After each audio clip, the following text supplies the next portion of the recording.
better. Much better. When you get that stuffy nose, it's hard for me because it just hurts my nasal and then migraine and everything, It's just everything's up here and you can't think, huh? Yeah, exactly. That's why I was hella slow yesterday. Mm-hmm. Yeah, after RJ going over that answer about like follow-ups, like that helped a lot. Like they're not a deal, move on, right? Yeah. I mean, I agree with him to a certain point, Yeah. because he's got people. You know what I mean? When you have people, then yes, 100% agree with him. Mm-hmm. But when you don't, I mean, at the end of the day, dude, our job's to be belly to belly with someone. Mm-hmm. So if I don't have any other leads, I'm gonna go back calling those leads. Mm-hmm. It all, dude. I think you're doing all right, man. It all depends on so many factors, right? Budget, leads. Like, do you have more leads? If you have more leads, then he's right about that. If you don't have any more leads and you don't have that much budget for this month, then you got to suck it up and be a VA yourself for a little bit, No, yeah. But what he's saying is true. It just depends on where you are in your journey. Yeah, and I feel like if I had more leads to call, like fresh new leads, all this follow-up, I would pretty much just go straight to the point. Your price is still too high, I need to be lower, move on. Instead of Yep. I don't really have leads to buy, so I'm making those leads. I'm trying to squeeze more juice out of them, even though there's no juice to squeeze, right? Mm-hmm. Yeah. And like, have you kind of been bogged down like that? Like, you don't have any new leads, so you're like seeing if you could still bring these leads back to life and maybe convert into a deal, even though a month ago. Oh, absolutely, dude. Yeah, like the last couple of weeks, that's what I was doing, and I was, I talked to Austin, and I was like, bro, like we need more leads because I've squeezed as much as I could out of these. You know what I mean? And like I've been doing that since early September, right?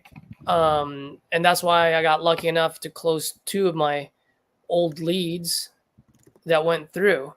But that's all I was able to squeeze. So when I have that discussion with Austin, it's like, bro, like, yeah, we have 1,200 leads, but I've squeezed them all. Yeah. Like we need more new ones. So yeah, it's just be nimble and do what we gotta do.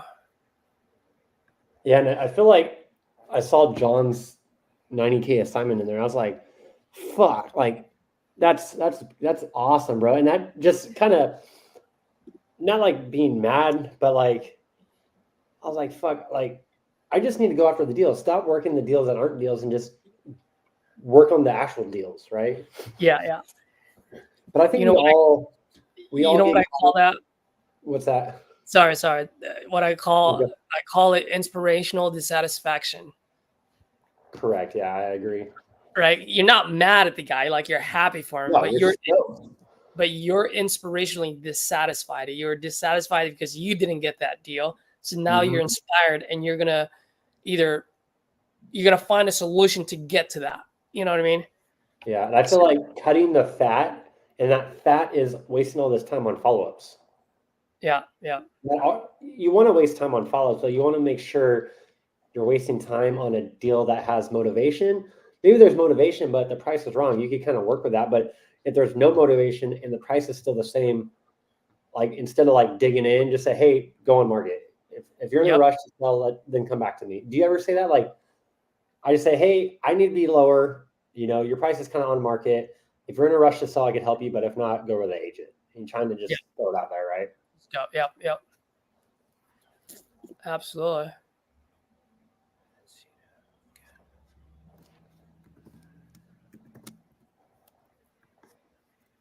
And Kathy's like, let's buy some more, not the fixed price mode, but the ones you choose, like that you like to do, and get the boost ones. Because you're picking the leads where you want to pick them too, so that's good. Yeah. All right. Just gonna call a few folks here. Nice.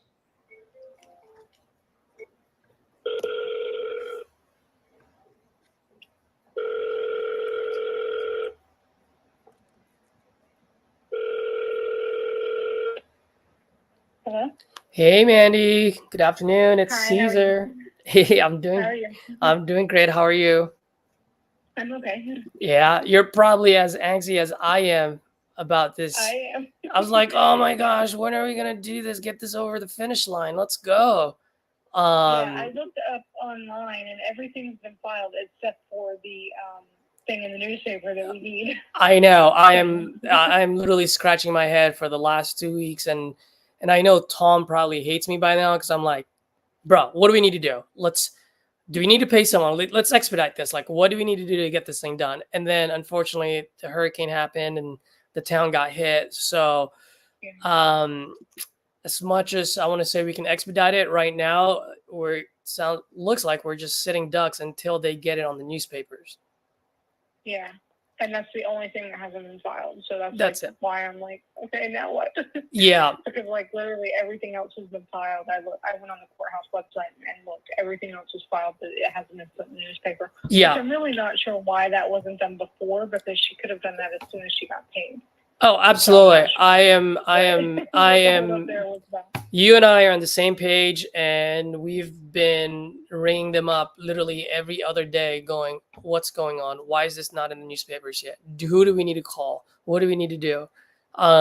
So we're making sure that no stones are unturned to get it expedited. But we keep getting the same answers, like we just need to put it in the My only newspapers. thing now is like, I mean, I'm worried for her safety, obviously, but also like, what happened if like their whole firm is gone, and like, do they have backups? Like, what? I don't have those papers again. You know what I mean? Like, I sent her everything, so I'm hoping that they have backups. You know what I mean? Like, Yeah. what if they lost everything? Yeah. What do we do then? Well, the ones that you sent, did you send it via email? Was it?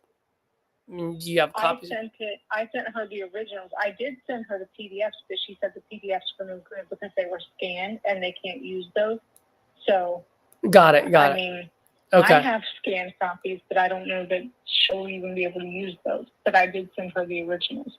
Got it. Okay. All right. Well, I mean, luckily everything as far as that goes has already been sent to the court. Yeah. So she shouldn't need anything as far as putting it in the paper. But yeah. Yep. I don't know. I see what you're saying. Okay. Well, I'll keep my eyes and ears open for you on that end. But so far when we've talked to them, that doesn't seem like the case. So we just need to be able to get this darn thing on the newspapers. Yeah, and like the fact that I haven't even heard from her or anything kind of worries me, because like I've talked to everybody else down there. Everybody's like, yeah, everything's okay. They've gotten the power back on and everything. Like I even talked to like I'm in a lawyers group, and I talked to a bunch of lawyers down there, and they're like, well, everything on that road seems like it's back up. I mean, there's still like trees down and water there and everything, but like the businesses all seem like they've gotten power again and everything. So I'm not sure if she's just like something wrong, or well, you know, like that's what's worrying me. Yeah, I think one thing that maybe, and I don't know if you were informed, and if I understand this correctly, for some reason you can only post in a newspaper like once a week, I believe, and I believe that's a Wednesday. Right. So I think we have to wait until next week. But if I have to get on the phone next week to make sure it gets done on that Wednesday, I'll do it, because I think I'm more angsty than you are.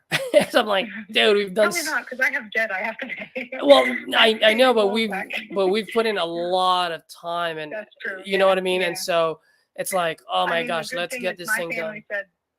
My family said the neighborhood was fine, so like the house shouldn't be damaged or anything like that. Like I called right away, and they're like, yeah, they didn't even lose power. So I mean, good. That's good. There should be good. So, okay.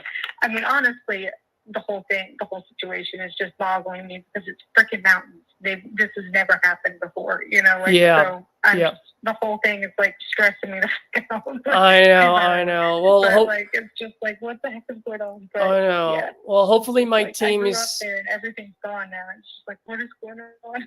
I know. Well, hopefully my team is alleviating some of that stress, and you know, I know it's still stressful. So I get you. I hear you. I'm on the same team. I'm on your side. I just let us. We'll do what we need to do on our end, and keep reaching out to Zeno and the team, and make sure that this thing gets done next week. At Okay, least and at least I'll up to just the keep trying to get a newspapers. hold of her. Yeah. Okay, cool. And then just keep If I us can't get posted. a We'll hold of keep you her by, posted. like, okay, if I can't get a hold of her by like Monday, then I might just call the court and tell them like everything's been filed. What can I do for getting it in the paper and see what they say? There you go. I mean, I don't know if they'll give me too much information, but maybe because the storm is happening, maybe they'll be a little more lenient. I Yeah. don't know. Usually they won't help me because they're not lawyers, but they might just because of the situation. So I don't know. Absolutely. Or at least tell me where the heck my lawyer is, you know, like, I Yeah. don't know. Yep. We'll I see. got you. All right, Mandy. Well, keep us posted. We'll keep you posted as well. Okay. Okay, thanks, Susan. Perfect. Bye. Bye.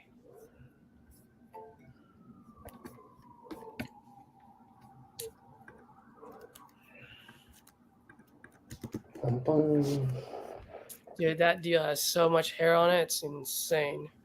Oh yeah. Yeah, it's like a probate thing. It's been going on for a while.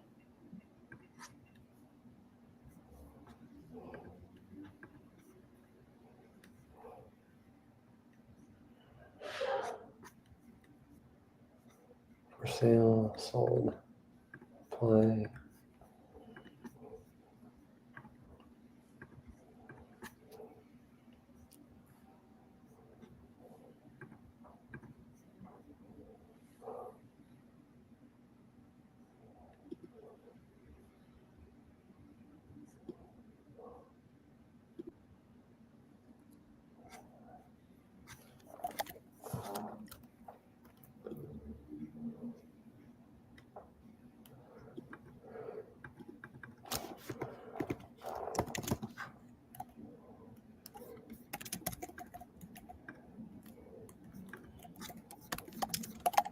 La, la, la, la, la, la, la.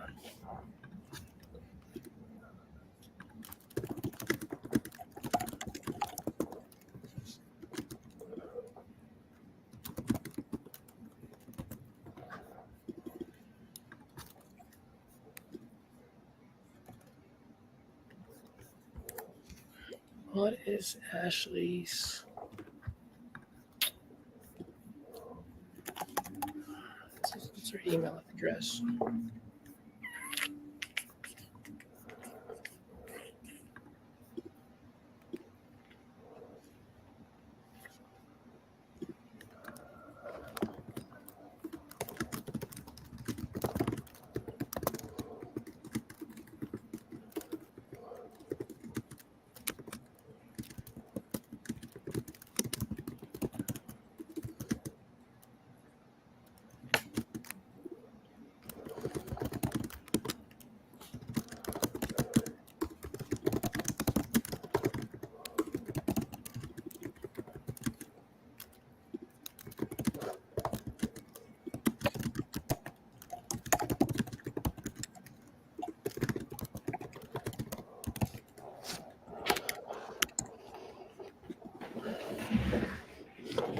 What things are you struggling with right now, Caesar? Like in your personal business?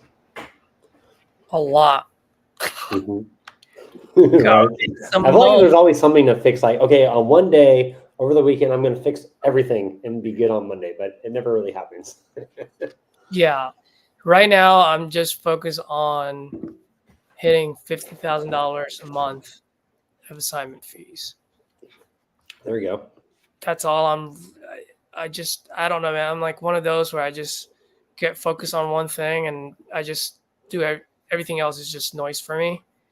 And so that's why it's good that I have partners because I'm like, guys, I just want to focus on this one thing, which is a very important part of the business. You guys take care of the rest, you know? Mhm.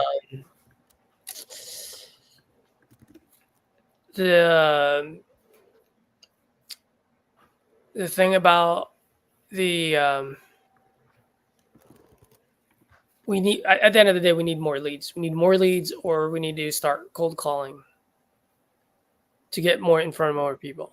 At the end of the Yeah. day, no matter where you go, whether you're selling wholesaling or selling software, it's still more people, right? It's a contact sport, so that's what we need. Because when you do have that hedgehog concept where it's like cash, cash, cash, cash, you have to go through a lot to get to that one. You know what I mean? So that's all. And just trying to find the medium where it's like, okay, I can get creative in certain cases if it makes sense. Or now this whole thing about the novation opened up. So because I've been getting away from that, but I want to bring that back into my arsenal. But just Innovation. enough for me to talk about it, lock it up, and then pass it on over to whether it's Chris and Brad or Kelly's team. You know what I mean? No, yeah, I agree. And I feel like so many people get so tied up in like the nuances, and it's like, listen to RJ, focus on like innovation is just a cash deal that is not deep enough a little bit, right? Yeah. For to boil it down to the elements, right? It's not like, I don't know. I don't want it to sound bad, but I feel like if you pitch innovation, that means you didn't do a good job at cash offer, right? Maybe they couldn't go because they have a mortgage. So even if you were good at closing the deal and going deeper, if there's a mortgage in place, you can't go deeper than the mortgage. Like you don't want that to be your seller, right? Yep. So maybe then, okay, well, maybe I could pitch it to innovation, but all of my novations right now, I have two. We're going to flip one today. So it'll probably be 3 novations. They all started out at a cash offer at a low price that we thought was good, but I guess it wasn't good enough because they're not moving. So now we have to pivot to innovation, and on innovation, there's a way bigger spread because we still got it at a deep discount, but I guess not deep enough for a cash sale, but still deep enough to sell fast on market with a real estate agent and pay all that other shit, but there's still meat on the bone that comes back to me. So I was like, okay, let's do it. So on that note, then, based on what you're saying, if it's because from what I've heard, and let me know if I misheard you here, yep, it wasn't moving because it wasn't deep enough. The discount, you got it pretty deep, but you're saying it wasn't deep enough for smart investors. Correct. Yeah. So, keep on. Sorry. So what you're saying then is we need to put it on the market to get some of those retail investors who are perhaps newer would be willing to pay a little bit more. Yes. And for one deal, she has a mortgage. So we locked her up for $40K thinking that was a good cash price, really good cash price, right? Her mortgage is $50K. So she's out of pocket $10K, right? Yeah, that one. It wouldn't move. It still wouldn't move at that deep discount. We're like, what the hell? Like this should have moved. Like this is where the numbers need to be at. But I guess every market's different, right? Some people aren't willing to take that risk in certain counties, I guess. I don't know. Yeah. So we're like, okay, well, I can't go lower to the seller because she's already out of pocket on the mortgage, right? Yeah. So we're like, okay, well, let's send it to Brad. They looked at it like, hey, this would be a killer innovation, and it's going now, and it's a big innovation. Like it's going to be big. And I was like, that's pretty cool. I feel better, Yeah. But I'm not going to count the chickens until they hatch, right? So yep. In the back of my head, I'm like, we got 20 grand sitting over there with Brad, waiting for them to close, and that should be cool. But any other deals, of course, try to get them deep. But if they don't, I feel like innovation is just a pivot. It's a pivot. The way I'm using it with Brad, and it's been 2 deals, about to be 3. For me, without knowing the intricacies of the innovation, for me, it just sounds like a pivot. You tried cash, it didn't work. Let's pivot, bring a retail buyer without kind of convoluting it. You're just pivoting to an on-market buyer, or I think that's the way to like simplify it. Because I think a lot of people are trying to overcomplicate it, and like, what's a good trigger or what's a good indicator of innovation? That's a really good question. Like, what's a good indicator? But you don't want to go into these calls pitching innovation. You want to start with cash, right? Yep. So I would say the indicator comes in after the cash didn't work. They're still motivated. Maybe they live out of state. They don't want to deal with the showings. They don't want to go out and meet real estate agents because they already left the property, right? So they definitely have the motivation. I see what you're saying now, that when you're pivoting it, because then you're forcing yourself to still do the cash deal. You're still negotiating. And then if that doesn't work, then you pivot to novation instead of, I can't lock this person up on a straight cash deal, so I'm going to take the easy way out and pitch novation. And I think that's what it is when you boil it down to the bare elements, right? That's what it is. And I think people want to go into it like, well, I'm going to pitch a novation. It's kind of like what you would do with sub 2, right? So think of sub 2 as just another pivot, right? I tried cash, didn't work. I'm going to pivot, maybe do novation. That doesn't work. Okay, well, let me just take over your mortgage, right? I rather do novation before I do seller finance, and I rather do sub 2 before I do seller finance. Yeah. It's just the easier the deal. But yeah, just like if you would pitch a novation or a sub 2, you want to pitch cash first. What's up, Daniel? Yeah, just like. What's up, guys? How you doing? Yo. Hi, buddy. But that's how I kind of just simplify it for my brain to understand, like, what's a good novation? I tried cash, I thought it would work. It's still deep enough for a retail buyer, and there's still enough meat on the bone to give a partner, a JV partner, and a real estate agent, and a little bit of wiggle room just in case concessions pop up, right, from the buyers. So there still has to be meat on the bone for novation to work. You can't just say, oh, I can lock it up deep enough, I'll do novation. No, because you still have to get it deep. Yeah. So, but that's just with my knowledge of a month of novations. I could be totally wrong, but I feel like it's accurate. I like how you did that. What's up, Eric? Oh, Scott asks, is Tom your dispo guy? Yeah. Yes, he is. Tom is my business partner, actually, and he's in charge of the dispo, yes.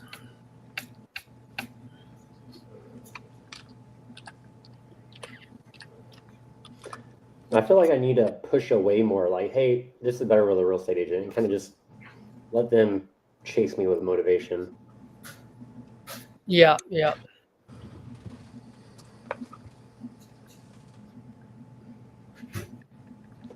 Hey, so I was thinking to call this lady that has the house on Garber.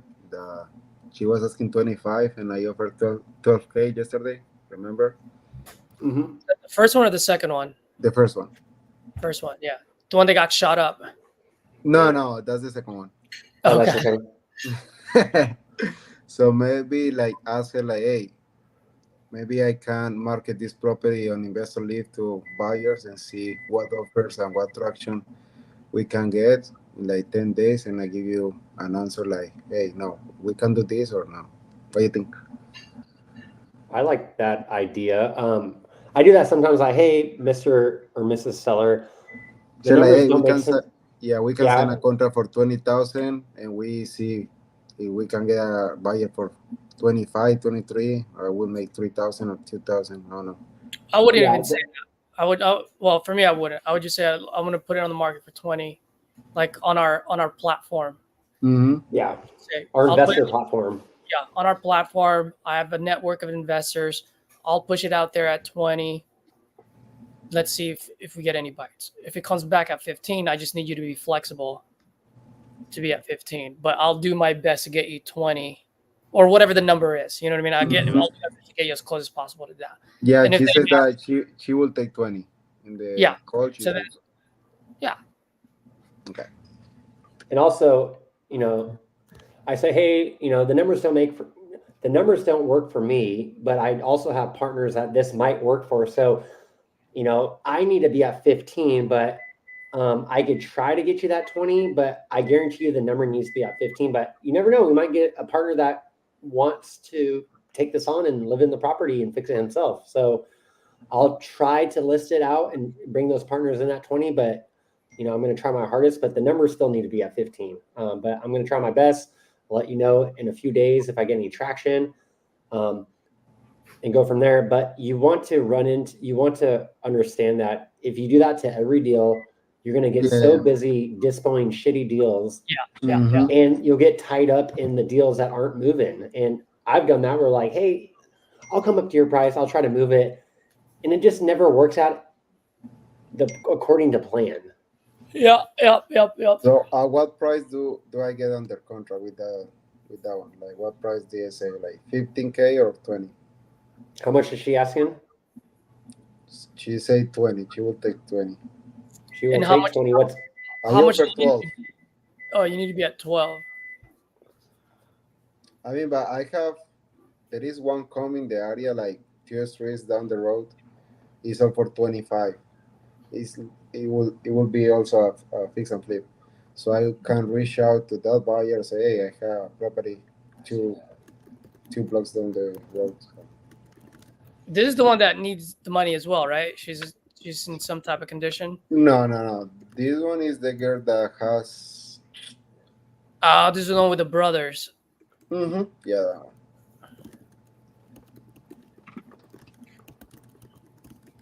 Yeah. I see what you're saying.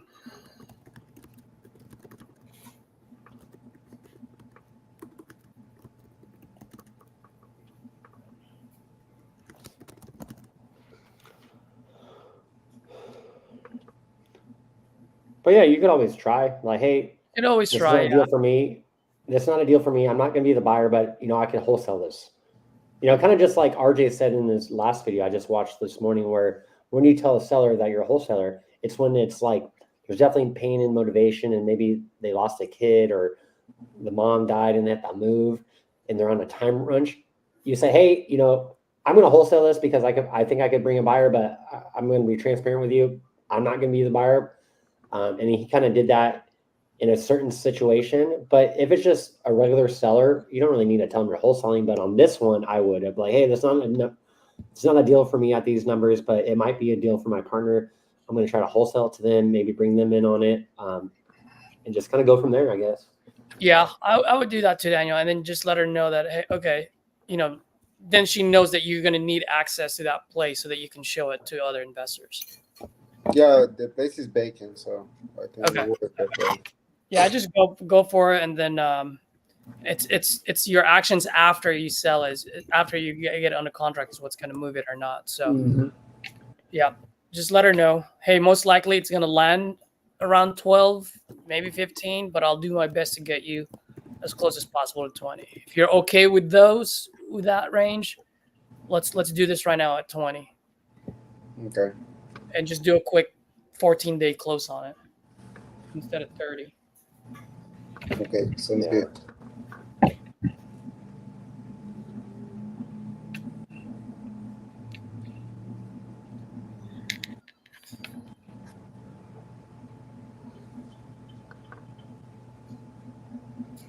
Because I remember when I was first started with RJ, I was like, oh, like, there's not a deal for me, but I could try. And I used to always try to get the deals out. And like, I would spend so much time on Dispo, just like I could spend more time on a new lead.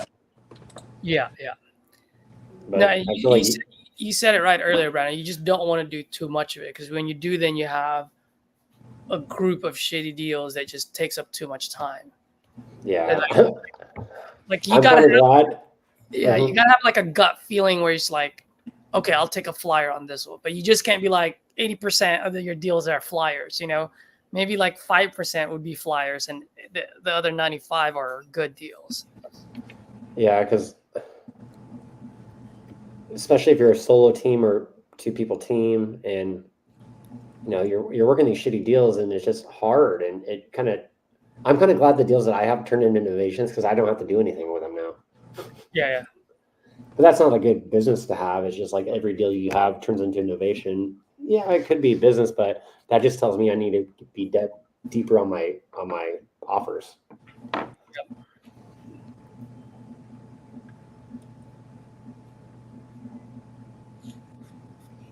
Okay, I'm almost done. I went from 50 texts yesterday down to 8. I'm almost done. Let me see here. I'm trying to.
Hey, is this Brian?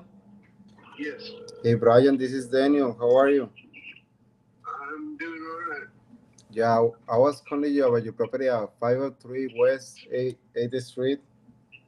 Yes, Are you still looking to sell? yeah. Okay. How much do you want for that property? Well, those estimated for 115, and I'll take 70 for it. You'll take 70? Payoff is around 48,000. Say again?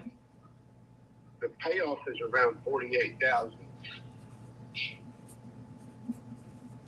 48. So you want to walk away with 22,000 in your pocket? It will at least 20. I'd like 22, but yeah, because I'm moving to all places, California. I have a couple friends that live in California. Excuse me? I said I have a couple friends that live in California.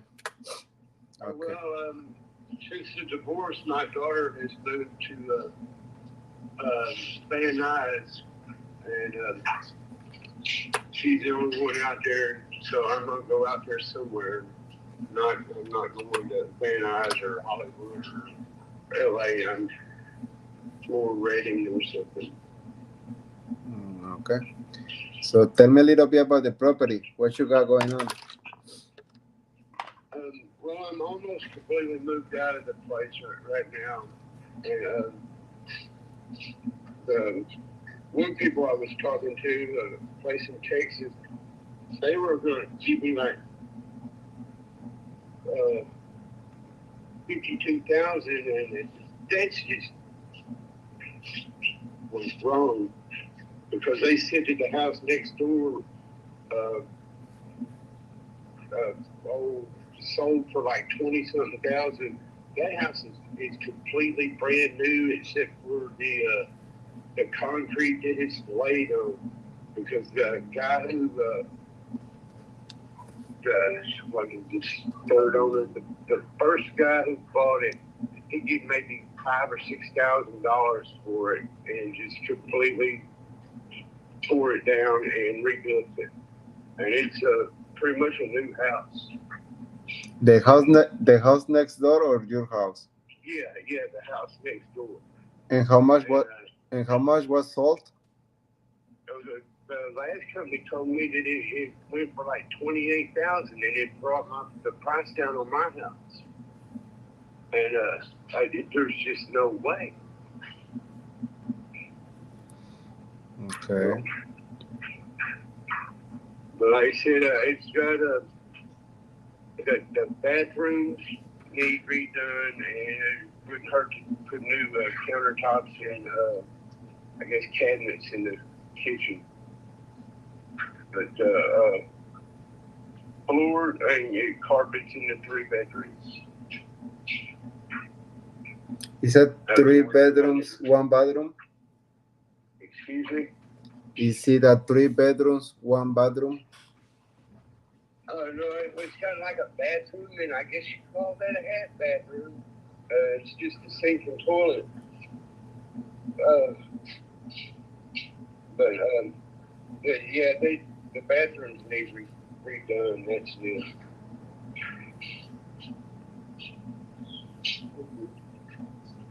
Okay. So the house now is vacant?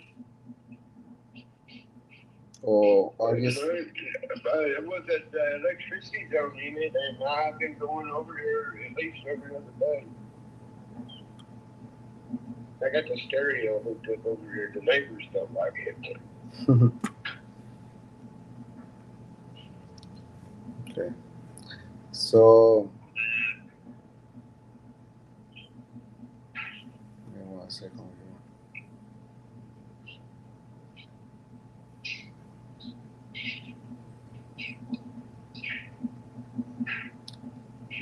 But overall, the condition of the house, of your house, is in good condition or needs a lot of work?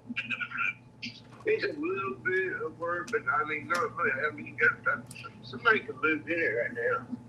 I see. Like I said, I mean, It's in livable Everything condition. works. Okay. I got a fairly new ceiling fan in the front room, light fixtures in the kitchen and dining room. Ceiling fans in the bedrooms need replaced. I mean, they work and stuff, but if you wanted to update them, and the bedrooms need painted. The living room, front room, or living room, dining room, hallway, kitchen have all been painted. Last over 5 years. It still looks all right. It's blue. So Gray, yeah, blue gray. So just to make so the house is 3 bedrooms, 1 bathroom, right? Almost 1,300 square foot. wait, it's 3 bedrooms, 2 bathrooms. One of them's a full bathroom with the tub and the shower, and the other one's just a sink and the toilet. big shelf and a toilet. Okay, perfect. So the master bedroom's got the half bathroom.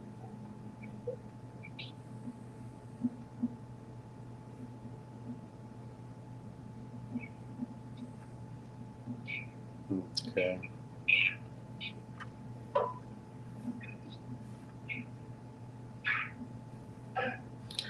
What about the big items like the foundation, the roof, and the AC unit, the AC electricity? is kicking ass. It's 65 degrees in there, and this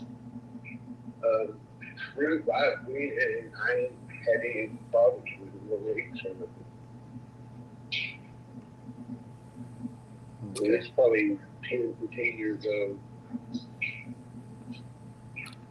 So here I see the owners of that house is you, Brian Walls, and it's also Mona Walls. Yeah, it's me. But I have right now 2 owners, Brian and Mona. Mona's name is not on the thing anymore. She had to sign it off. Okay, perfect. I got the house in the divorce.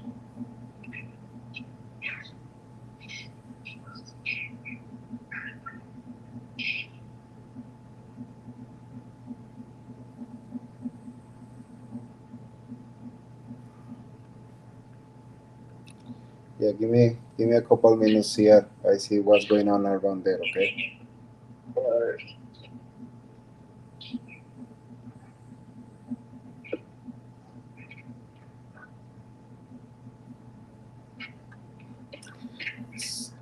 I see here that I don't know if that's true. I see that has a lien for federal tax lien for 79,000. What? Yeah, I don't know if that's true. I use a software. They show me like the details of the house. I've been paying the taxes on that house. Yeah, the tax gets paid on it.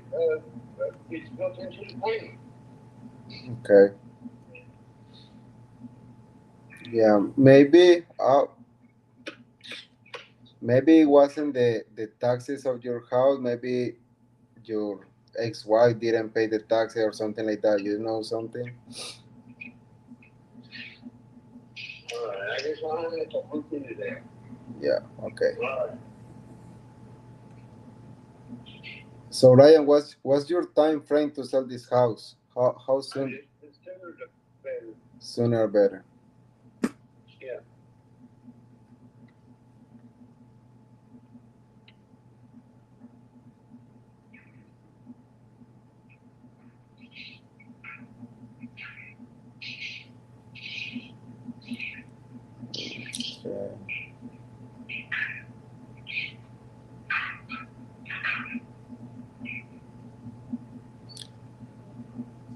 Okay.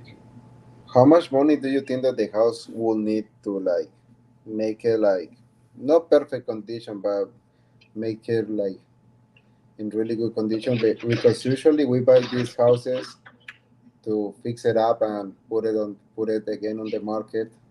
So we rehab the house. I would update the water heater. Let's see. In the bathrooms, and I do at least a countertop in the kitchen.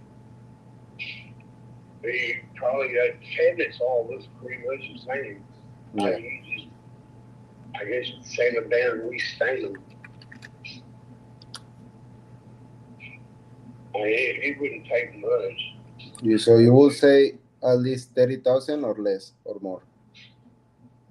Oh, it'd take less than 30,000. I mean, like, I don't know, countertop what? No, the countertop, yeah, countertop will be 2,500, no more than that. Say that again? The countertops are at least 2,500. 2,000, 2,500. All right. I did it. That and redo the kitchen. I mean the bathrooms.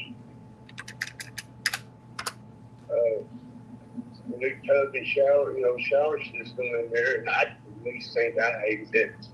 A little bit of things, but and yeah. So in the bathroom, there is just the toilet and that is the half bathroom. Is there a room to make it like a full bathroom to put a shower in there? No. No. No. Okay.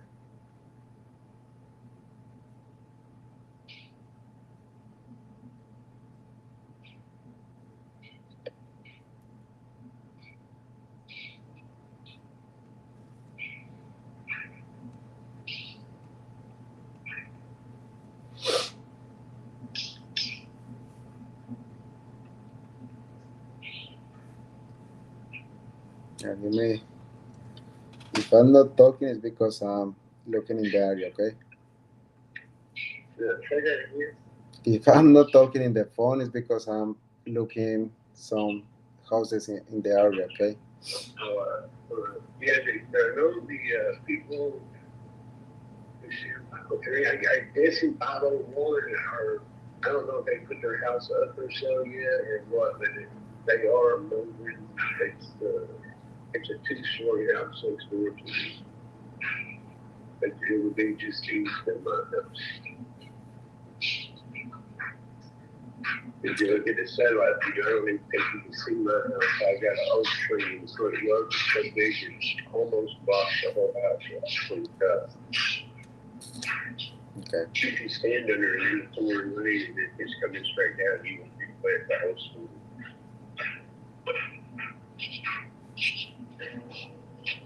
Oh, and it does have new sewage plumbing all the way through it. It's all that flex pipe stuff. It won't freeze, or if it does freeze, it can swell up to like 6 inches or something, and water can still go through it. Okay. So all the plumbing has been. Yeah, so the house doesn't have any major problems. Like you say that the plumbing is good, the electricity is working, so No, there's no problem. there's no problem with the house.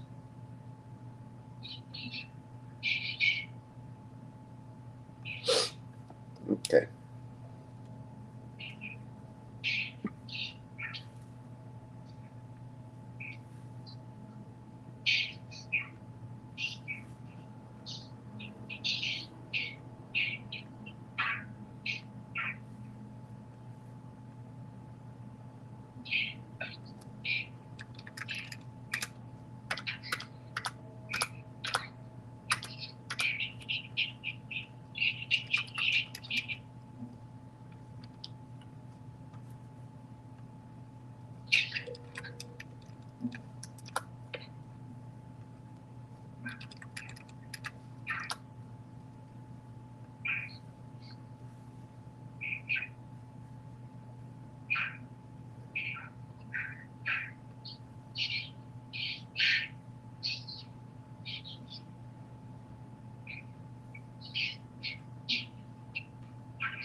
So, Ryan, if I cover all the closing costs, with me it's no realtor commissions, nothing like that. So the price that I will give you is like net to you less the payoff and the prorated taxes of this year.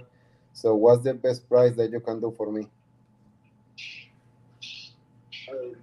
No, say that, but let me turn this fire off. All right, now say that again. So working with me, you don't pay realtor commissions. There is no closing cost for you, nothing like that. So what's the best price that you can do for me? I can do 70, like I said, and that's still, you can get more out of it, but I need money to get to California and get set up there. So And find out when I got the tax rate.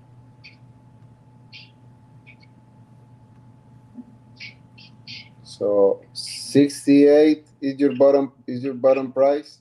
Is that least that you want?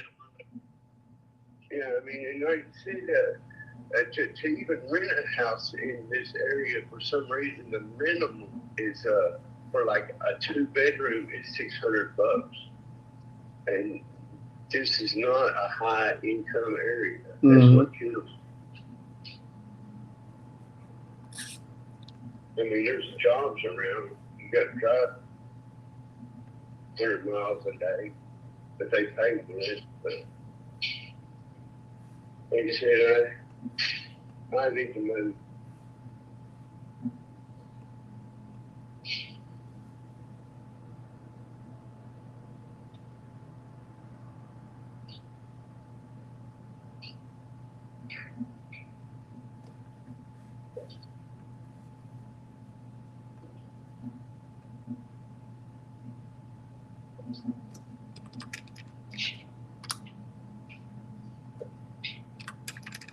And I can have the rest of everything out of the house and all that by the weekend. I will be close to 55. I'll have to think about that because, like I said, the house is showing that it's worth like $115,000. So the way yeah. So the house, like if I put 25,000 into the house, I think that the house probably can be worth it 115, 120. But I have closing cost. You would put $25,000 in the house, Chad. Honestly, I mean, a kitchen, even just replacing the 3-bedroom carpets and painting the countertop in the bathroom's not going to be $25,000. Okay, okay, we'll see. Yeah, like I said, there's nothing else really wrong with the house. The only thing is, the reason I want to get rid of it is because, like I said, I was married, and that house ain't got nothing to me in it. Mm-hmm. It's just all a big lie. So, I mean, I love the neighborhood. I just found out that the sheriff, he was the chief of police forever, and then he was the sheriff. I think he finally gave it up this month, but he lives across the street. So I got the ex-chief of police living across the street. Oh, that's a good one. Yeah, and your kids can run wild out there, and nobody mess with them. Not on our street.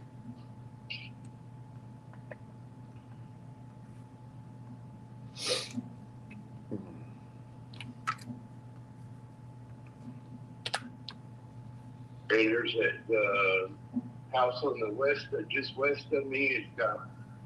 They're a young couple. They got almost a 2-year-old little boy next door, and then there was a family that moved across the street that's got one or two kids. I don't know.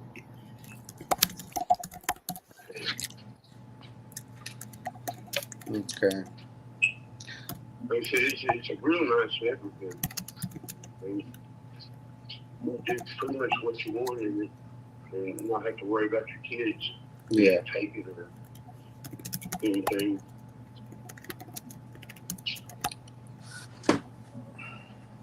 Okay. What about if I come up to 60,000? Here you go, 65.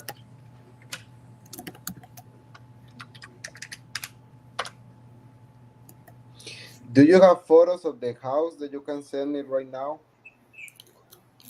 Not ready at the moment, but I might have a couple on this phone.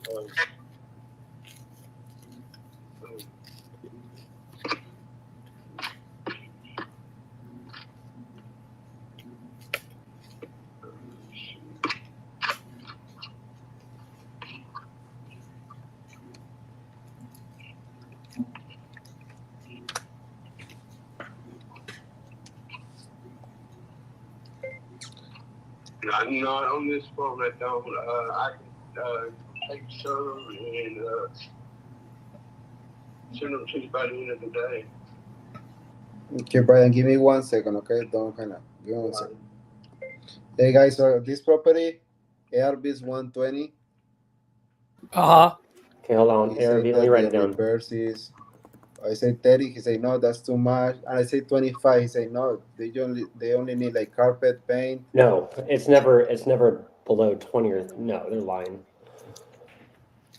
I mean, I using the Google Street View, it's in good condition. The outside, everything. What Where do wanna- you need it to be? So I offer her 55. I make 5,000. The flipper will make 25. what are they asking? He wants 68. Come on. Okay. Oh, come here. Let me look at the calculator real quick. If I give him 60, the flipper will make 20. If the rehab is 20,000, So ARV is 120. How many square feet? 1,300, 3 bedrooms, 1.5 baths, You're at and least looking at 32K rehab. You need to be around. the rehab the comes in the area that I'm seeing. They are no full flipper. They're like the owner was living drop there, that? and they. Want to drop the address in the private chat? I'll look up real quick. Yeah, when a seller says it only needs 30's too much, it always needs more. Just being honest. Yeah, I know. I've had a seller tell me, "Oh, the roof just needs a little bit of work." Fuck, there was no roof. There's a hole in the sky. So are you okay at 60 on it? I will be better at 55. Okay, and he's at what, 68? Was that his number? Mm-hmm. So I was, what do you think, like to get the photos, he will give me photos this today, and then I can see if I come out to 60, because I offer him 55, but depends on the photos. I can see what we can do. Let's see Yeah. here. And at 55, what's your fee on it? In the house, let's say they put 25. Okay, 55. I see comps for 240. Yeah, I see that one, but that 180. one is at 3 bedrooms, 3 bedrooms, 3 bathrooms, and almost What's this 2,000 one? square foot. The 240. This one's 3 bed, 1 bath, right? Yeah, 3 bedroom, 1.5. How many square feet? 1,300. 13. Okay, 1,000, so 320. So if I look at square footage, they're going for 240. Well, that's one of them. Let me go on Zillow. I have here on Zillow. I mean, it's a small market. But I have one, 2 bedrooms, 1 bath, 1,400, almost 1,500. Is sold for 130, 120. Well, what's your ARV on this? I'm sorry. 120, 120, 130. I always want to be conservative. Yeah. So 120. And then you said Is it a brick house? 25. Yeah, it's brick house. I think it might be higher. Let me see. Did you say the repairs is 25? He said, yeah. What's the rent rate over there? I don't know. I search rents in Zillow, doesn't show anything. Rent estimate. I'm here, Brian. Give me a couple minutes, okay? All right. Ask him how Yeah. much the rent is. Brian, do you know how much rent can we get if we rent it out? If you rented it out, 3 bedrooms, you could get probably 700-800 for it. 700 to 900. I'd go 800. I mean, but yeah, because there's a little shotgun house, little redone. They done it in brick. It starts out at like 600, 650. You know, it's ridiculous on the size of it. Like I said, people were just paying outrageous prices for rent, or to me, in this area. But yeah, you get 700-800 easy a month for it. 7-8. Okay, Brian, give me a couple minutes, okay? I feel like the ARV could be up to like 170. Let me see here.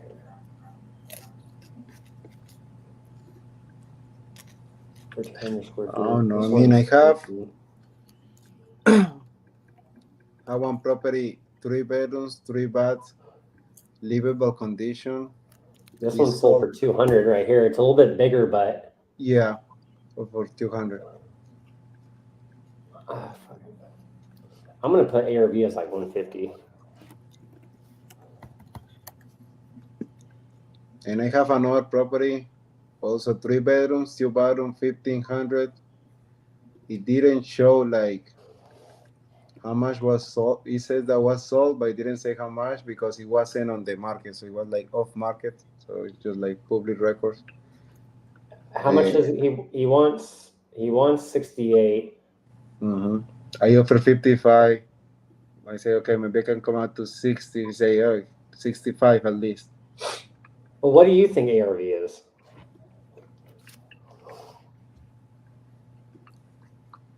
I see a lot of 180s. Where you see 180s? Like here, Broad Stream. Are we seeing the same house? Let me make sure. Copy. Privy. Yep, same house. Starts with a 503.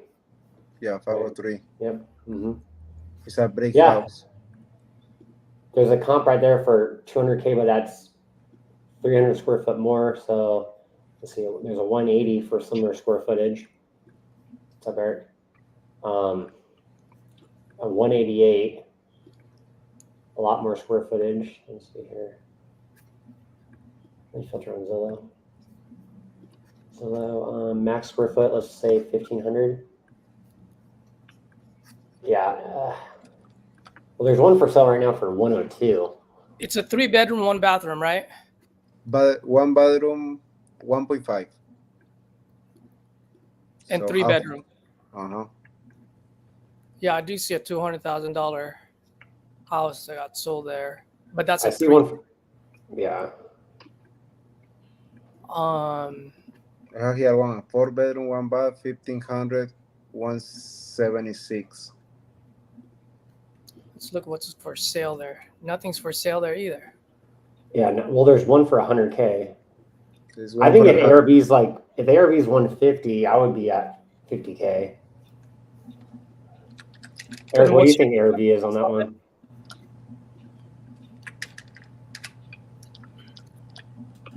What's your rehab cost on it? 30,000. And why is he selling? He went through a divorce and now he's moving to California to his daughter. And how fast does he want to move? He owns it outright. Yeah, as soon as possible. Probably Yeah. Zillow estimate's only at 108, but that could be wrong. What's the ARV? 150? Be I- 140. Let's just say 130. Yeah, just be safe. Yeah, if it's 130, we're off. Even Zillow says 108. Realtor says 103. I'm looking at Redfin. I don't For like to me- use them, but How, For me, how much? it's not- How much did he say that the rehab cost would be? I told him, hey, I'm gonna put at least 35,000 in, and they say, No, how much did he say? How much did it's he like say? 20, I think. Yeah, he say 20. Okay, it says 20. Did you ask him? Just ask, if you haven't, ask him. Once we fix that, how much can we sell it for? That's a good question. Just ask him that right now, since you put him. Brian, so looking here in the area, if we invest 20,000 on rehab, do you know how much money? Do you know how much can we get when we sell it on the market? Oh. Brian, Yes. so if we put 20,000 into the house, do you know how much money can we get if we sell it again? I don't know where you would put 30,000. No, I say 20. You told me 20. I'm saying 20. Even 20, I think 20 would be pushing it. You say no, less than 20. Is it original? I'll see if it's original. If you didn't deal with the no hassle stuff like I'm doing, use a realtor and stuff. Well, you're a Go on mute real quick for him. Yeah, you could probably you probably get 150. Say, hey, is everything original? Because I like to make sure these rentals are updated. 2024. Yeah, but you know, the people when is buying a house in the market, they want fancy things, you know. Well, you gotta you have to put a stove and a fridge in it because I gave them away. I make $50 out of everything out of that house. I threw 98% of it away. I sold the washer and dryer for $25 a piece to 2 different people and gave the oven and the stove away. Or Where do you go? Yeah, a lot of times when the seller doesn't really say they doesn't need rehab, I like to ask, is everything pretty original? Because if so, they might live in the property thinking it doesn't need anything, but it's all out of date cabinets and hardware in the kitchens, and like I think a seller might think that it doesn't need anything, but it actually does. Like Caesar, how do you wrap your head around when a seller's like, oh, it doesn't need much work, but you probably know it does? What questions do you like to ask? Dude, at some point, I just tell them, like, all right, why don't I just give you the $20,000? You fix it, and then you go sell it, and you pay me interest on it. Mm-hmm. Right? Sometimes you tell them to do that, and they'll be like, or I mean, the only way I'd see it is like, at the end of the day, it's my business model. Like, I understand what you're saying. It might only cost $10,000, but I need to make it look like a $130,000 house. Mm-hmm. Your $10,000 is if I were to just get it rent ready. Mm-hmm. Right. Also, too, me and Kathy were driving around. And I guess she was on sub 2 looking at some posts, and there was a deal on there. Even a brand new fucking house selling at sub 2 needs $15K worth of work. Yeah. Oh, absolutely. All the time. Right? Yeah. There's no Right? such thing as zero. Yeah. Yeah. So that got me thinking, if a brand new fucking house needs 15 grand just to open it for rentals, that just lets me know as a older property, there's no way. Like, it has to be at least 30K on every property. Because if it doesn't need 30K, what's the point of us? Yep. You know? Yep. Oh, Daniel's on. Leave Adam. There you go. my wife used to work for this thing called DAOC, and it's like some kind of non-profit thing, but they would come and use our house for a guinea pig to test the how air tightness and stuff. And it's when you fall just inventory where you're supposed to be, you know, where it's Mhm. not keeping everything in and it's letting just enough out. You know, it's got the double pane windows in it,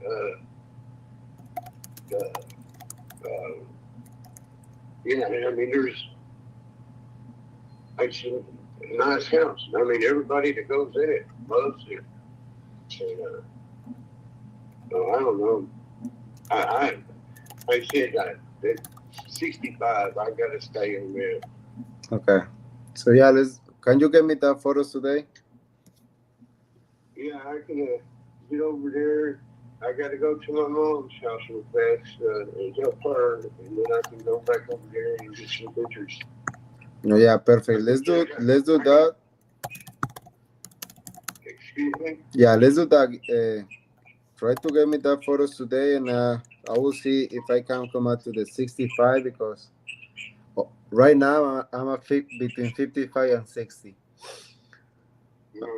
Yeah, so give me that photos, and I'll see if I can do 65. Okay.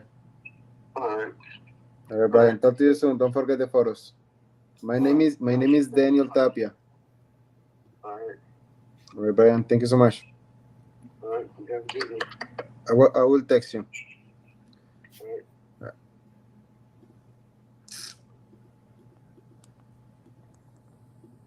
Good though. You're getting some good conversations though. Yeah, you're getting good conversations. Dude, hey man, I said this yesterday, and I'm not just trying to blow your head up here, but I really like your pauses. If you notice when you pause and you pause for a while, which you don't give a fuck about, like they start talking. So that's a good quality that you have. I like how you put them on hold too. Like, hold on, motherfucker. The only thing, I like that. and I don't know if you did it or not, Daniel. My only thing there probably would be, he wants to be closer to his daughter, right? Yeah, in California. Yeah. So when does he want to go there? As soon as he get the money. So question for you, whatever his name is, Stan, is what happens if you don't sell this for the next 90 days, 120 days? Yeah, I didn't think about it. Yeah. So because we're so much onto the numbers that we're not paying attention to his motivation. Uh-huh. Yeah. And here's the thing. Hey, look, man, I know you want to sell this to get closer to your kids. I can get this thing done for $55,000 right now. Have your money in your bank account 30 days from today, and be with your daughter for Thanksgiving. Do you want to be with your daughter for Thanksgiving, or do you want to be with your daughter next spring? Yeah, that's a good one. Mm-hmm. You know what I mean? Because we always say there's a marriage between time and price, right? The sooner you want to get rid of it, the more aggressive we got to get with our numbers. If you don't give a shit, you have all the time in the world, then sit on it. Sit on it for the next year. Call me back 120 days from today when you're ready to sell. Mm-hmm. But here's the reason why I need it to be at 55. I think, dude, I would still give that a 9.5 out of 10. You know what I mean? Like, he still did great. I would just focus a little bit on the motivation side. Okay. Also, like another way of going about it, since you like to put people on hold, you know what I mean? Instead of putting them on hold, maybe you can go, hey, man, while I'm doing this, tell me, dude, like, what happens if you don't sell this? You know what I mean? Like, you can, like, while you're doing your underwriting, you can focus on the motivation side. Okay. So it's the same thing as you putting them on hold, but now they're talking about, whether you're hearing them or not, it's now they're talking about it, and then you can hit them with, well, what happens if it doesn't sell? Okay, here's the two things. He has a payoff of 48, and I told him, hey, in my software, I have that you have a lien on your house for 79,000, or a federal tax lien. He said, like, I don't know anything about that. Seller said that? Yeah, he said, I don't know anything about the tax lien. This guy? Mm-hmm. Oh. Well, then you might not even have a deal then if that's the case. Yeah, when it comes to like tax liens and all that stuff, that could be correct data or wrong data. I don't true let the too. liens. I don't let the liens bog me down or speed bump me, because at the end of the day, is there motivation and is this a deal? If there's motivation and there's a deal, all those tax liens and stuff could be figured out once you get a signed contract. You can literally get them to sign a contract and open up title and like, oh shit, there's tons of liens, I'm going to cancel. But at least you have the contract. Very true. You kind of just like do shit. It's like doing stuff without asking for permission. You kind of just do it and figure it out later. And if you get in trouble, fuck it, right? Yeah, the title tell you, Yeah. don't Yep, just 100%. Yeah, like I wouldn't even look at liens. I don't care, because the first thing is, if they're stuck on a high price, it's not a deal for me. If they're willing to go down and there's some motivation, I'm digging into that. I don't care about the liens. The liens could be an afterthought once you get the deal, I think. It's true. Very true. As a matter of fact, I mean, if I can add to that, I just had a deal a couple months ago where I sent the contract, signed everything, and later on, Propson said that it was a pre-foreclosure. So I asked him about the seller. He said, "No, don't worry about that." But I got a friend in title, that they're getting a little bit more to the title, and they said, "Oh yeah, there's literally no foreclosure. You're good to go." So even then, like sometimes the info is wrong. So I don't even look at liens or anything like that. So what price do you guys will look it up this deal?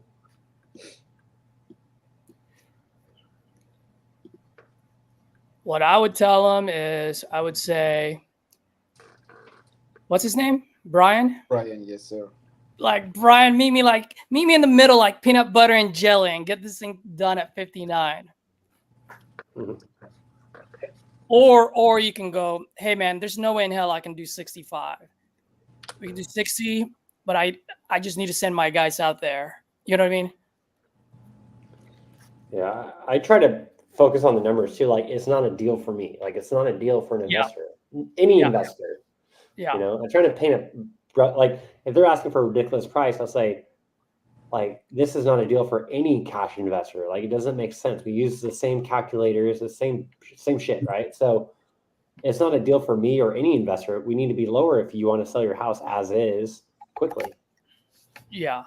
Yeah, 59. The flipper will make 22 if they put 25 into rehab. Mm-hmm. I just walk away. Yeah. That's just me. That's just my approach. I will wish you the best. Hopefully, somebody give you a 65. If not, here's my number. That's right. And Because then you get into the boat where I'm in, where you're trying to go into these follow-ups and make them deals when they weren't deals on the first call. And you'll get in the boat where I am, Daniel, where it sucks being in this boat right now. sometimes what's been working for me the last week, actually, I tell them, I can do 65. I am going to give you my number just to let you know. I don't expect you to say yes, but this is my number, which is whatever, 55, whatever it is, or 50. And again, I don't expect you to say no or say yes, but this is my number. If anything changes, knock on wood, then yeah, this is my number. Give me a call. I'll get it done in the next few weeks. And there it is. Boom. Yeah. There you go. And that's good, because you're making you sound like a buyer. You're not sounding desperate. And I feel like a lot of times we get in that desperate mode. 100% agree. Yeah, so thank you guys. Eric's the man. Yeah, and we're all doing the right thing. It's just these little nuggets will help you sharpen your sword, you know? Yeah, like Cesar said, I have to start like asking more like for the motivation, like what he said. All right, guys, I'm going to make this call. It's my appointment at 11. Sweet, dude. Let's see what we got here.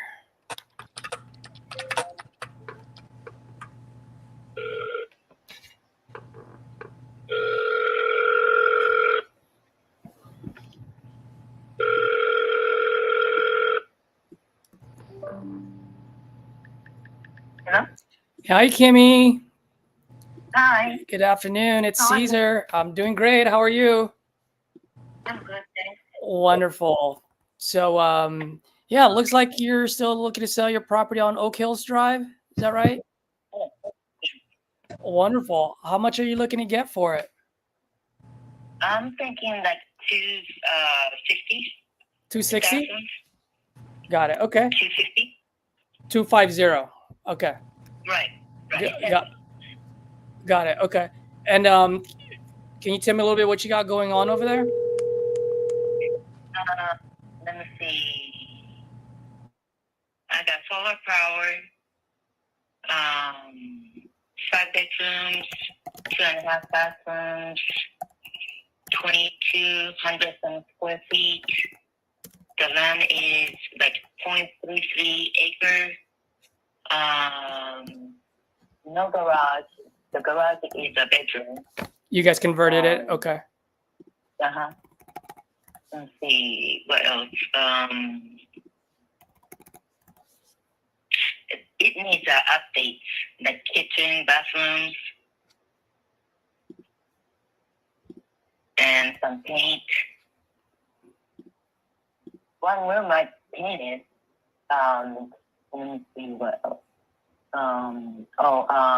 I put carpet and flooring on the second floor. The first floor is let me see, living room, kitchen, dining room is a tile, and converted bedroom on the first floor is I didn't change the flooring. A few years old AC and water heater. Uh-huh. And it's a nice neighborhood. Yeah. Okay. Now you said there needs to be some fixing to do. What are some of the fixing that you're thinking of? I bought master bedroom, bathroom vanity set, top and bottom, but it's not connected yet. Say that again. I'm sorry, I lost you there. What was that? Master bedroom vanity set. I bought them, but it's not set it up yet. Got it. Okay. Okay.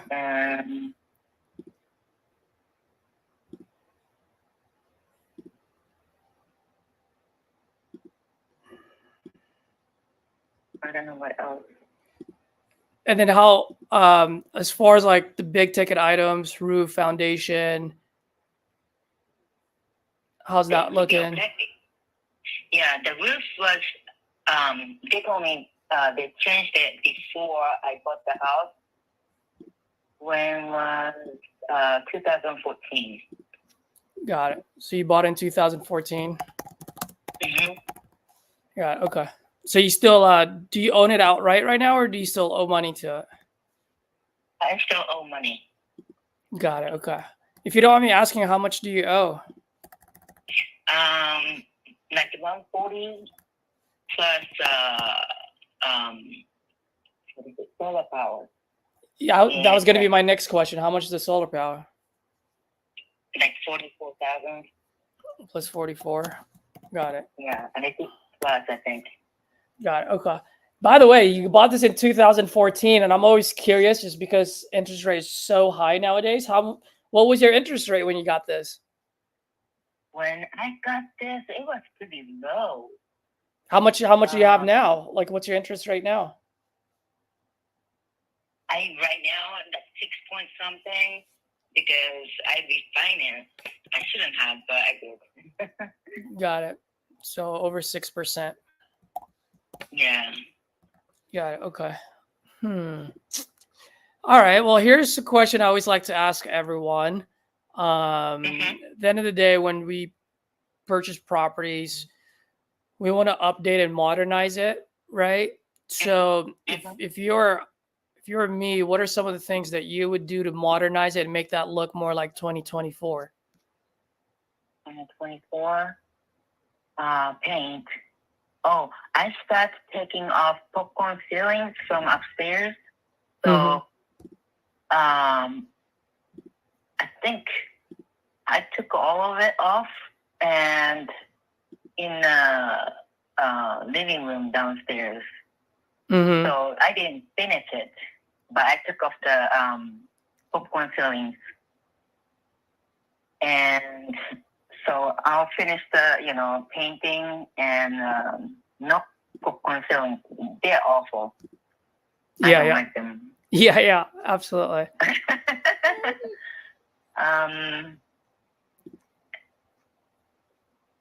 I got the master bedroom bathroom vanity. I got, so need a new vanity for upstairs full bathroom, and downstairs the toilet. Not toilet, but the toilet is pretty new, but actual sink is not, kind of older. So I would change those. Okay. And yeah, the kitchen too. I think it needs maybe better paint or something, or new cabinet. Got it. Okay. And then is your house a 2-story house? Yes. I'm looking around around your neighborhood. It looks like you got the biggest house in the neighborhood, huh? Yeah, I do. Well, it sounds like you got a pretty nice house. Doesn't sound like you need a lot of fixing to do. If you don't mind me asking, why are you selling? Sounds like you got a great place you got there. Well, I was gonna stay there, but I kicked my daughter's boyfriend out, and they went out together. So I'm by myself, Mm-hmm. So I don't need a 5-bedroom house, 2-story house. Yeah. So I got close to my second daughter, so I moved out. So yeah. So that's you moved why. out. Got it. Okay. So is it vacant right now? Right. How long has it been vacant for? Not long. I just moved out, like main stuff I brought over here. I found a place, and I brought the stuff here. Mm-hmm. And whatever it didn't fit in a truck, I just, keep going back to get boxes here and there. Yeah. So, yeah. Yeah, gotcha. Have you thought of maybe putting it up on the market and getting a realtor and sell it on the market that way? Yeah, I thought about it, but it's kind of a pain in the ass to, Yeah. It takes time, right? Yeah. I'm so impatient. Yeah, you probably want to get rid of this as soon as possible, huh? Yeah, take off my name. Got it. Okay. Well, one thing I always say is there's a marriage between time and price, right? If you want to get rid of it Right. quick, we got to get aggressive with the price. Yeah. And so, yeah, I'm trying to figure out what I can do here. Just quick question for you. Mhm. If we decide to keep that property and rent it out, how much do you think we can rent it out for? I think roughly 20, not 20, but I don't know, between 2,000 to 2,500. Okay. I mean, schools are closed, stores are closed, so pretty much everything. I mean, HEB and Walmart is across the street, 5 minutes away. Mm-hmm. So, and the street close to, like, less than a few miles, they got new Chick-fil-A. I'm so jealous. Yeah. I was telling my kids about it, and they made a new one after I moved out. So, oh well. But anyways, it's close to everything, close to schools, churches, So, and it's a nice, quiet neighborhood. Mm-hmm. I really love the next neighbor too, but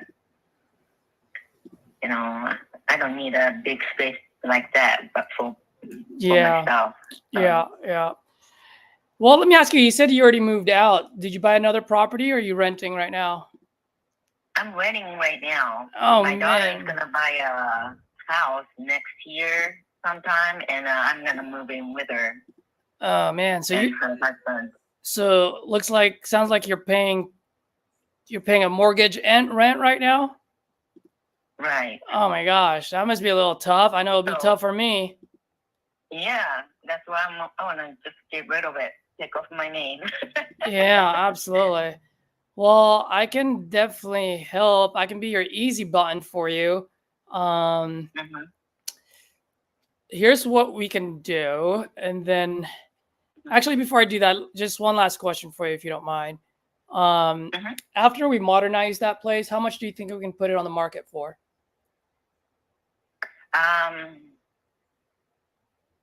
guessing over 300,000. Over 300. I'll say, yeah, if you at don't, least 315. if you don't mind me asking, how'd you come up with that Okay. number? Because house was inspected 2 years ago, was 300,000. Your house? Yeah, Got it. Was that through an appraiser or was it tax or? yeah, appraiser. Is it, that's So not almost. that's not when you refinanced, was it? Yeah. That is okay. Yeah, I know. The thing is, I always tell folks when it comes to appraisers. I mean, if you think about it, they're appraising it so that you can get a loan. You know what I mean? And so a lot of times their job is to give you the highest value. So in that way, you take out that much of a loan, which helps the banks. Oh, I see. You know what I mean? So Yeah. an appraiser might go, hey, yeah, it's worth 300, so that you as a seller, you as a homeowner, you refinance it at 300. They get a pretty good kickback from the bank. Bank is happy because you got a $300,000 loan instead of a $250,000 loan. You know what I mean? Yeah. I found out on Comma was house value was 294. Okay. So you know. Okay. Why don't we do this? I might be able to do something for you. One sec. And then one other thing too is like, I mean, it's great you've got the biggest house on the block.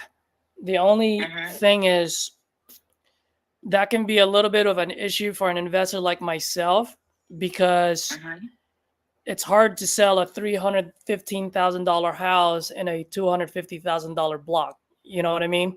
Oh, I see. Right. Now, if you're surrounded by other $350,000 house, then yeah, like that's a good deal, right? But if I'm looking at your block right now, I think the highest that I saw was like 260, 270. Now, a little bit down the ways were Poison Oak Road, Surrey Drive.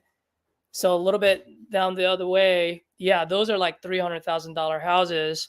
But is there a difference between your neighborhood on Oak Hills and the one on the other side, on like past Westwood Park? No, I'm just saying, is there any difference in the neighborhood? Is it like a gated community or anything like that at all, or is it pretty much the same? No. Same subdivision. Got it. Okay. One last question for you. The solar that you have, is that something that you can take off and that stays and you have to pay for it? What do you mean? You got to pay for it, right? Take it off. Yeah, you can. Yeah, I gotta pay for it. Yeah. I kind of answered my own question there. Yeah. Okay. Give me 1 second. Okay. Let me just run some numbers here. Okay.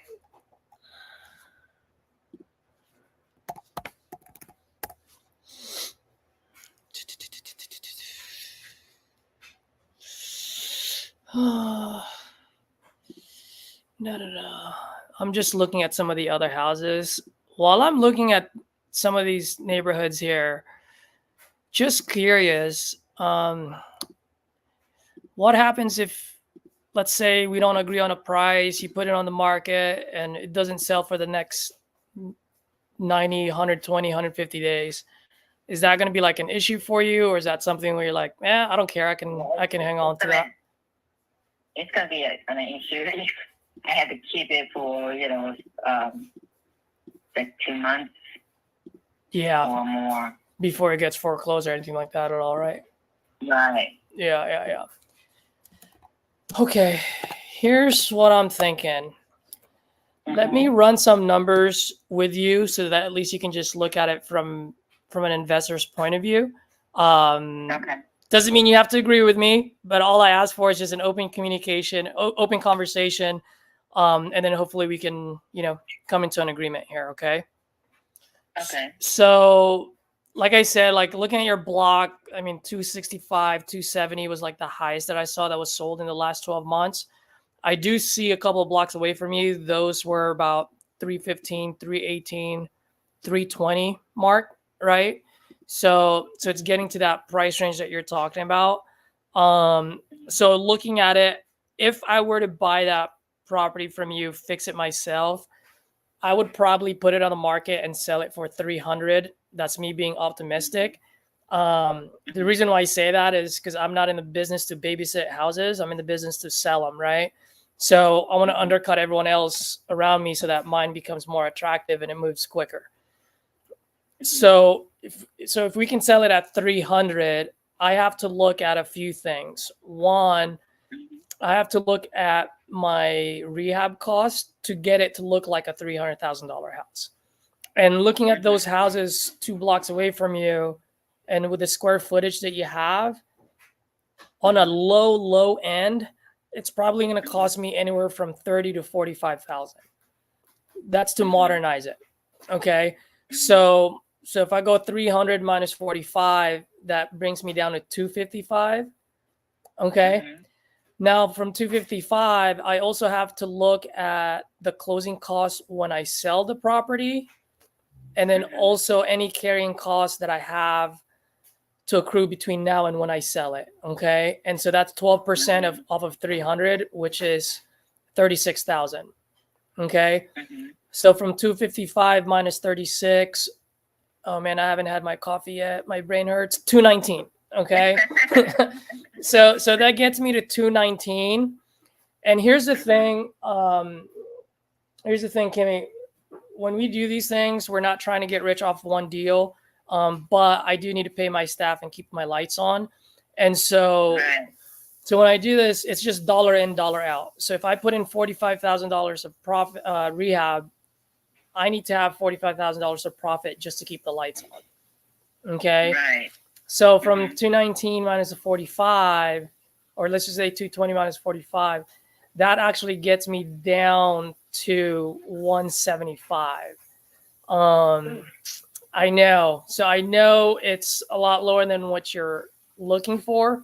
But if I were to buy your property at 260, I'm already upside down before I even do anything about it. Yeah.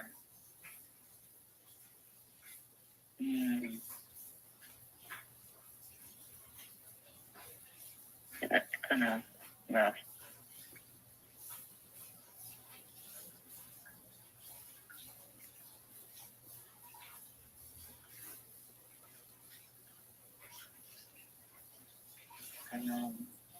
Five.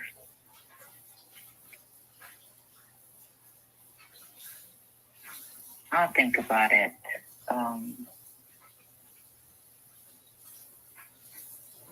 So if, let's say I'm gonna, sell to you for 175, what's the step? I'm sorry, what was that? If I sell to you for 175, what's the step? What's the fifth? Step. Oh, what's the next? Kind of process? I'm sorry, go ahead. Yeah, what's the next step? Oh, what's the next step? Yeah, absolutely. So what it is that we get in a agreement, so I can send you. And by the way, my agreement is very straightforward. It's only 2 pages. It's not like the 20-page, right? So it's a quick 2-pager. Just saying, hey, we're looking to buy this property off you for 175. right? It's a 14-day close. So I don't, I'm not tying you up to my hip for that long. And in those 14 days, 3 things are going to happen. One, I'm going to open title to make sure the title is clean. And then we can look at all the things that you owe on there, right? The second thing and the third thing, those are going to happen simultaneously. I'm going to send my guys out there. So I'm talking about my contractors to get a bid on it to make sure that everything that we discuss reflects the current condition of the house, right? So assuming you're telling me all the truth, then there should be no problem. Okay. Now, if we go there and the roof is messed up or the foundation, there's a problem, then obviously I'll come back to you and say, hey, we found something that's big. So we're really just looking for big ticket items. All the small stuff I don't care about. I've already included that on my calculation. The other thing that I also do is that I also send my local partners to go see the property. And the reason why we send local partners out there is because we're actually out of Austin. And so we want to make sure that we always have a set of eyes on our project at all times. It's just a good way for me to protect my investments. You know what I mean? I just want someone to be able to go there, drive there in 15 minutes and make sure that our guys are working and getting it done in the time frame. So those are the things that's going to happen. All I need is 14 days, really just to confirm everything that we discuss. If everything reflects what we're talking about, then 175, in 14 days or sooner. Okay. All right, I'll think about it. Yeah, absolutely. I mean, I know it's a pretty big decision. Yeah. And if you don't mind me asking, by the way, and like I said, it's a pretty big decision. I've done this myself when, on the other side, just putting myself in your shoes, like, what are some of the things that you'd be thinking about? What do you mean? No, I mean, you said you're going to think about it. I'm just asking, like, what's your hesitation or what are some of your reservations? I'm just trying to figure that out. Oh, I contacted with some other places too. So I want to talk to them also. Mm-hmm. Yeah. Have you talked to other people? Have you gotten other offers or? I'm sorry? Yeah. I'm gonna talk to the other places also. So. Got it. Okay. I was asking if you've already talked to other people or if you've gotten other offers, or you're just starting. Just starting. Got it. Okay. Yeah, absolutely. I mean, at the end of the day, your house, your decision. So no pressure on my end. I understand not every call is a deal. I'd like it to be, but I understand not every call is a deal. You can use me as a resource. I'm here to answer any questions you have. One thing that I do, if you don't mind, I'd like to share some information with you where, that can help you through your journey here. One of the things that you just got to be careful of is a lot of times folks will give you a higher number to get you excited and be like, yeah, I'll bite off you at 260. Right. And then you're going to say, screw Caesar at 175. I'll go 260. And I don't blame you. I'd probably do the same thing if I didn't know what's going on in the business. You know what I mean? The only problem to that is if someone offers you anywhere near the number that you're talking about, the big problem there is when you do the math, it doesn't work out. And so a lot of times people will try to get you at 260 and then they say, hey, I need 30 to 60 days for me to close this at 260. And if they tell you that, if they need more than 14 days, all it is they're looking for an actual end buyer to buy your property at 260. Now, the problem that you'll have is in the next 30 to 60 days, you're going to be tied to paying your mortgage, so you're not behind. And then in those next 30 to 60 days, you're going to get a phone call every Friday saying, hey, I need you to be at 180 in order for this to work, right? Because at 260, there is no investor will buy it at 260. Now you can put it on the market and maybe find someone that will live there and buy it at 260. But as an investor, I mean, let me ask you, if you're the investor, you know you can only sell it for 300. Would you buy it at 260? Yeah, lower, right? Yeah. You wouldn't, right? Because you wouldn't make any money. Right. Right. And so I just want you to be aware of that. At the end of the day, whether you go with me or someone else, like I said, your house, your decision. I just don't want you to be tied up with someone who says they're going to buy it at 260 just to let you know 60 days later that they can't get it to the finish line. And then now you're 2 months behind. Now you're up to foreclosure, or maybe you've been paying the mortgage and your rent and now you're just eating ramen and bread every day for the next 60 days. Right. You know, so Okay. I'm just letting you know because I've seen this happen many times. And a lot of times those homeowners tend to come back to me 60 days later going, holy crap, Caesar, you were right. Now I'm 2 months behind. I need your help. And then at that point, I can't help anymore because now I got to pay the price that I gave them plus all the arrears that now they have. Mm-hmm. Okay. All right. You know what I mean? Okay. Mm-hmm. Now I know you got to talk to some of these guys. Like, when's a good day and good time for me to touch base with you and see if it's something that you want to move forward with?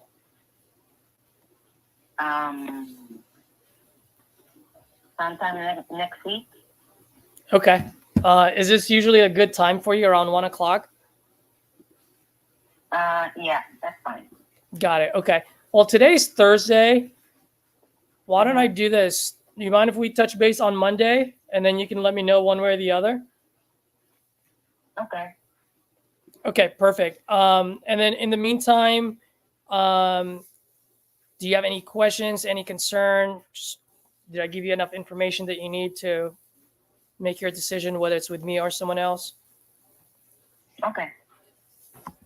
Yeah, no, I was just asking if you had any questions or any other questions you may have.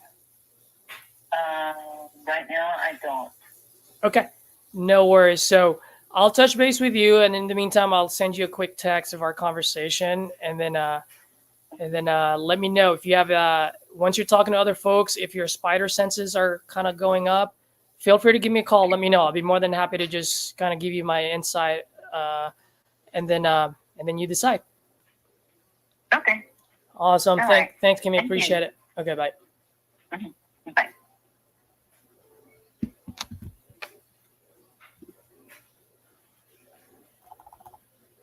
Those ones are tough. Like when they're shopping around. And I'll send it to you in a couple of minutes, okay? Sounds good. Thank you. Thank you, Antoniette. Bye-bye. Talk to you soon. Bye. Hey, I closed one deal. Nice. What? Nice. Tell us about it. Let's go. Attaboy, Daniel. Let's go. Everyone's So- probably like, why did I have to listen to Caesar when I could have listened to Daniel? God dang it. What the F? Tell us about it, dude. ARB, so, I mean, the property is in Lakes Mill, Iowa. It's a small city. Houses, like, no full remodel, just like livable condition. They are going for 40 to 160. I have photos on Zillow. It's a 3 bedrooms, 2 baths. She has a tenant on the house, but she said that she can give them notice to go out, like no more in the house. Mm-hmm. She wanted 80. She has a mortgage for 62.5. She got an offer for 72. I offered 78. The rehab, I put 25,000. And the flipper will make 25. Nice. And my fee is 8,000. Yeah, you got to dispo it. Now I need to JB with somebody. That's good, dude. So they already signed the contract, everything? I'm gonna write up the contract and I will send to her. Oh, She's nice, gonna dude. review it this night with her husband. Sweet, dude. That is super cool, man.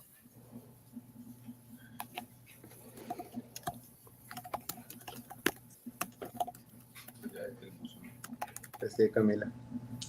Randy asked how many square foot is a house? So it's a 3 bedroom, 1.5, 1,600. But Nice. when she bought it in 2022, I got some photos on Zillow. They were like livable condition. Maybe redo the kitchen a little bit because I have a couple comps in the area. I have one that is in the market, same style of house for 200 days. It's in the market for almost like 100 days, but for 200. And I have two comps, one for 147, 300 square foot less. And I have another one, 3 bedrooms, one bath, 1,500 for 155. So I put RB 150. That's good. Yeah, I'd get her to sign that thing, call her tomorrow.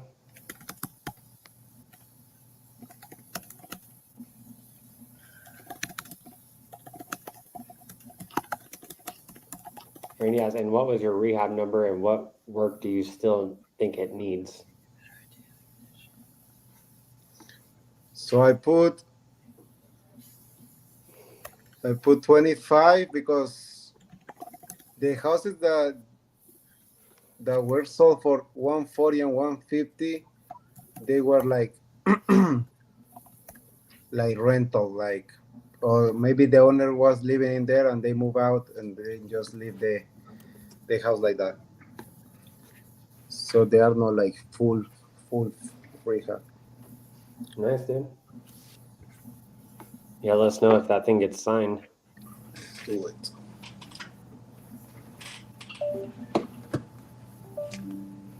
It's cool to like go back, like I'm doing these follow-ups, right?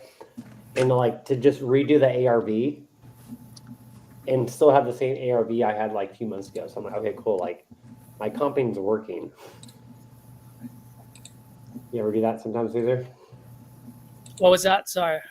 Like I'm doing a lot of these follow-ups. And I'm like, okay, let me try to comp this again because my skills are a little bit better now. And like, Oh, I'm like, oh, absolutely, cool. ARVs, what's that? Yeah, 100% agree with you. Oh yeah, so Already like with it. Yep. on this one's like ARV's 165, and I look at my notes, I'm like, boom, 165, spot on. Yep. Some of them are off though. I'm like, oh shit, what was I thinking? Like, you know, going for the high ARVs. Yeah. I don't even like going for the high. Like if I got a 200, then like a 160, then like a 150, 150, 148, I'll do like 150. Let's see here. Let me call this lady. Okay, but I have a question. She has a tenant on the house. I'm gonna put 45 days or sooner. But you know, You just put in your contract that the property needs to be vacant at closing. but the things that I don't wanna do, I mean, for me, it's a deal. Like on a 150 house, make 25,000. The flipper, I will do it on 150. So, Okay, so but the thing is, like, I don't wanna be like, in the case that I don't move that deal, I don't wanna then the tenant went out of the house, now it's vacant, and she's no more getting rent.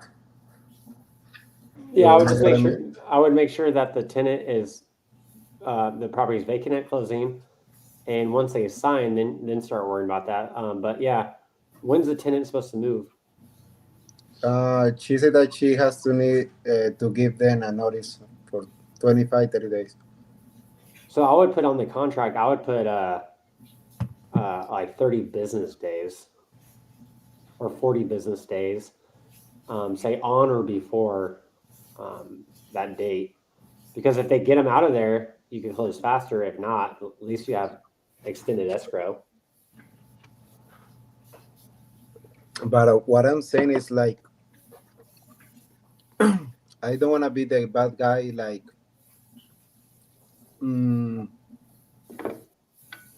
I don't close the deal, and now the tenant is out, and now she's not getting rent. Yeah, I wouldn't worry about that yet. Get that contract signed first, then worry about the next step. You know what I mean? Yes, sir. Okay. Yeah, it's definitely a valid point, to worry about the tenants, but a lot of this is just get the contract and worry about, the next step. Later. Because, if you worry about the next step, what if that first step doesn't happen? What if that contract never gets signed? Then you kind of have these worries and stuff like that, right? Yeah. Yeah. But yeah, good job, man. And get that contract signed, then start dispoing it. If you run into some problems with the tenants, then you bring that problem up. You know what I mean? Okay. That's good, man. So, a stupid question. On the date, how is the date here in USA? Like, I have to put the 1st of November, October 10, 3, and 2024, right? I don't think it matters, but let me look at my contract. In Colombia, is different. I always have. Yeah, just do 11 month first. Month first, right? Okay. Yeah.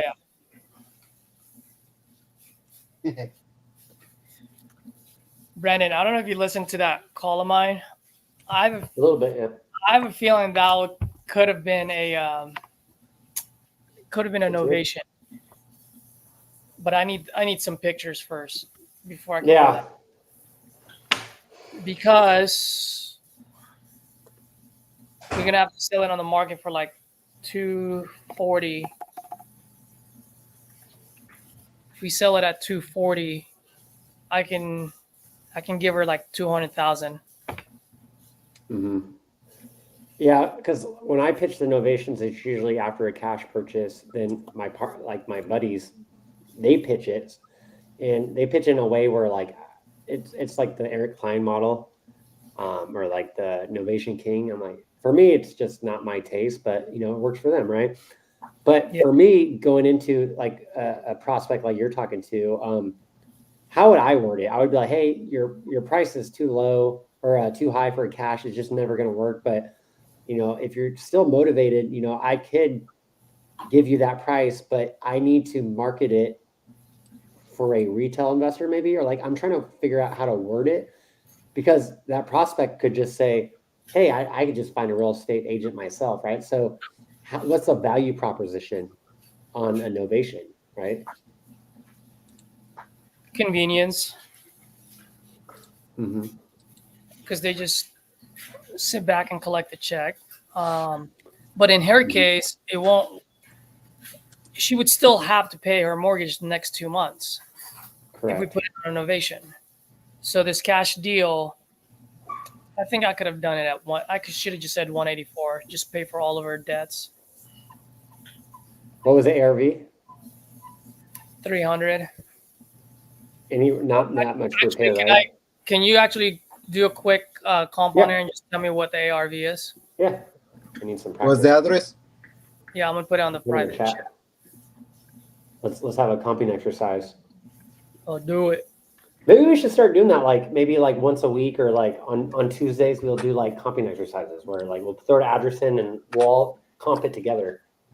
That might be cool. I mean, or like if you're on a phone, as soon as they answer the phone, just throw the address on the private chat, and then obviously if I'm not on the phone, I'm not gonna do it. But if I'm not on the phone, like I don't mind just doing a quick comp and say, here's my ARV, and then obviously you do the rest since we're all doing the same calculator anyway. Mm-hmm. So Zillow says 215, but that's just like my ballpark that I start with. Let's see. Yeah.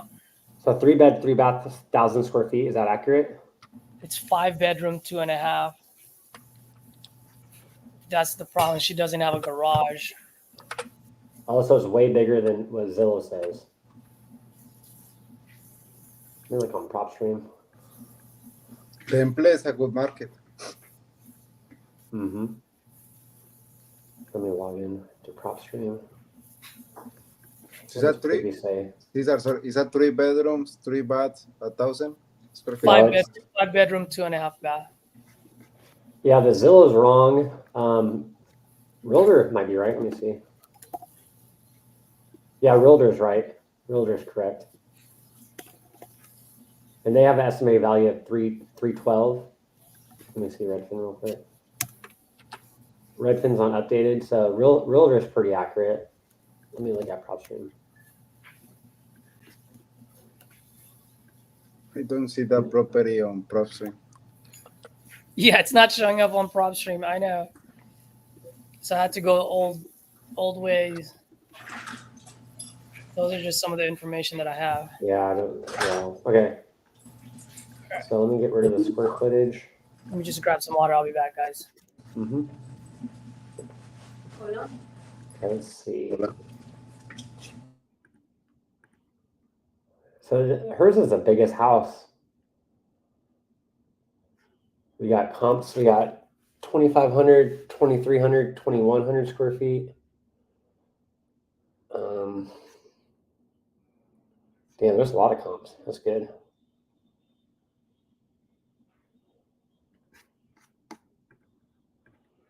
So it's 5 bedroom, 2.5 square feet, or 5 bedroom, 2.5 bathrooms, 2,200 square feet. Okay. Privy. That's what Privy says.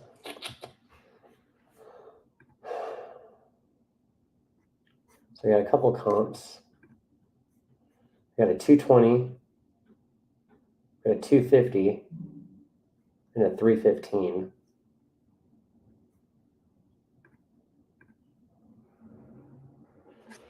Let's see, let me look at Zillow.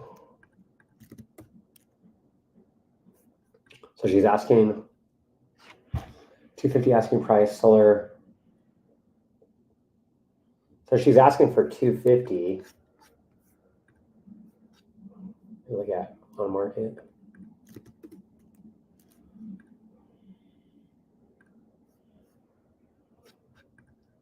For sale. Resale, I didn't realize I was on mute. I was saying, looking back to it now, I made a couple of mistakes on that call. Maybe more, What? but two that I can identify. What happened? Or what do you think? One, I jumped straight into the calculation. I didn't talk about Motivation? realtor. You know what I mean? Paying all the commission. Oh. Yeah, so that was a big one. How much was she asking? 250. And it's 2,200 square feet. Yep, 22, 24, something like that. Yeah, so let me open it up to 2025.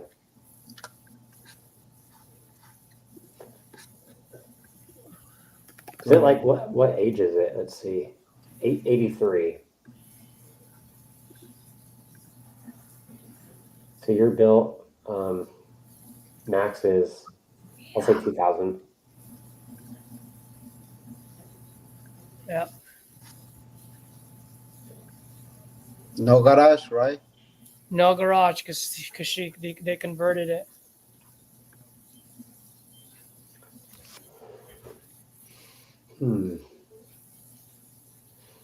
What do you think ARVs? Okay. My first take ARV was 260. And then when I saw the block down the street, I'm like, this has 5 bedrooms versus 3 bedrooms. You could probably go to 300. That was my thought process on it. Yeah, there's a 228, but that's 1,400 square feet. 227 is 13, right by her. Mm-hmm. All their houses by her are small. Yeah, if you remember, that's why I said you got the biggest house on the block. She's like, yep. And I was like, well, it's not really a plus for me.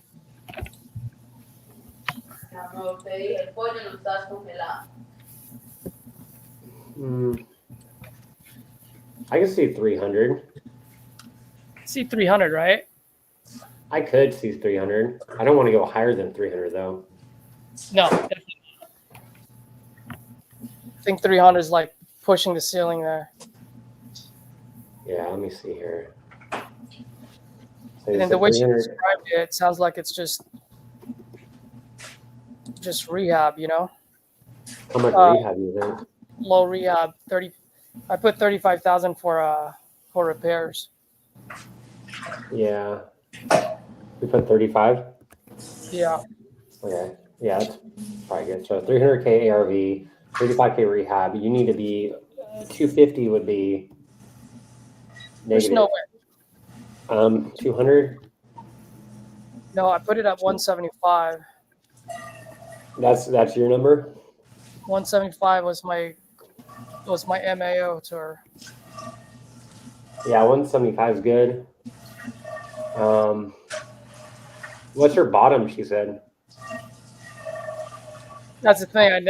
That's my mistake. I should have Yeah, asked. like I should have I don't asked. even think she could get 250 on the market. She, Do you you think? can't, right? I don't know. Like if it needs rehab, like you know, not throwing math or anything into it, but like if ARV's 300 and she wants 250, like I don't even think she get that market because you got real estate agent commission, closing costs, like that's weird. I can give her. It's like a retail price, but not really. It's like an as-is price, right? Yeah, I can give her 200,000 if we sell it on the market for 240. Because they say innovation. this. I think the calculations is this. So it's like ARV, so 300 minus the 10% minus 30K. So you need to get this for 240 if it needs no rehab. So minus the rehab, like 210. Well, what are you talking about? If we're to do novation. Mm-hmm. If we're to do a novation, we put it on the market for 240. Mm-hmm. I can give her an MAO of 200. I mean, we're not going to rehab it. We're just going to put it on the market. True, but that 40K, you're working with agents. Like, there might be enough meat there. Yeah, I'm because just not with this, I already put 4.5%. So let's make that 5 instead of 4.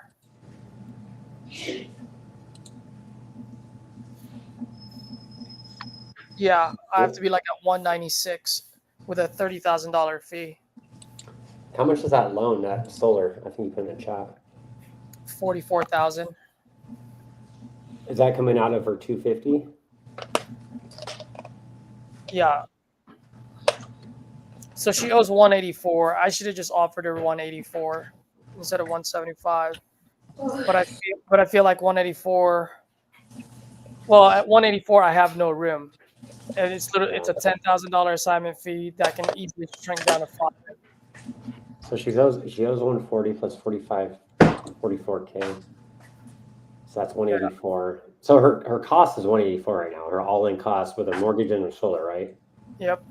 Her debt. I mean, her debt is 140, 184. Yep. Does she have a good interest rate? Nope. 6 point something. So pretty much today's rates. And it's in Texas. What you could do is say, I could just take over that mortgage and that solar lien, and you could just get out of the property. But then, yeah. You know, I don't like to pitch sub 2 if, you know, you could just go on market and get that price automatically. Well, that's what I'm saying. So if I were to do it sub 2, like what sub 2 person is going to do it? 6.5%. I mean, I guess the good side is down payment. The interest rate's not a problem. I think depends on the cash of the seller. So if you say, hey, you could get out of this property and I could just take over the responsibilities and maybe put a few $1,000s in your pocket, like 5. Because she has does she have equity? Not really, huh? Mm-mm. I think someone would buy this sub 2 if with. So cash to seller would be like $5,000. Then your wholesale fee is just like 10 to 15, right? Mm-hmm. 15K, 20K entry for a 300K ARV. It's pretty good. So you're But you saying definitely want to try to. I feel like the novation part would be better than just pitching sub 2, but it could work in the sub 2 because it's a good market with tons of comps and a lot of traction. yeah. Like there's in a half a mile radius, I have 42 comps on Privy, like wide open comps, not just like filtered comps, just wide open, and that's a lot. So it's a good market. Yeah. Yeah, where you live, Cesar? You live in Texas? No, California. Yeah, I live here in Dallas. Temple is a good market. Really. Oh, it is? Yeah.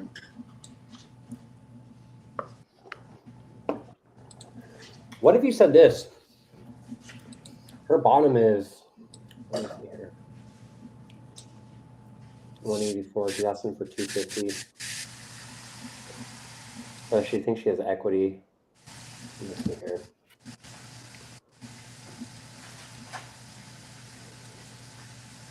$250 minus 184. So she thinks she has 66 grand worth of equity. Yep.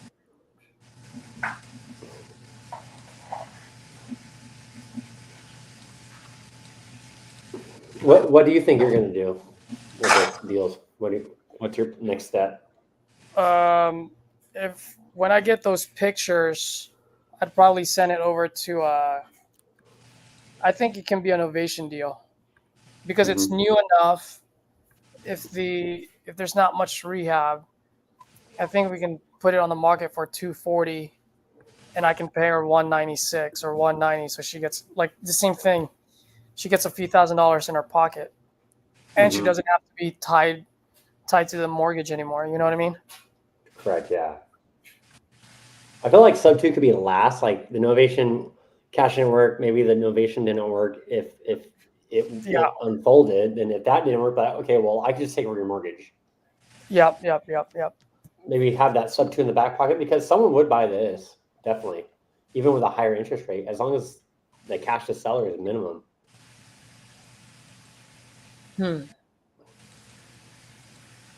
Because a lot of people say, oh, like the interest rate's too high. Well, it depends. Like if you have a good market, someone will buy a 8% sub 2 if it has 0 like low entry. Like I sold an 8% loan, and to get in the property was only my wholesale fee was $5,000. Someone bought an 8% loan just for $5,000, and that $5,000 went straight to me as a wholesale fee, nothing to the seller. So it happens. It just has to be in like a really good market where primary or homestead owners will buy sub 2. Yeah. But yeah, I would maybe pitch that novation there and then.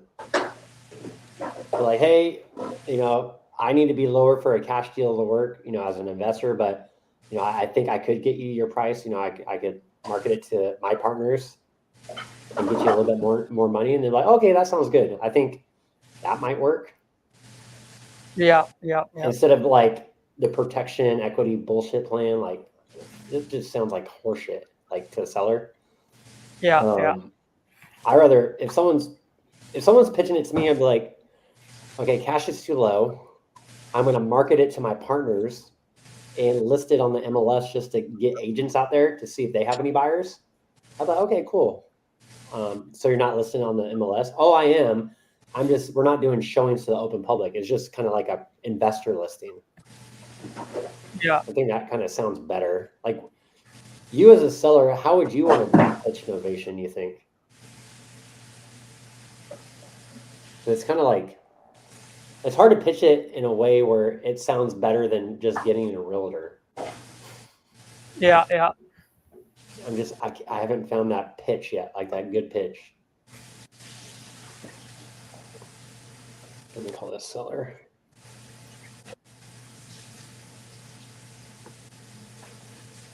When I fill in the contract, it matters how I put the name because I don't know if first is her name is Maria Antoniette, but I don't know if first is Antoniette or Maria first. What's her?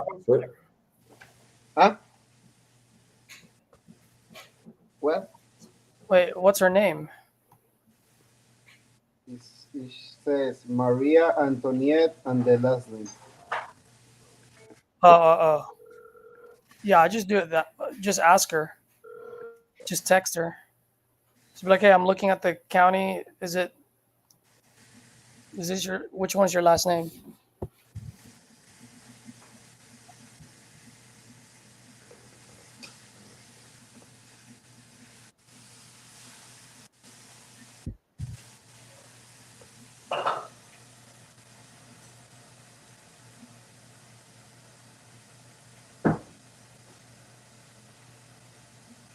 The person you were trying to reach has a voicemail box that has not been set up yet. Please try your call. I know exactly who to call right now. I'm gonna call Kelly. I'm sorry, the person you were trying to reach has a voicemail.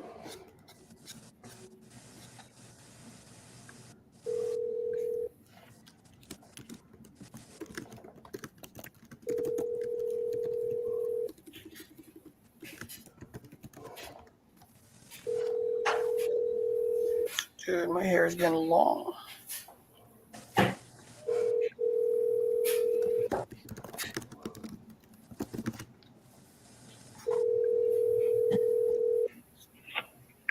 Hi, this is Kelly. Hey, Randy, I don't know if you're still there, but yeah, she still owes $44K.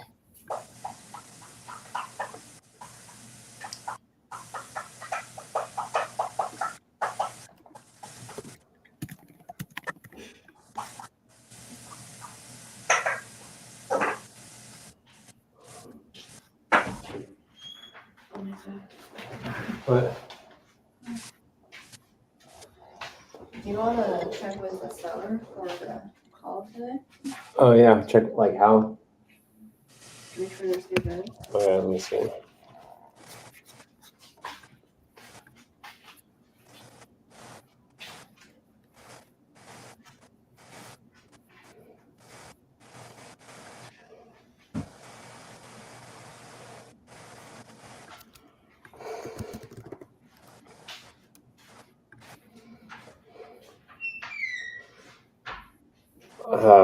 My buddy Brad's going to do an innovation pitch probably in 30 minutes. We can listen to that maybe. Yeah, that's fine. For an hour. Yeah, an hour. 1:30. Let me see my calendar. All right, I'm gonna switch to dispo mode for a quick sec.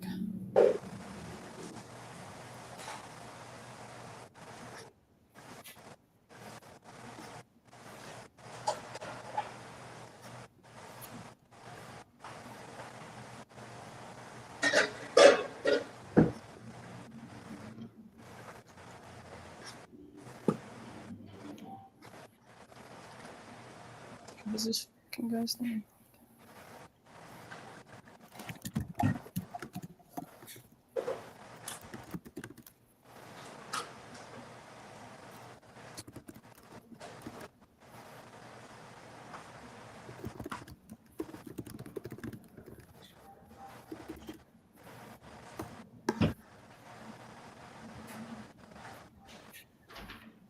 It's 1:30 our time, so it's already their time by the way. Yeah, 3:30. Yeah, I just texted her.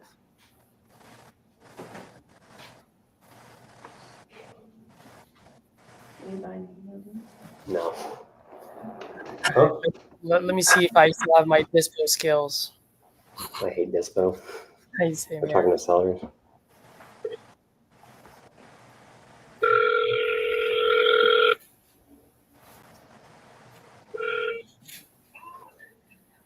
Hello, Kevin. Yes. Kevin, good afternoon. It's Caesar with Allied Advantage Property Group. How are you? You want to? I'm all right. How are you? Oh, I'm doing great, man. Doing great. Thank you for asking.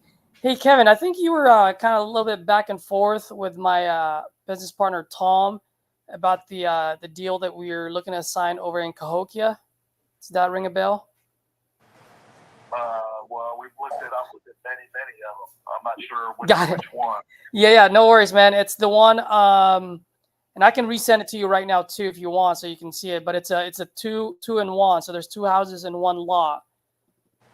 Oh, that one, right? Yeah, it's off Mildred Avenue. Yep. Yeah, I was looking at it. I was talking to my brother. We might be passing at the moment only because we got some other house that we're just trying to get situated. Mm-hmm. I mean, I'll look at it. I'll see you send it. I'll look at it again. Yeah. I need to get a better, clear picture of the pictures. I'm not sure what I was looking at. I saw some damage and stuff on one of them. I can't really tell if one is in really good shape and one is in okay shape. Yeah. So we've had some few walkthroughs on there already. So the feedback that we got is, give me 1 second. So obviously, as you know, it does need a full rehab. The detached garage. It does need a full rehab. It's like medium to heavy rehab, and then the detached garage most likely need to be torn down. Yeah, we're not. We're just gonna pass on that one. We're not in the mode of doing rehab, especially out there, and not right this minute. Got it. Okay. Yeah. Or if you got something that's like ready to move in and it's in that area, that price range, the 30, right around 30, and I'm looking for 3 beds, at least 1 bath, then I would be interested. Got it. Okay. Yeah, I will definitely keep you in mind. Now, just to let you know too, by the way, I don't know if you're aware, but I know last time you guys were talking, our price point were pretty high. We went back to the seller. I think he said 36 is the last thing I think I saw. 37.5, which is $500 more than the offer that you gave. Yeah, I gotcha. Yeah, but if it requires rehab and stuff, we're just not geared up to do that. We got too much else. Got too much else going on. Got it. Yeah. Okay. I mean, we're builders, and I'm on the East Coast, and we're actually building some townhouses and some different stuff. So I got a lot going on. I don't really want to manage that project out there. Yeah. No, I gotcha. Okay. Well, I'll definitely let Tom know. And then if we come across any other properties around that area, I'll definitely let you know. And then if you don't mind, you mind texting me some of the markets that you do, and then what are some of the things that you're looking for, like whatever the ideal deal for you. If you can shoot me a text, and that way I can add it to your profile. Yeah, I'll do that. It'll take me a couple of minutes, but I'll get it to you. Yeah, no problem, man. Have a good one. All right, thanks a lot. Okay, bye.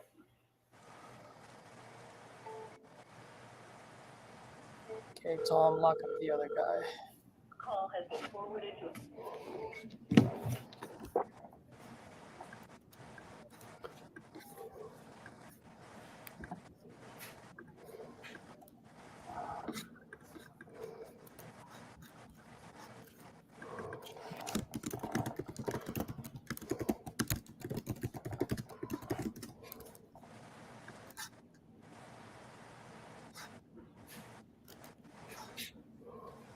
Tom, what's up, buddy?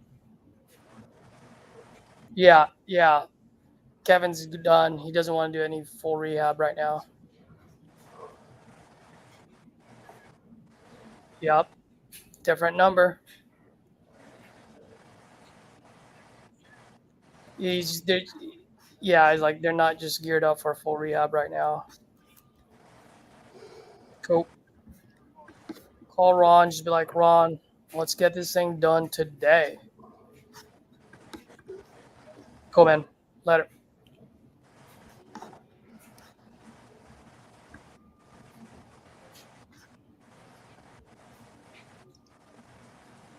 Dude, I want to get a deal assigned today. Today.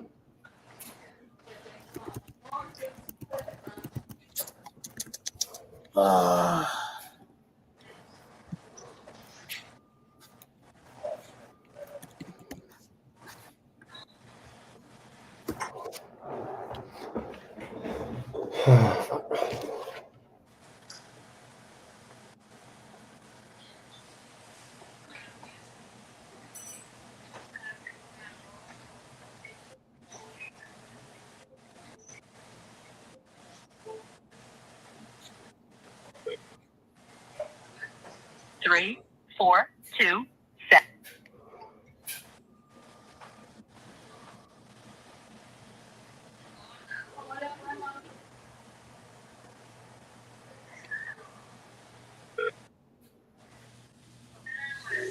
Three, 4, 2.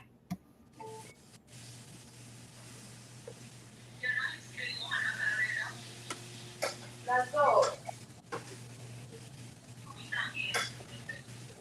Qué bueno.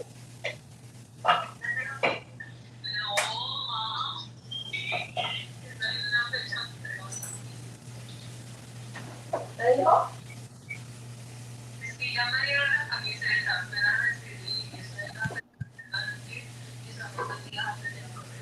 Y cuando esté la carrera.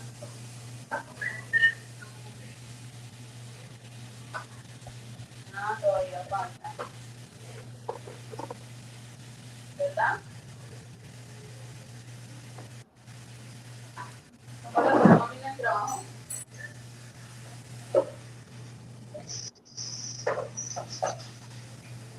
¿Bien?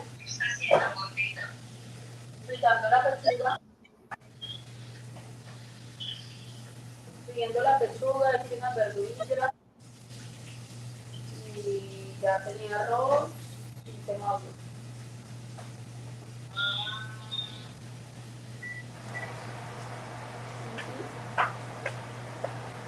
No sé cómo es, ¿no?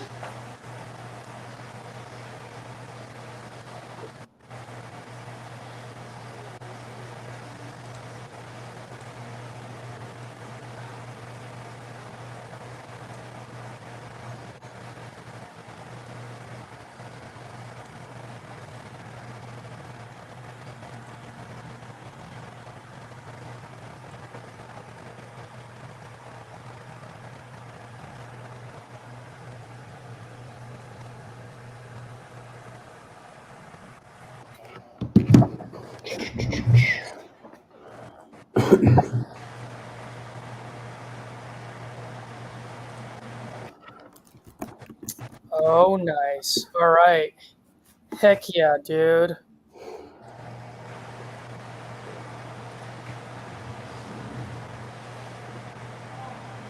This is definitely a freaking Novation deal. The same one? Yeah.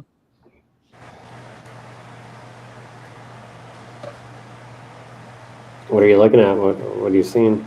She just sent me her pictures. Because I just said, hey, would you happen to have pictures of the property to help me get a better idea of its current condition?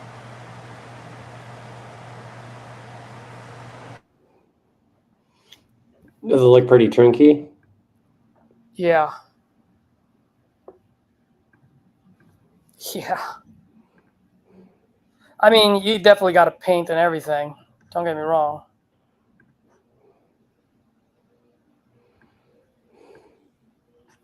You got to paint. 2,200 square feet of painting is a lot. Kitchen needs to be redone.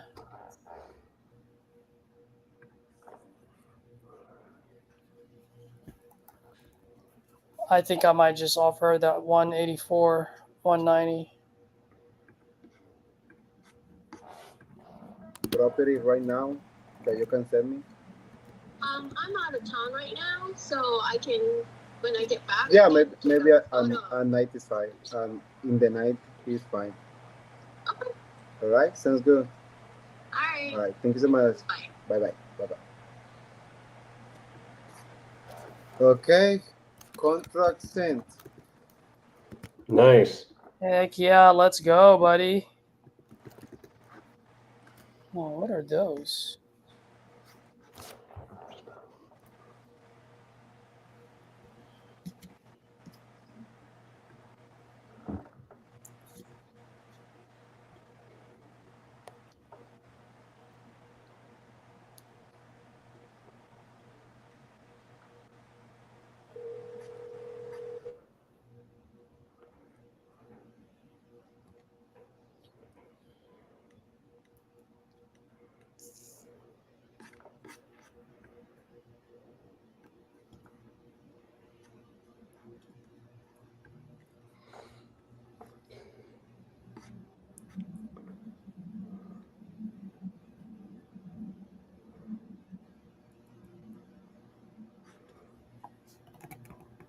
Lucy? Yes. Hey, Lucy, this is Daniel. I was calling you about your property at 121st Street. You entered on my website a couple minutes ago. Are you still looking? What? You entered that property on my website saying that you are interested in selling that property. Is that correct? Yes. Where are you from? Say again? Say again? What did you ask me? Where are you from? I'm from Dallas, Texas. Oh. I mean, I'm from Colombia, but I live in Dallas, Texas. What are you interested in? You have a property at 121st Street on. Ellendale? Yes. All right. Are you looking to sell that property? I might be. You might be. Okay. How much are you asking for that one? Huh? How much are you asking? 25,000. 25. Okay. But it's what happened was I bought the property and I was gonna fix it up, and meanwhile I got sick. Sorry to hear that. I mean, the property where I got the outside all painted and everything, it's a 1-bedroom. It's a 1-bedroom? But the inside has to be redone. The inside of the house, and I bought a lot of the stuff that goes inside already, but being due to my health, I couldn't get it done.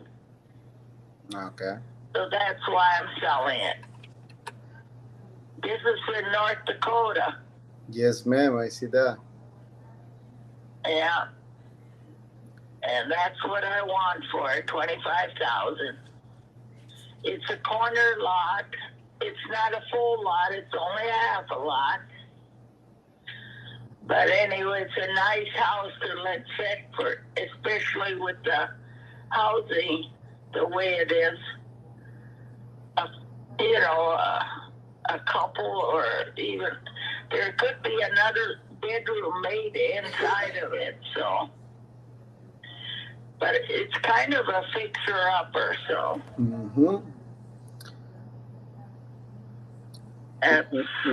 When you bought it? Huh? When you bought it? What year?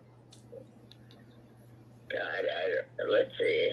I think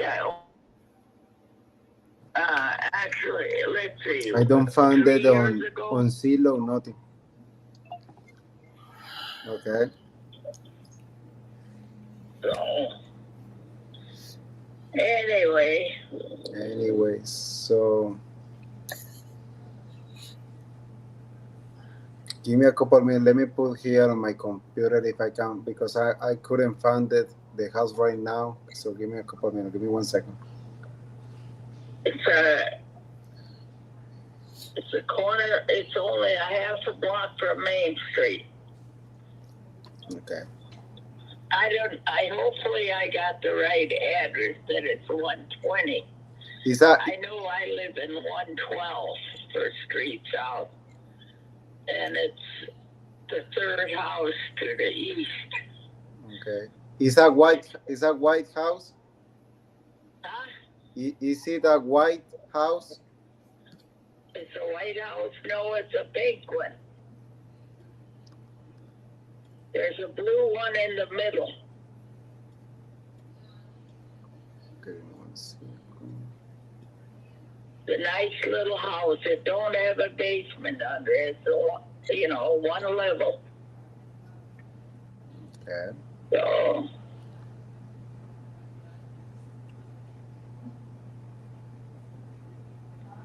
I was just gonna call City Hall and ask to make sure that I got the right address for it. Okay. So when you bought it, you say that you bought it with the intention to fix it up. Yeah. do you think that I can sell that property on the market? I don't know. Yeah. You have to fix it up first. I'd say if a person put in another 10,000, you'd have a nice home. The location is perfect. So, Okay. How soon do you want to sell? it don't matter. As soon as possible? Yes. Okay. And I want in cash. Yeah, we are cash. That's no problem. Yeah. You'd have to come and look at it. It doesn't, I don't owe nothing on it, so. How much Yeah, I you? wanted to make it a fix, and the water goes in it, the city water. Matter of just hooking up the electricity. Okay. Oh, yeah, Yeah, give me 1 second. I'm trying to see.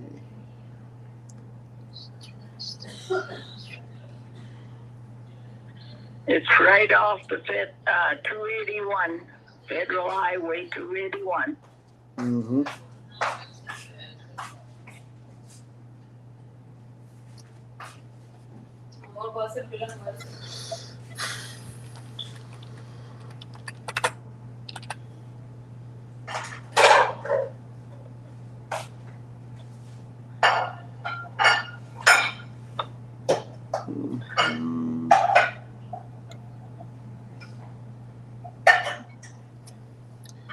Yeah. Give me 1 second. I'm having a hard time trying to see where it's at.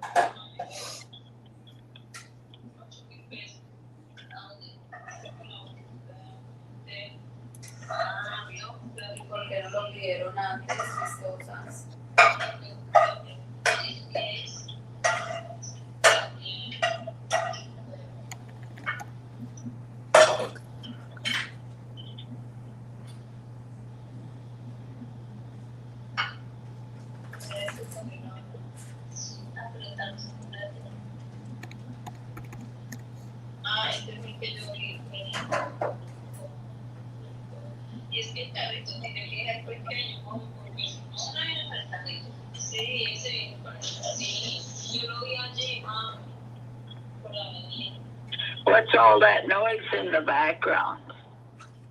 It's my wife making the lunch. Oh,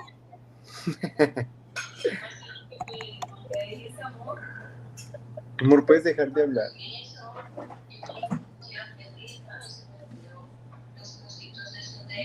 Lucy, let me do something. I don't want to hold you a little bit more. Let me find it first here because I couldn't find it anywhere. I seen Google is review, but I couldn't like pull it up on my website. Let me give you a call back in like 10 minutes, okay? right. Okay? I'm gonna try and get a hold of City Hall and find out their original address. Okay, yeah. It's on block 11 of the original plat of Allendale, North Dakota. But the number is 120, right? That's what I gotta clear. I can't remember I know I live in 112. And then there's another house beside me. And I can't remember what that address is, so I gotta find out from City Hall. Or I can call the courthouse. So, Okay. Yeah, let me see if I can find I'll it. be back later and I might have to write the original address. Okay. Yes, ma'am. Let's do that. Okay, bye-bye. Bye-bye, Lucy. Bro, I couldn't find it anywhere.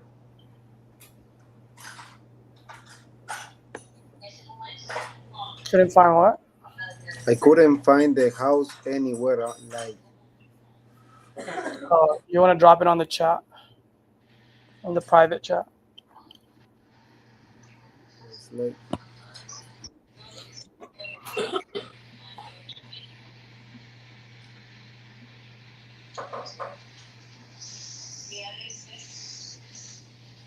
Placa, ponte audífonos, por favor.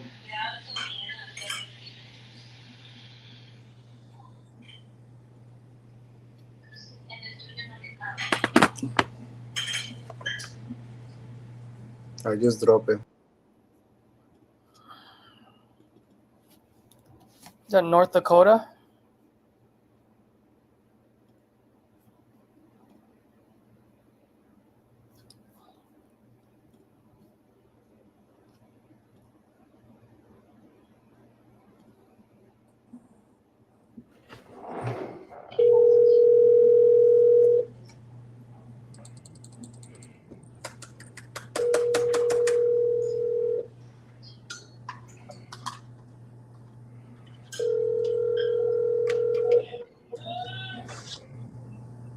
Your call has been forwarded to an automated voice messaging system. 64159.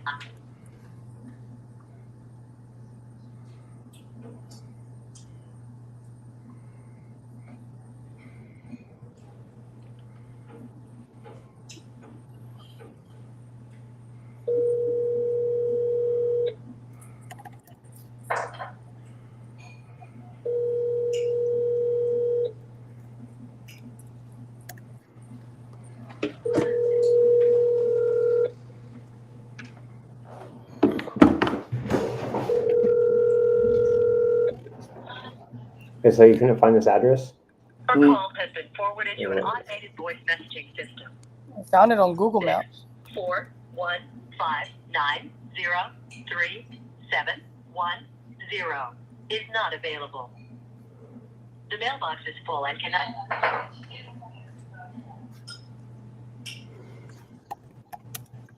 Yeah, I found it on Street View too.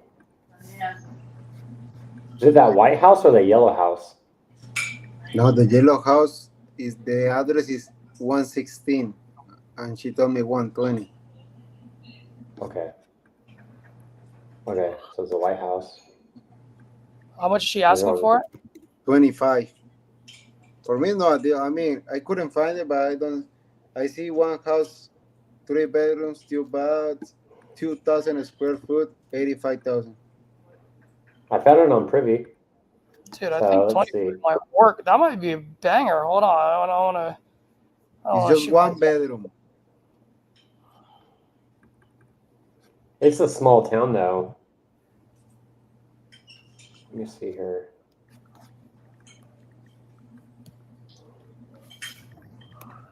Let me look up that area real quick. On Zillow. Yeah, I'm looking it for you. Give me a sec. The house across the street is a 4 bedrooms, 2 baths, almost 2,000 square foot. Is pending for 79.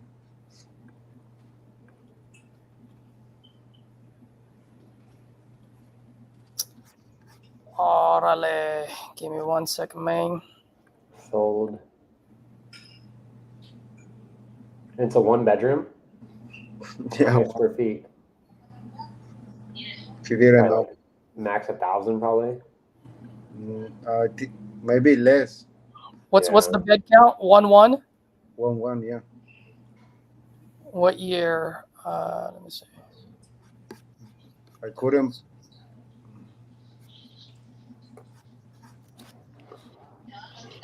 Well, here, I'll use my old trick. Does it need a lot of work? Yeah.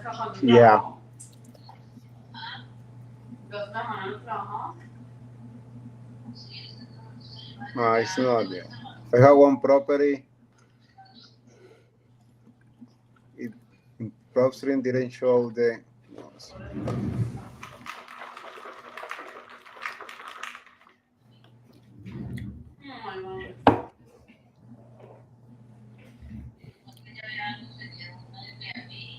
It's a 2 bedrooms, 1 bath, sold for 55. Another one for 19.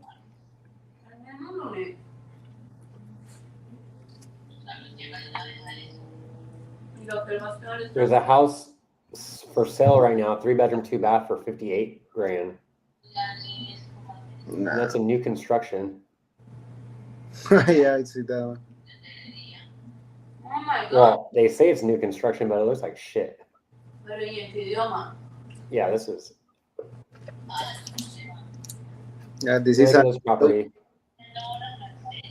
I'll put it in the chat. This one. That one's selling on market right now for 58 grand, as is.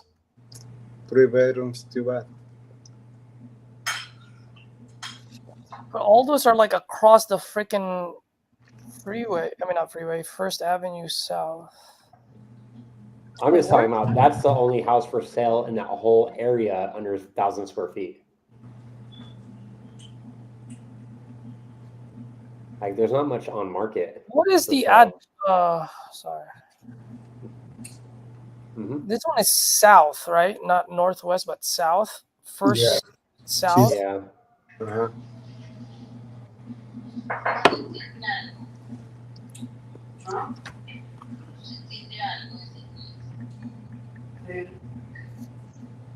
Just look up the city on like Zillow.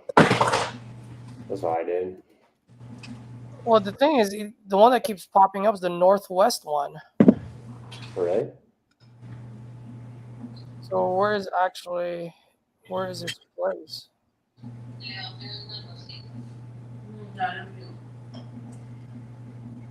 So if it's First Street South, it's not First Avenue, right? It's First Street.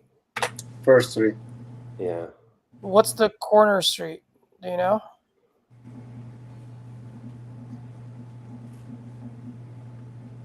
No. We have it right here. One of the hardest address. So it's Second Avenue South and First Street South. Buenísimo. Me fue buenísimo. So First Street South, Second Avenue South. Okay. Now we got something. Dude, this thing is so weird.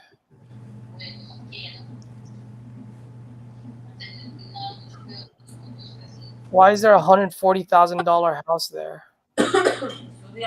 That's a bar. What the heck? Dude, this is so weird, bro.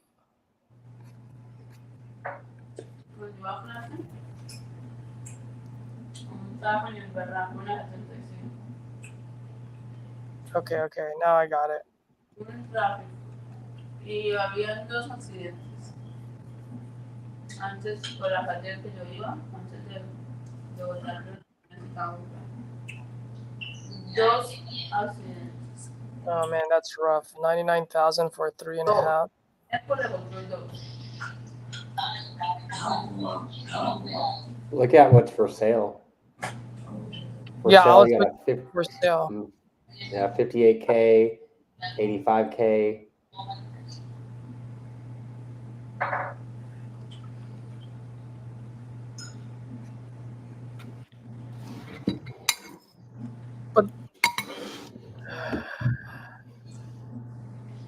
I mean, she bought it with the plan to do like fix it up, but not. She got sick. How much did she buy it for? She forgot.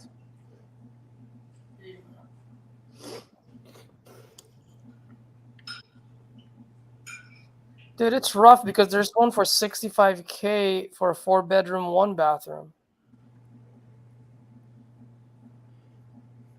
That was probably an as-is property.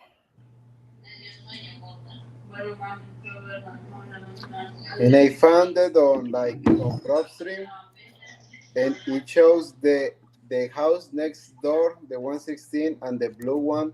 One is the one to. Oh, give me 1 sec.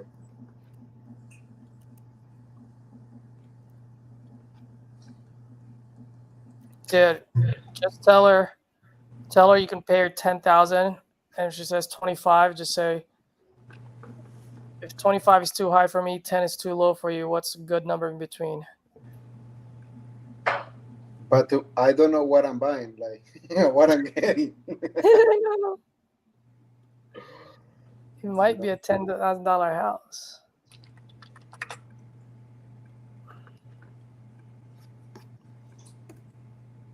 Well, that 58,000 is what?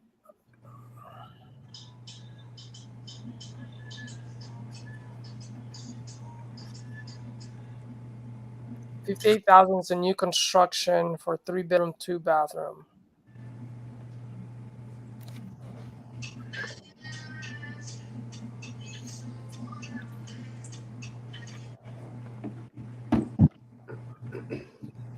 So 40. And what's the square footage of this one? Less than 1,000. She didn't know the square foot also. She just think- know that it's a 1 bedroom, 1 bedroom, 1 bathroom.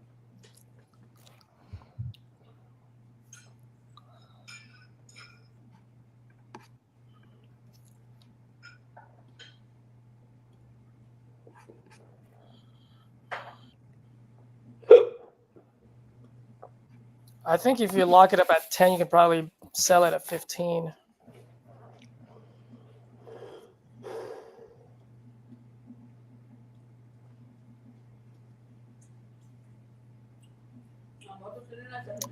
Has she given you any pictures or no? No, I didn't ask for the pay. I told her, hey, give me a couple minutes. Let me try to find it, and I give you a call back because I was like, I couldn't find it anymore.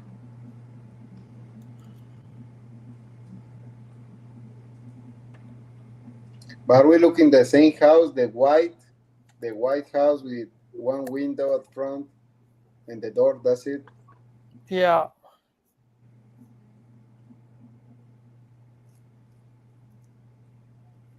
Oh shit. On realtor.com it says 1-1 but 2,773 square feet. So that's obviously wrong.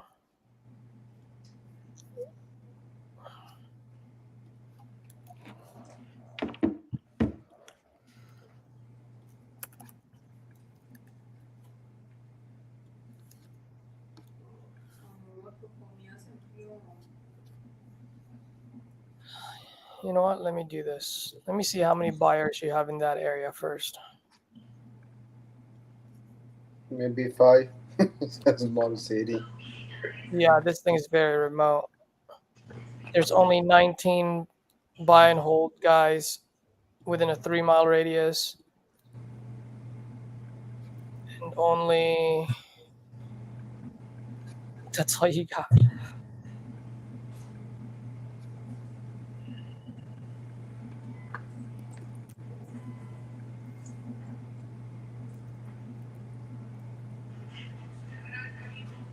They're all buy and hold guys. Yeah, there's 0 cash buyers out there 0 cash buyers. They're all buy and hold. on PropStream. There's no cash buyers. The rule. You got to get this thing deep for it to move. Yeah. Ask her how much rent is, but let's take a look at this, right? Ask her how much rent is. I think you have to lock it up at 10, dude. And if you need to come up maybe 12, I think you move this like at 15, 18. Just gut feeling. I don't know.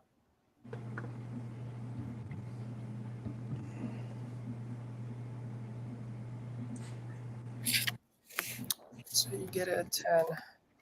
You add your 5. Let's say this thing's only worth 50,000. Probably rent it out for 800.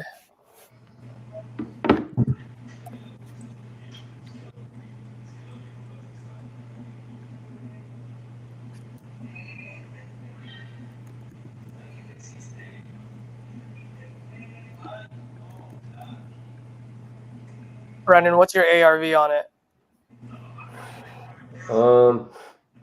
50, 60? For a one, there's just no. For a 1 bedroom, I would say 30. 20. right? Like there's oh yeah, there's no, I'm privy there's nothing for sale or like sold. I mean, like I'm not getting sold data. Let me look on PropStream or Zillow real quick. There is no comps. Like, I have 3 bedrooms, 3 bathrooms, almost 2,000. It sold for 150. I know. I saw it. Wait, so she owns it outright, and why is she selling again? She got sick, but now it's vacant. She bought it with the intention to do fix and flip. Oh no, fix and flip. Maybe fix it up and rent it out. I don't know. When did she buy it? She forgot. She said a couple years ago. I don't remember. Got it. Okay. I had 2 bedrooms, 2 baths. It has a garage. Almost 900 square foot. Sold for 63.9 on 2023. No basement. There's no solds in that area that are like small. Yeah, we have 401 First Street, North Illendale, North Dakota. 1 bedroom, 1 bath, 700 square foot. Sold in July of 2023 for. Bro, this is how I would do it, dude. Just say, hey, look, there's a house on. You see this one that got sold for 99,000? There's a house on 2nd Street that's a 3-bedroom, 1.5 bathroom for 99. There's one on 2nd Street North sold for 65. That's a 4-bedroom, 1 bathroom. Right? And then there's a house that's being on sale for 58,000, 3-bedroom, 2 bathrooms, been there for 70 days. So best case scenario, I fix this place, I can sell it for 30. I have to put in probably about $10,000 to $15,000 worth of rehab on here. So that only leaves me. That only leaves me with 15. So I'll buy it off you for 5. And if she says no, that's too low, then move your way up to 10. I think you can probably sell it for 13 or 14,000.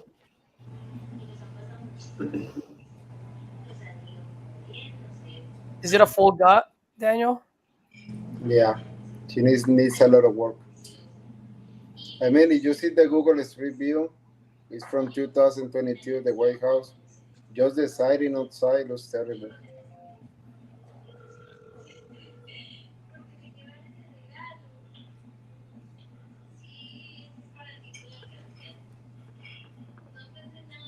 Yeah, that's just a rough market. Like you got to get this cheap, like Caesar was saying.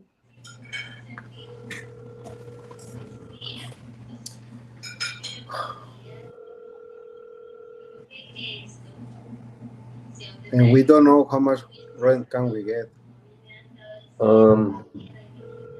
Rents in that area. On Zillow, there is no rentals. Yeah, no rentals. We're active, yeah.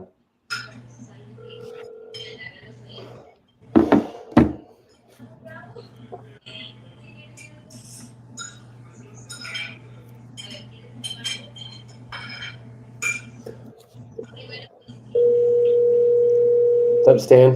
How's it going, man? I'm good. How you doing? We're good. So you needed some help on the filters on Speed Elite or anything like that? Well, I just want to get, I just want to make sure everything is set up right. So I've gone through and Yuri helped me, get it all set up. Sweet. And it looks like everything is kind of matching with what you have, except, let's see here. So, except I have year of construction selected, so I'm not getting the newest ones. Mm-hmm.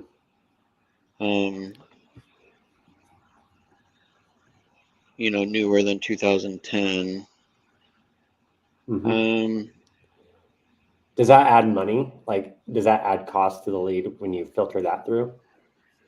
No, I think he was just setting it at 125 because he was matching property leads. Oh, I gotcha. So you might have to, grease the wheel a little bit, maybe. And then I see where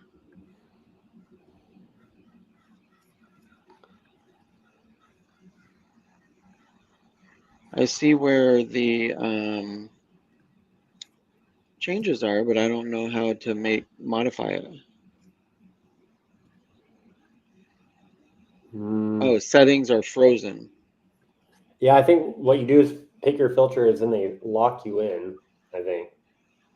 So you might have to call them and like tinker a little bit. Another solution is what Caesar does a lot too. So Caesar, some people have the coupon club, some people don't, but Caesar takes advantages of the sales that they have during the week or during the months, like the email blast. And you can get exclusive leads with a discount code. So you don't really need the coupon club, but you could buy exclusive leads on sale and pick them. That's kind of what Caesar does. And that's what I'm trying to do. Maybe in the next couple of days, I'm going to start looking into that. See, I have the coupon club. Mm-hmm. And then I have those coupon codes that I can use. So now I'm newer to this, so I don't have the $9 leads. Mine is the $29 leads. And then the active ones are 59, and then the exclusive ones are 100. Correct. Yeah. So that's good. But that's all part of Coupon Club, isn't it? Yeah.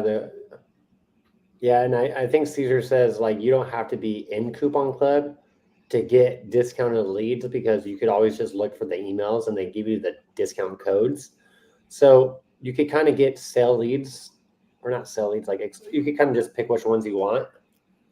And that kind of bypasses the Coupon Club thing. And I want to start looking into that as well. Caesar, how do you leverage the sales and get away from the Coupon Club thing? Everything you said was right. Everything you said was right except for the exclusive ones. So a lot of the coupons, which Stan you get already, I heard you say it. So when you get those text messages saying, "Hey, 75% off," blah blah blah, a lot of those are 75% off of the sale leads. So the sale might be, it's not exclusive. Now there are times when they go 75% off of sale leads and then 50% off of exclusive leads. So then you get the 50%. So you just have to watch what it says, right? Right. But then the leads are like almost $400. So you're buying the exclusive for $200 versus $100. And so to me, it's kind of worth the $200 for Coupon Club because I'll be getting the exclusives for $100 a pop. Okay.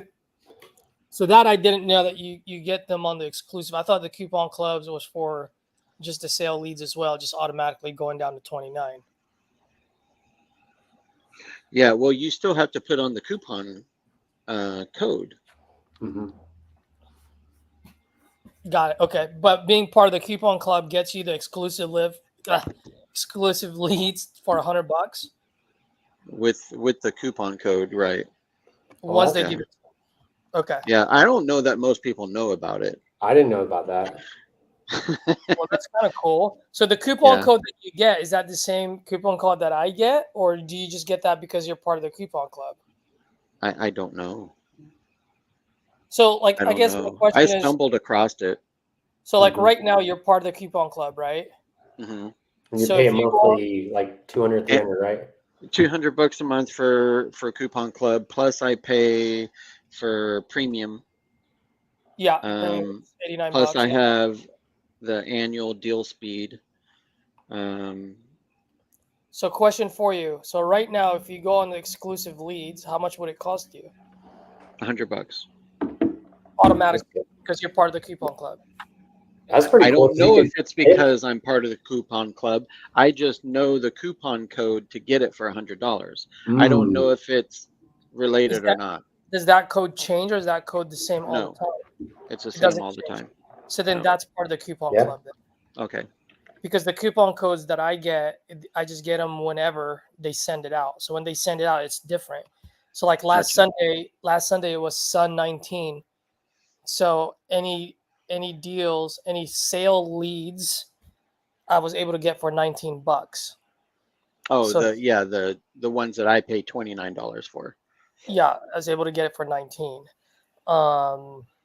So I mean, knowing that now, maybe the coupon club might make sense to pay the extra $200 a month. Yeah. So that might make sense. I didn't know that. I thought the coupon club was just specifically for the sale leads. Yeah. Well, see, and you Go say ahead. sale leads, but there's the coupon leads, there's the sale leads, and then there's the exclusive leads. And the sale leads are $59. And then the cheap ones are $29. Or in your case, you're getting them for $19 or something like that. On different days. You just get them all the time. You get them at Well, there's 29. three different versions of leads though. Correct. Yeah. In Coupon Club. And Keen said this last week, which is pretty cool. So he has Coupon Club too. I used to, I just got rid of it, but he's had it so long where it's so cheap, like $99, and he still has that club. So that's pretty cool. But that was painful to hear. Yeah. Yeah, right. But it's pretty cool because there's a new guy that wanted to, buy leads. I was like, Keaton, like, would you be open to this? This is just an idea because I like thinking of new ideas. What if, you could sell the lead to him for $12 and you buy it for $9 and make a spread so this person doesn't have to pay the monthly fee every month. Like share the overhead costs and just work together. So I was like thinking that's a pretty good thing. Then Caesar told me that you could just look for emails and you could get coupons for leads to make them cheaper. And I was thinking, well, with your thing, if you're part of the coupon club, you could get exclusive leads for cheap too. And you could actually pick what county and what city and all that stuff, which is pretty cool. So that has me thinking like, I wonder if it's a good idea to team up with someone with Coupon Club, buy some leads through them, pay them a little extra money for their time. So you don't have to be a member of the Coupon Club maybe. Yeah, I was thinking the same thing. Like I originally posted even in Titanium, I posted if anyone wanted to go in on Privy, but not one person responded at all. And so, I just paid the $1,000 for the year and got Privy. And then PropStream, same thing, I'm paying the, $100 a month for PropStream. But we could all band together and use the same one, and I think it costs like $20 a month for each additional person to add more people. Why are we all paying $100 a month when we could do $180 for 5 of us and split that? Yeah, I agree because I was using my friend's PropStream login from Sub2. And I've been using that for like a year and it still works. And I haven't talked to her in a year. So that's good. I pray to God she doesn't change her password because I get PropStream and my old business partner had Privy. So I get those for free. I pray that they never change their passwords. But yeah, I agree. Like it's all good to share resources and share overhead because, Privy and PropStream, they don't really have the IPs where they lock you out. So I think PropStream, you could have as many as accounts or just logins, or not logins, but you just share the login and you can access it from different IP addresses and they don't catch it like InvestorLift does, which is good. Right. Well, Batch does too. Like you got to log. Batch, they're good at that. But you can add additional people for $20 a month. Yeah. So it's still cheaper. Membership. It's still cheaper if we all just said, okay, one account, add 20, 20, 20, and then just split the difference. We'd all be paying less. because I Right, got yeah. rid of batch mostly because Mhm. they pissed me off. But but I'm paying for Privy, I'm paying for PropStream, I'm paying for X Leads, Shit gets and expensive. then my CRM is another $100 a month, and so I'm paying a lot of stuff. Yeah. Yeah, I think it's a good idea. I know when I get kicked out of PropStream or Privy, I'm definitely going to team up with you or someone else, if I ever get logged out of there, because it's definitely resourceful to share overhead because like you don't need one account, just share it and be like, hey, Caesar, give me $5. Stan, give me $5, and it's all paid off. It's good. I'm good. Yeah. I think that's a good idea. I'm posting in Titanium and say, doing a Novation JV handoff in 15 minutes if anyone wants to join on the stream. I wonder if that would be good. Or I don't know. Fuck it. Whatever. But yeah, I would maybe keep tinkering around with those filters, like you said, or maybe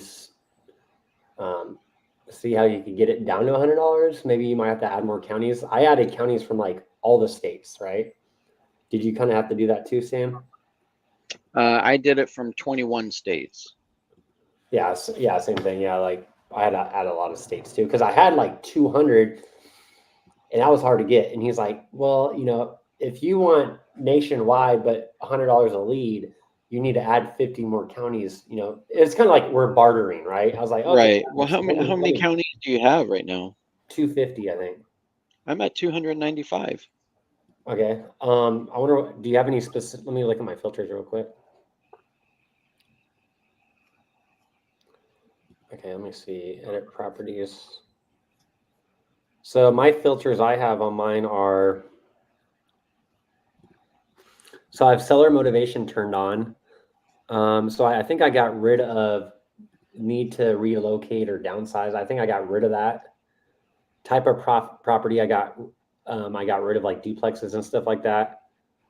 How fast do they want to sell ASAP in 1 month? So that's one filter. Owner or agent. Yes, I'm the owner, so I have that filtered on. And no, it's not listed. So besides, are you the owner or are you agent or is it listed? The only filters I have is how fast, what type of property, and seller motivation. Those are kind of the filters I went in there and customized it. And yeah, they said, so I have seller motivated, type of property, year constructed, how fast they want to sell, owner agent, and is your property listed? Mm-hmm. So I think we're the same except for a year of construction. He just changed that. I want to say, like, I don't want you to name drop, but maybe sometimes you have to name drop. Like, hey, well, Brandon has it for $100 and he has this. Like, I can see the good of that, but I also see the bad of it too. Like, Yeah, I don't want to name drop. Yeah. But I can still say, someone. A couple members have it. Yeah. A couple teammates I have in Titanium. That might work. Like, hey, I know a couple members that kind of went in there, filtered some stuff, added some more counties, and they're at $100 right now. And see if that kind of, greases the wheel a little bit, Right. It doesn't hurt to ask, I dropped Gabriel's name. Like, well, Gabriel has all this shit for $100. And they gave it to me. Okay, let me see here.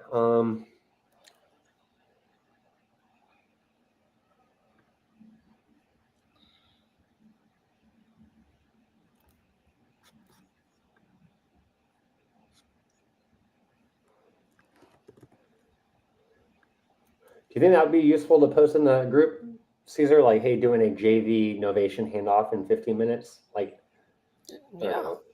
Okay. Whatever. I mean, if they want. Okay. Where we at? Okay. So, I was talking with my brother. He's my partner also.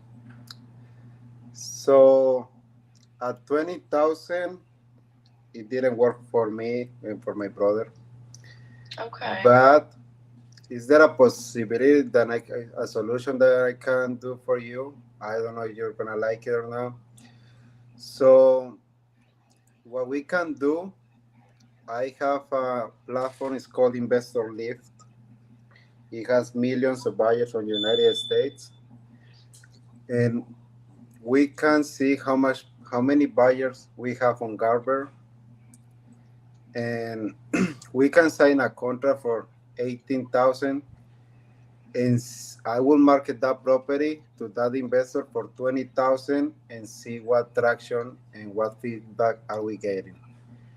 So it will be like three possibilities, three scenarios. The first one, we will get an offer above 20,000, and I say, hey, Kimber, we had this offer for 20. They can close on these days. Yeah, you can tell me, yeah, we can go for that one.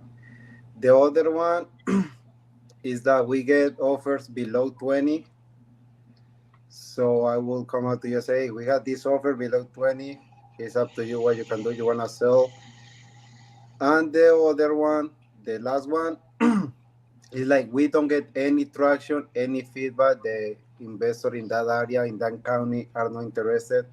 And I will come to you and say, hey, we didn't get any traction, any feedback. I will cancel the contract, and you're gonna be in the same spot right now. So that will be in like 2 weeks that we can do that, and we can see what feedback can we get. Oh, yeah, it's okay. We'll just leave it listed for a while and we'll see what happens. But thank you. I appreciate that.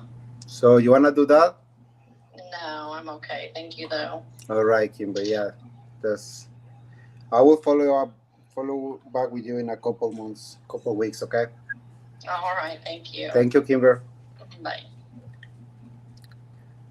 I mean, I tried. You tried it, dude. That's all you can do, brother. Yeah. Brad, Hey, look at Brad. this guy. How you doing, man? Long time no see. Oh, dude. What Yeah, up, no, bud? it has been, dude. I've been seeing your lives. You're consistent. That's good. Thanks, man. Just trying to be like you, brother. Oh no. It's the other way around. You got a contract like right out of the gate, didn't you? After like 2 or 3 days. From where? Well, because you have, going live, don't you? You guys have like a 100K goal, right? Yeah. I remember seeing your number go down real quick right out of the gate. Yeah. Oh yeah, I see Awesome. what you're saying. Yeah, the number. Yeah. Yeah, that's great. Thanks, man. Oh, yeah, I just posted in RJ's group that we're doing a live handoff. If anyone wants to join, just maybe we'll get some more people in, because that's been a topic of discussion for pretty much the past 3 calls. Like novations, what are they? How do we pitch it? What do we do? When do we do it? Who do we do it with? Really? So that's pretty cool. That's great timing. Mm-hmm. Let me make Very sure I nice. post it though. So we want to have people. During the call, just have everyone on mute while Brad does this thing.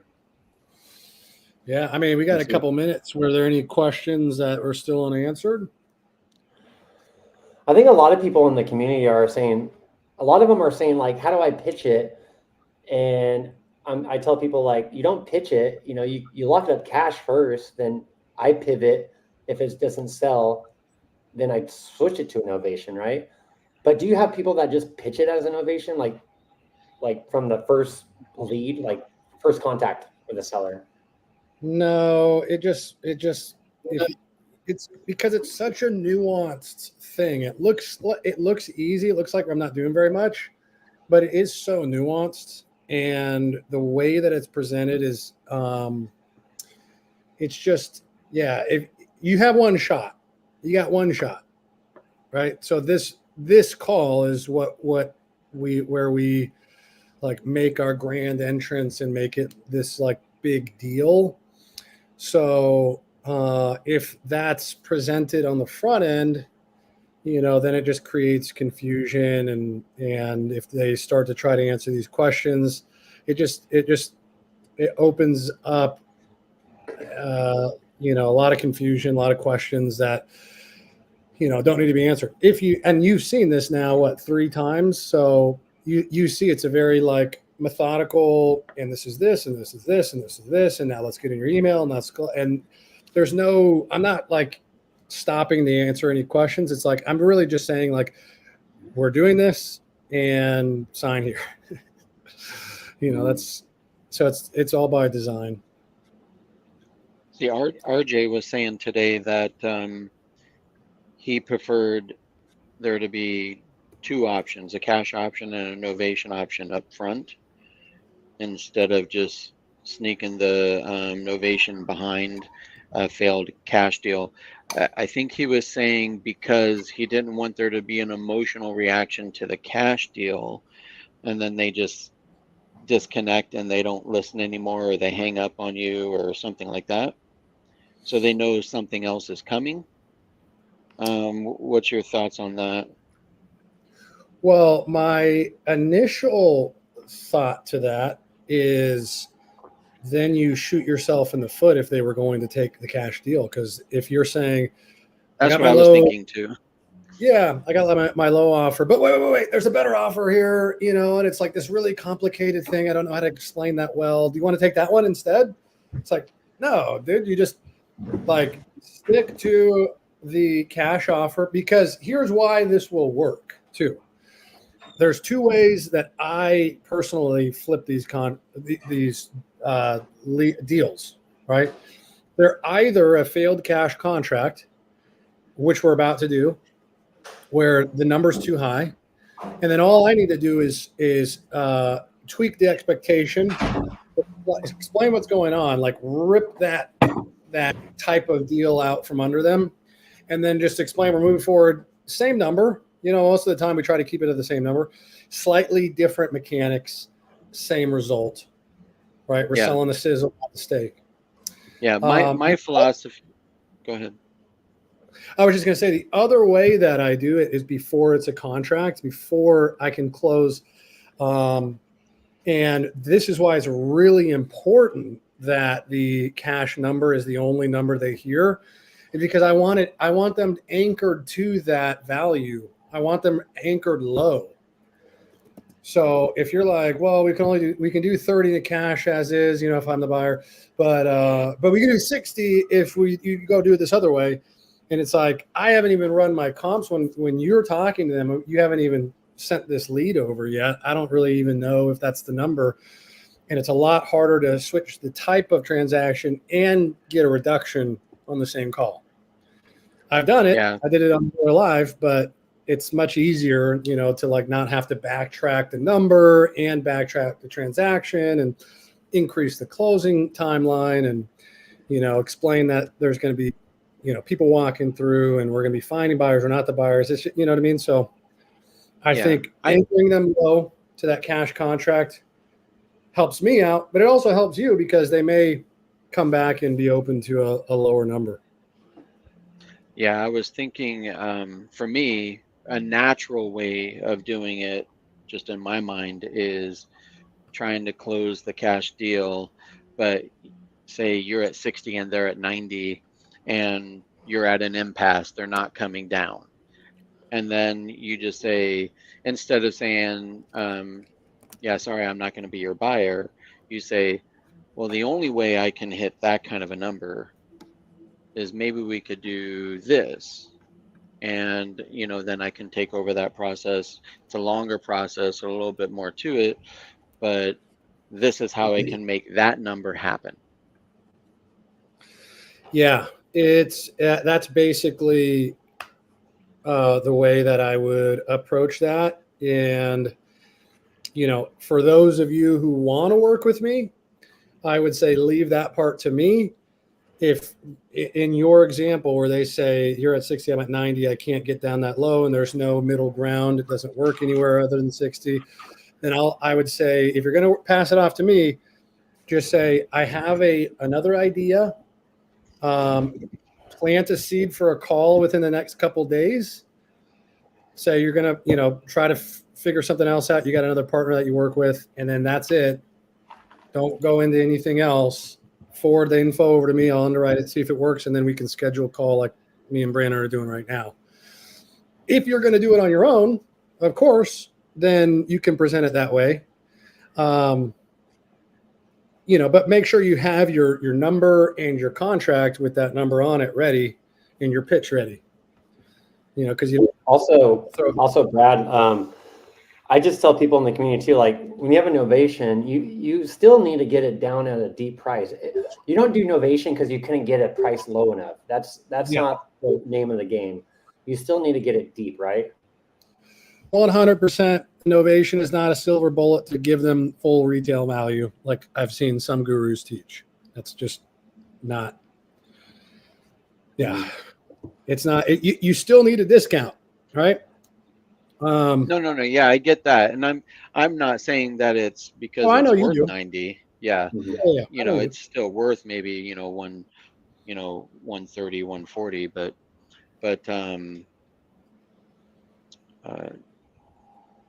that's just how. In your example, 90 may be a good number for innovation. I'm not saying you didn't know that they needed a discount.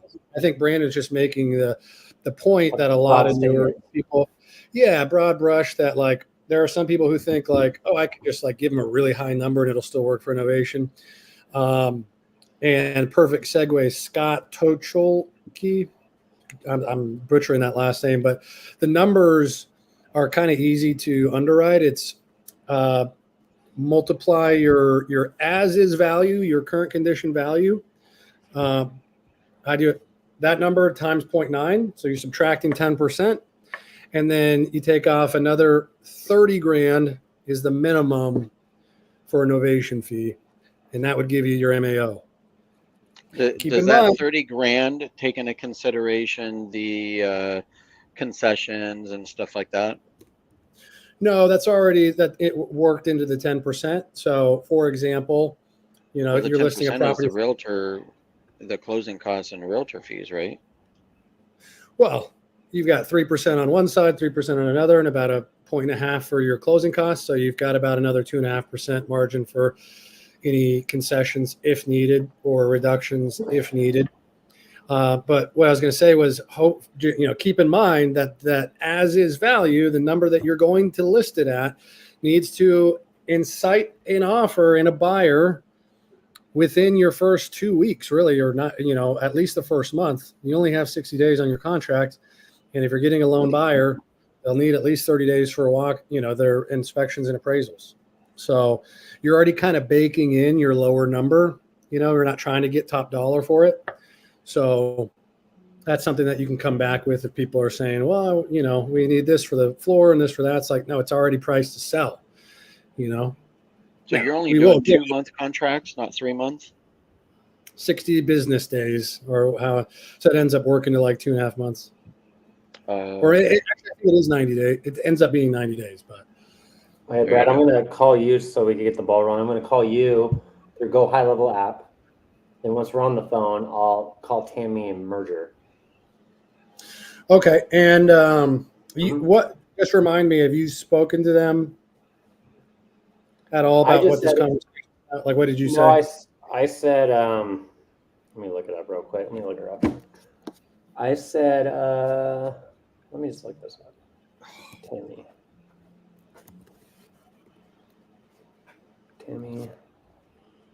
Last thing I said is, hey, Tammy, I have a few interested partners, but nothing serious yet. My partner, Brad, had a few questions. If you're free tomorrow for a call between 2 to 5, are you available? So I said you had a few questions, and what I'll do is say, hey, I got my partner, Brad, on the phone. Usually I go to him, when things aren't really getting a lot of traction on a deal. And I just wanted to introduce you guys to each other. And his business model is a little bit different than mine. And this is kind of what he has to offer. Okay, perfect. Yeah, so this is going to kind of be a bombshell for him. Yeah, well, I said I have a few interested partners, but nothing serious yet. So that tells me we haven't got traction, right? Yeah.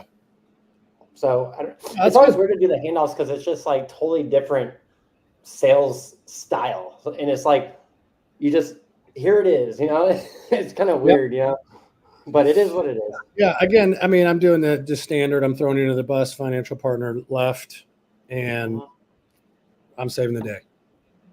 Yeah, because with her, she has no legs. She got one of her legs amputated, I believe. Jeez. And she has a 2-story condo. They're already gone, I guess. They're already gone out of the house because she can't go upstairs, so they needed to leave because her disability, right? And Okay. I guess she had another wholesaler that screwed her and just ghosted her. So I was like, hey, like I'm gonna try my hardest. I'm gonna let you know whether it's good or bad. I'm gonna keep you in the loop, you know, be transparent. You know how that goes. Mm-hmm. So with her, I think we just say, hey, we tried cash. We have a different strategy to, you know, still get you that price so you're able to just not worry about the property anymore. It's just a different way to do it. Yeah. That's good. Cool. Let me call Tammy. Let's see. I'll call you, Brad, first. Brad. And all the communication will go from your sound. I'll just mute myself like once we get the ball rolling. Oh yeah. Yeah, that sounds good. Like last time. Okay, cool. So I'm calling you.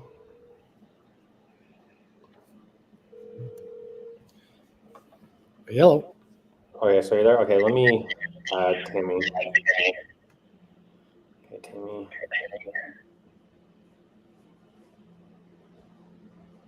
Tammy. Call and hold. Okay.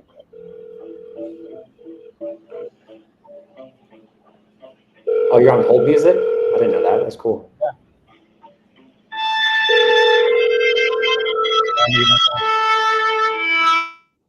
Hi. Hey, Tammy, it's Brandon. Hey, how are you? Doing good. How are you doing? I'm alive. There you go. That's the attitude. Same here. So I got Brad on the other line. I'm going to merge you real quick. But yeah, I brought Brad in. Like I said, we sent this out to some partners. We had some interest. Brad had a couple questions, and he has a little bit different spin on it to still help sell your property. So I wanted to bring him on the call and see what he could offer and just get his take on the property. So let me merge you real quick with him. Let's see here. Okay. Sweet. Merge call. So we got, let me go off speakerphone. Brad and Tammy, you there? I'm here. I am. Hey, Tammy, how are you? Fine. How are you? Doing well. Doing well. Thanks for asking. And thanks for hopping on with me, by the way, taking time out of your day. I appreciate it. No problem. And I see here, I think it's, there's a Mike on title, or Michael. Yeah, it's my husband. Your husband. Is he around? No, he's at work. Oh, he's working. Okay. Okay, nice. What does he do? Yeah. He's an industrial painter and blaster. Oh, wow. Very cool. Super niche. So I'm sure it's good job security. Yeah. Yeah, that's awesome. All right. Okay. Well, then we'll just, obviously, if we were to do anything, you know, we would need him, but I'll kind of explain what's going on with you. And then, you know, if we need to, we can hop back on with Mike as well. Okay. But basically, so, you know, me and Brandon have worked on a ton of deals together. He usually brings me in when, and I think he mentioned this with you, when there's just not a lot of traction on it. You know, and that could be for a number of reasons: market, price, just location in general, or any number of factors. Yeah. In this case, you know, I'll just be upfront and honest with you because I feel like that's the best policy. But basically, on this one, you know, when cash investors, people who are paying cash as is, are purchasing property, you know, they're typically not reaching into their own pocket and using their own cash. You know, they've got a pool of investors that they're using to buy these properties, and so they can, you know, buy more properties and give those investors a return, right? So in this case, they did have a lender in place, And unfortunately, his financial partner has kind of pulled out the rug from under him and just backed out. He doesn't really have a plan B.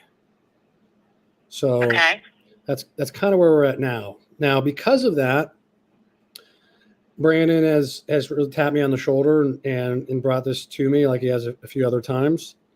There's a program that my company has available because we are obviously operating in different businesses that we really were hoping to get you approved for, because if we were able to, then we could kind of save this deal.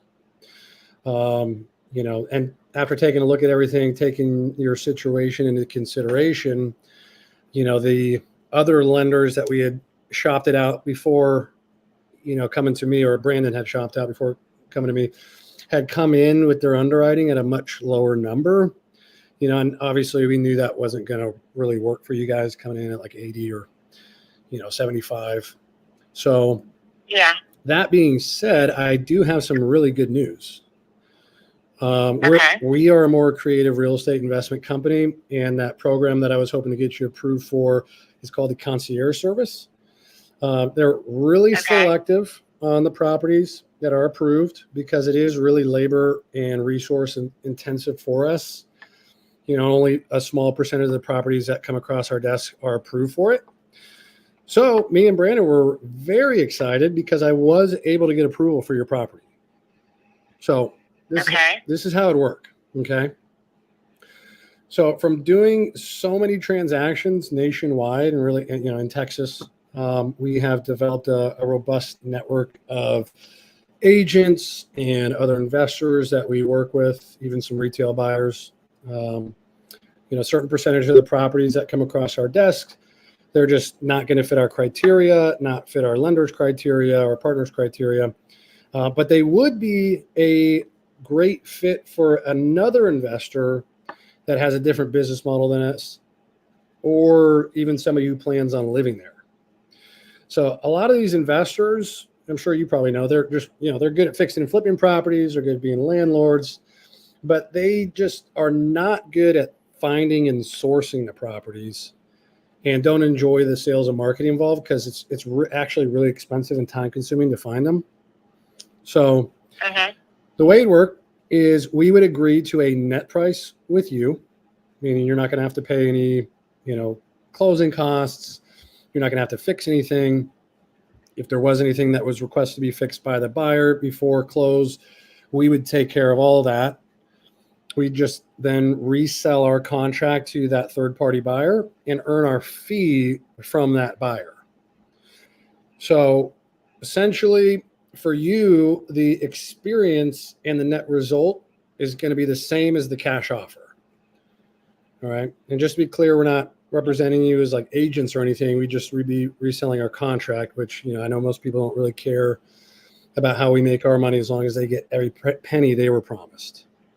Right. So, we'd earn our fee from the buyer. We would handle all of the heavy lifting, and you get to sit back and collect a check. So you're getting the speed and convenience of a cash offer, one that you were originally promised, but we can get you that much higher price than those other lenders were willing to approve for us. Okay. So how much? Well, are you able to hop into your email for me? Not right now. Okay. I'm actually getting my physical therapy right now, and I have somebody pulling on my good leg, so I only have one leg now. Oh my So goodness. I'm getting physical therapy right now. I had to have my leg amputated. That's why I'm selling my townhouse. Right. I did hear about that. Yeah. Okay. So. All right. Well, tell you what, I think you'd be pleasantly surprised, at what we're able to do for you guys. I need Mike here anyway, so that we can get both signatures to make this work. When would be a good time later today for you and Mike to be able to hop in your email? Today, I guess around when he gets off work at 6 and doesn't get home till like 6:30, 7. Okay, and that's this evening. That's like central. That's central time, right? Yeah. Okay. should we plan for then like 6:30, 6:45? Make it 7. That way I'm sure he's here. 7. Okay. Sometimes traffic is a mess down here because they're rebuilding the main bridge coming into town, and they've got like all kinds of mess going on. Okay. Yeah. All right. Perfect. All right. Well, let's do that then. Yeah, we'll plan for 7. I'll fill Mike back in, with what we just talked about, and then we can kind of run through this and get this thing going. All right. All right. So I guess I will hear from you around 7. That's right. Yeah, that sounds great. All right. All right. Thanks so much, Tammy. All right. Timmy, I'll have Brad call you.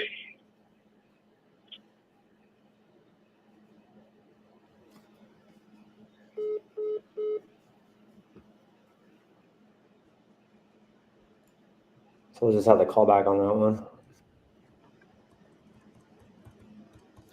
Okay. Are you there? Yeah, we're there. Okay. Yeah, not ideal. I didn't love the fact that the husband wasn't there already, and then when she couldn't get in the email, we just got to pivot to where both decision makers are right there, so I can get them in the email, and then I can pull the trigger. So, yeah, like I was saying on the front end, you got one shot. So we kind of half cocked this one, but she doesn't know the number. Okay. So there's still a little. The number going to be the same? Yeah, number's gonna be the same. Okay. Yeah, but I don't want her to have all of the information, right? I want her to still have something that she needs from me so that she does hop back on with us.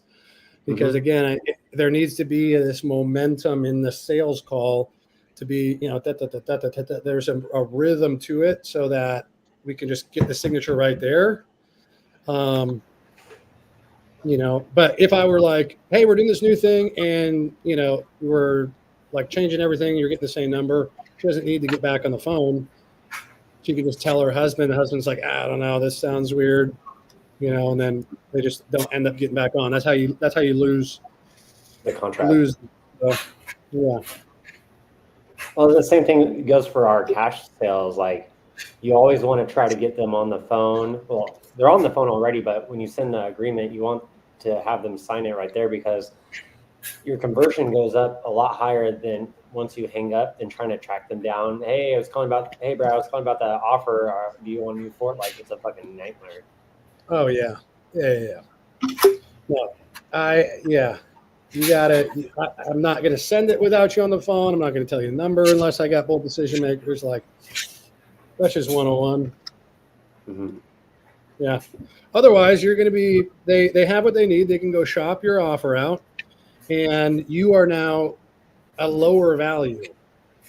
You're just now you're a sales guy trying to chase them and get them back on the phone and sign. And they're not, they don't have to give you the time of day. They already know what they need to know from you, and that's it.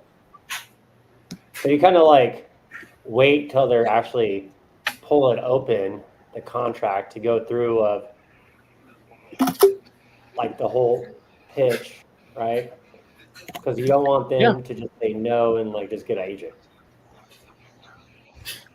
Well, yeah, I mean, in this case, like somebody who's open to doing the cash as is sale is our perfect innovation seller. They don't want to do the traditional route. They don't want to deal with paying closing costs. They don't want to deal with any repairs that may come up. They don't want to deal with finding an agent and then dealing with offers coming in and all that stuff. They want a hands-off approach. That's why it works so well, is because they're getting that white glove experience, and everything is exactly the same, except for the fact that they know we're not the buyer, and I'm telling them that, and that we're going to find one for them. Yeah. So, you heard the pitch. The pitch was already there. The only thing the only other thing that I was going to do was walk her through, and I don't do line by line. I bullet point the major points of the contract, and then she'll see the number right there. That's what their eyes automatically go to every time. Yep. Yeah, I'm just texting right now. So I'll have Brad call you back at 7 p.m. so you and your husband can be there together. Yeah. To discuss. It's better. It's just better this way that he's there anyway. Yeah. Since we have a lot of people in here talking about novations, when does a novation not go smooth? Like when you get objections, how do you handle that usually? Just depends on what objection. I guess the main objections that come up are EMD, right? Which again, when they're coming to me and I'm flipping them as a cash contract, there's very few objections really. These are mostly when you're closing a new contract.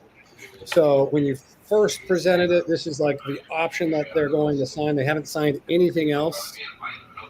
It's EMD, which is an easy objection. Like, I'm not the buyer. I'm not going to be closing on this property if we can't find an agent. That's on paper.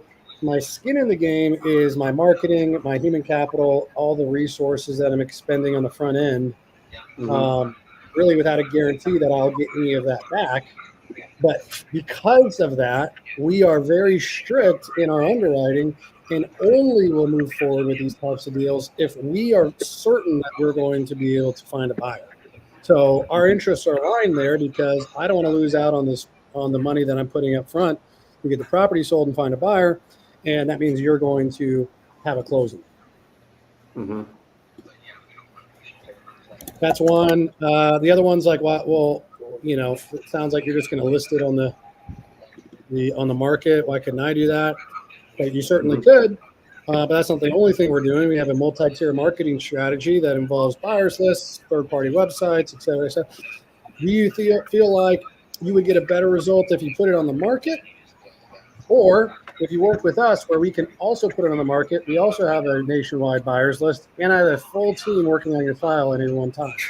Which one do you think is the result for? You're also vetting the buyers too. You're vetting to make sure, because yeah, you could be a real estate agent and list on the market, but then you're dealing with people that come in on your house that aren't even pre-approved, like they might not even have the money, and like you might lock up a contract with someone that can't perform, even a retail buyer, right? Right. Yeah. So if you want to deal with all that, you're more than welcome to, but this is a hands-off approach, a white glove service where everything's done for you.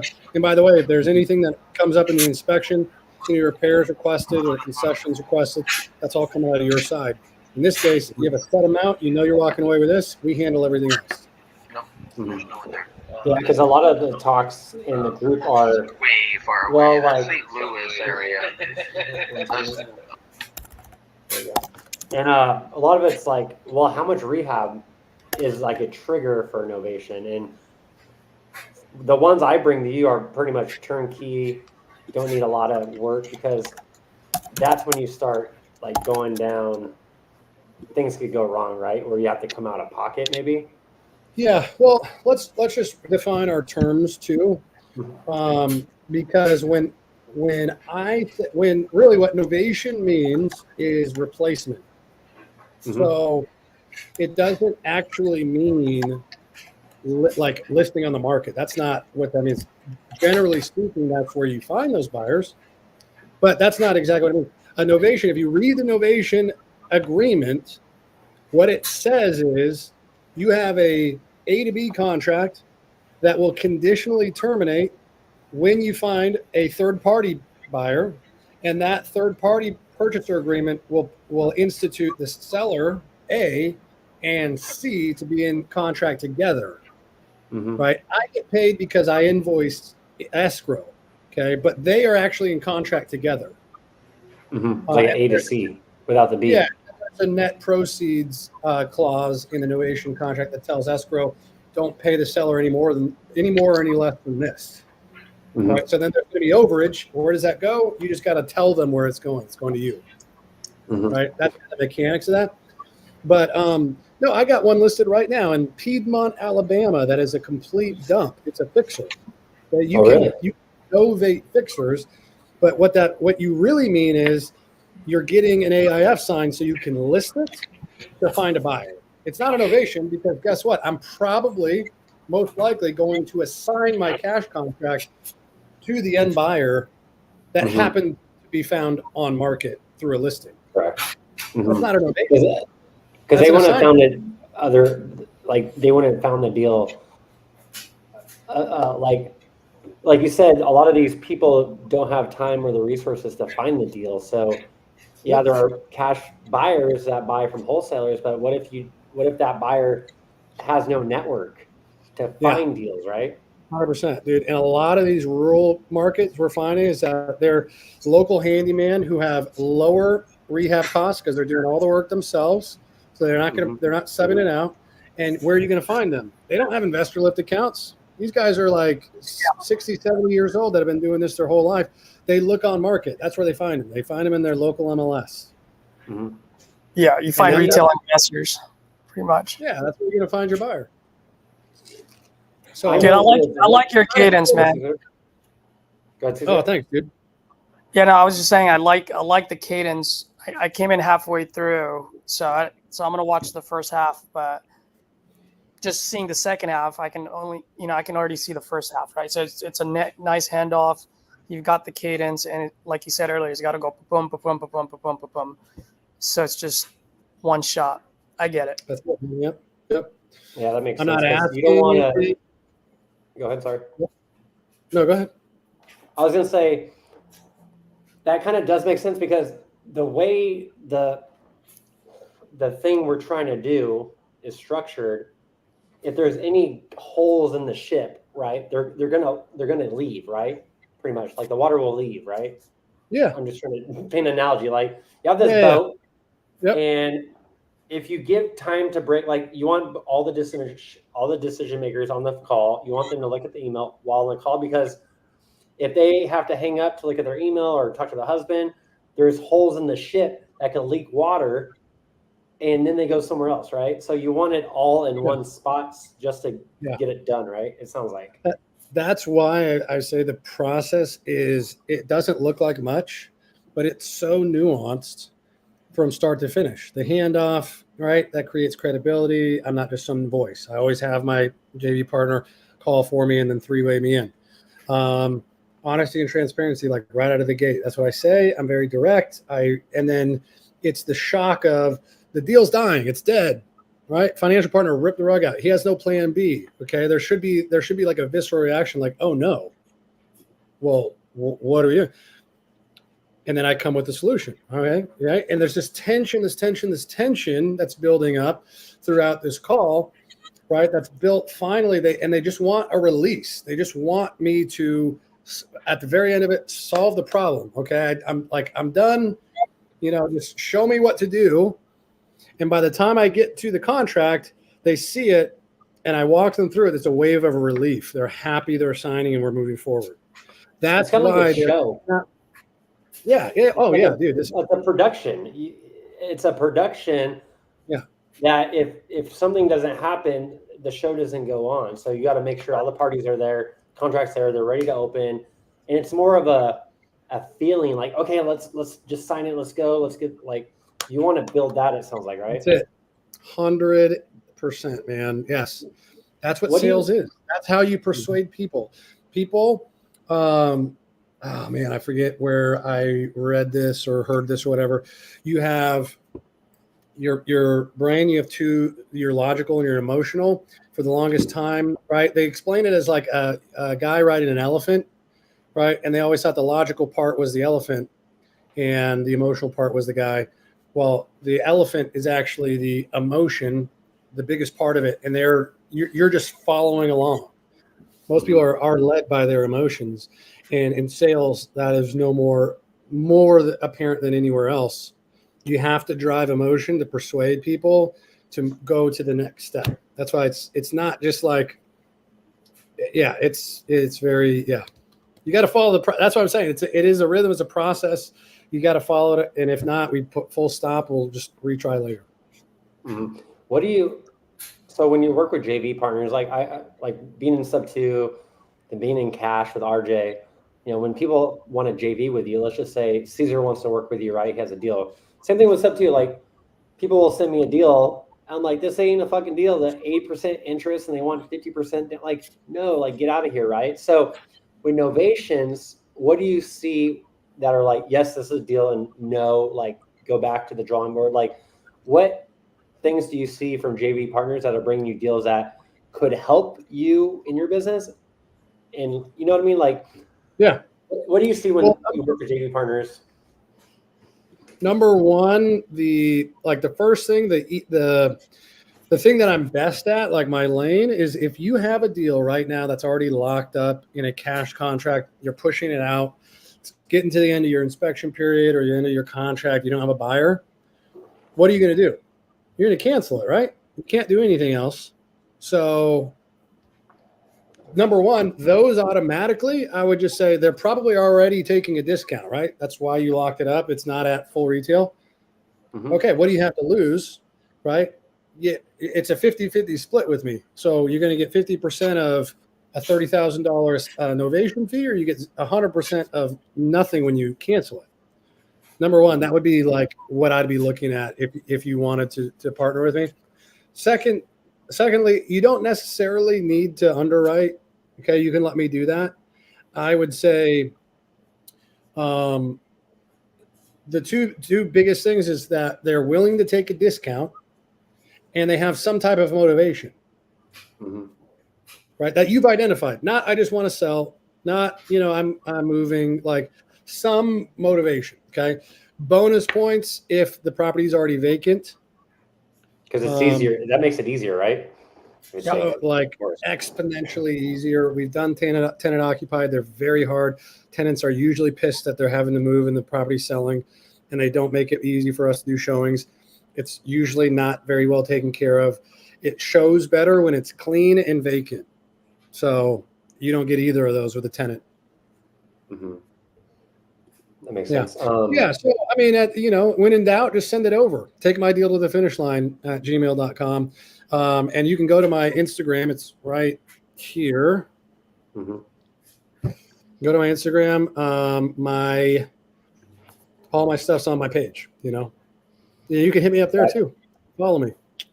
Yeah. I tell people too, like, for me, I'm not trying to do a fucking novation because it's hard enough just to do the acquisitions on sales, right? Just me and Kathy. If I try to go down this rabbit hole of trying to do innovation, trying to learn innovation and trying to do it, like, nah.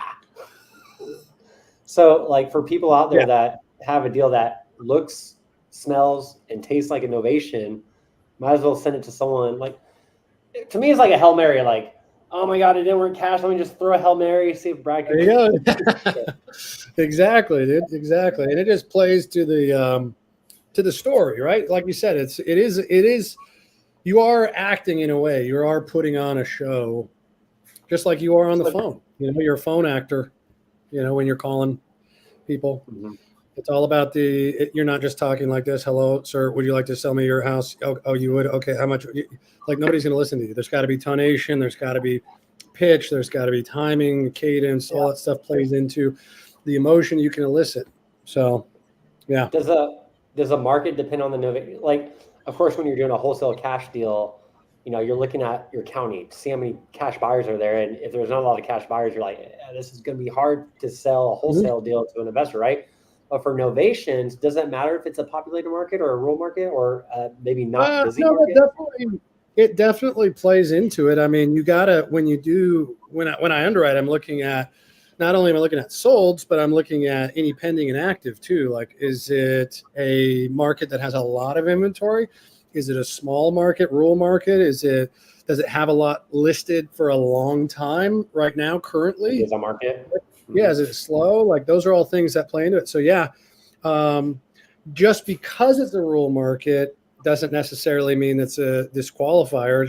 You just have to adjust your end number, right? The as is value to what you want. You want a quick sale at a number that works.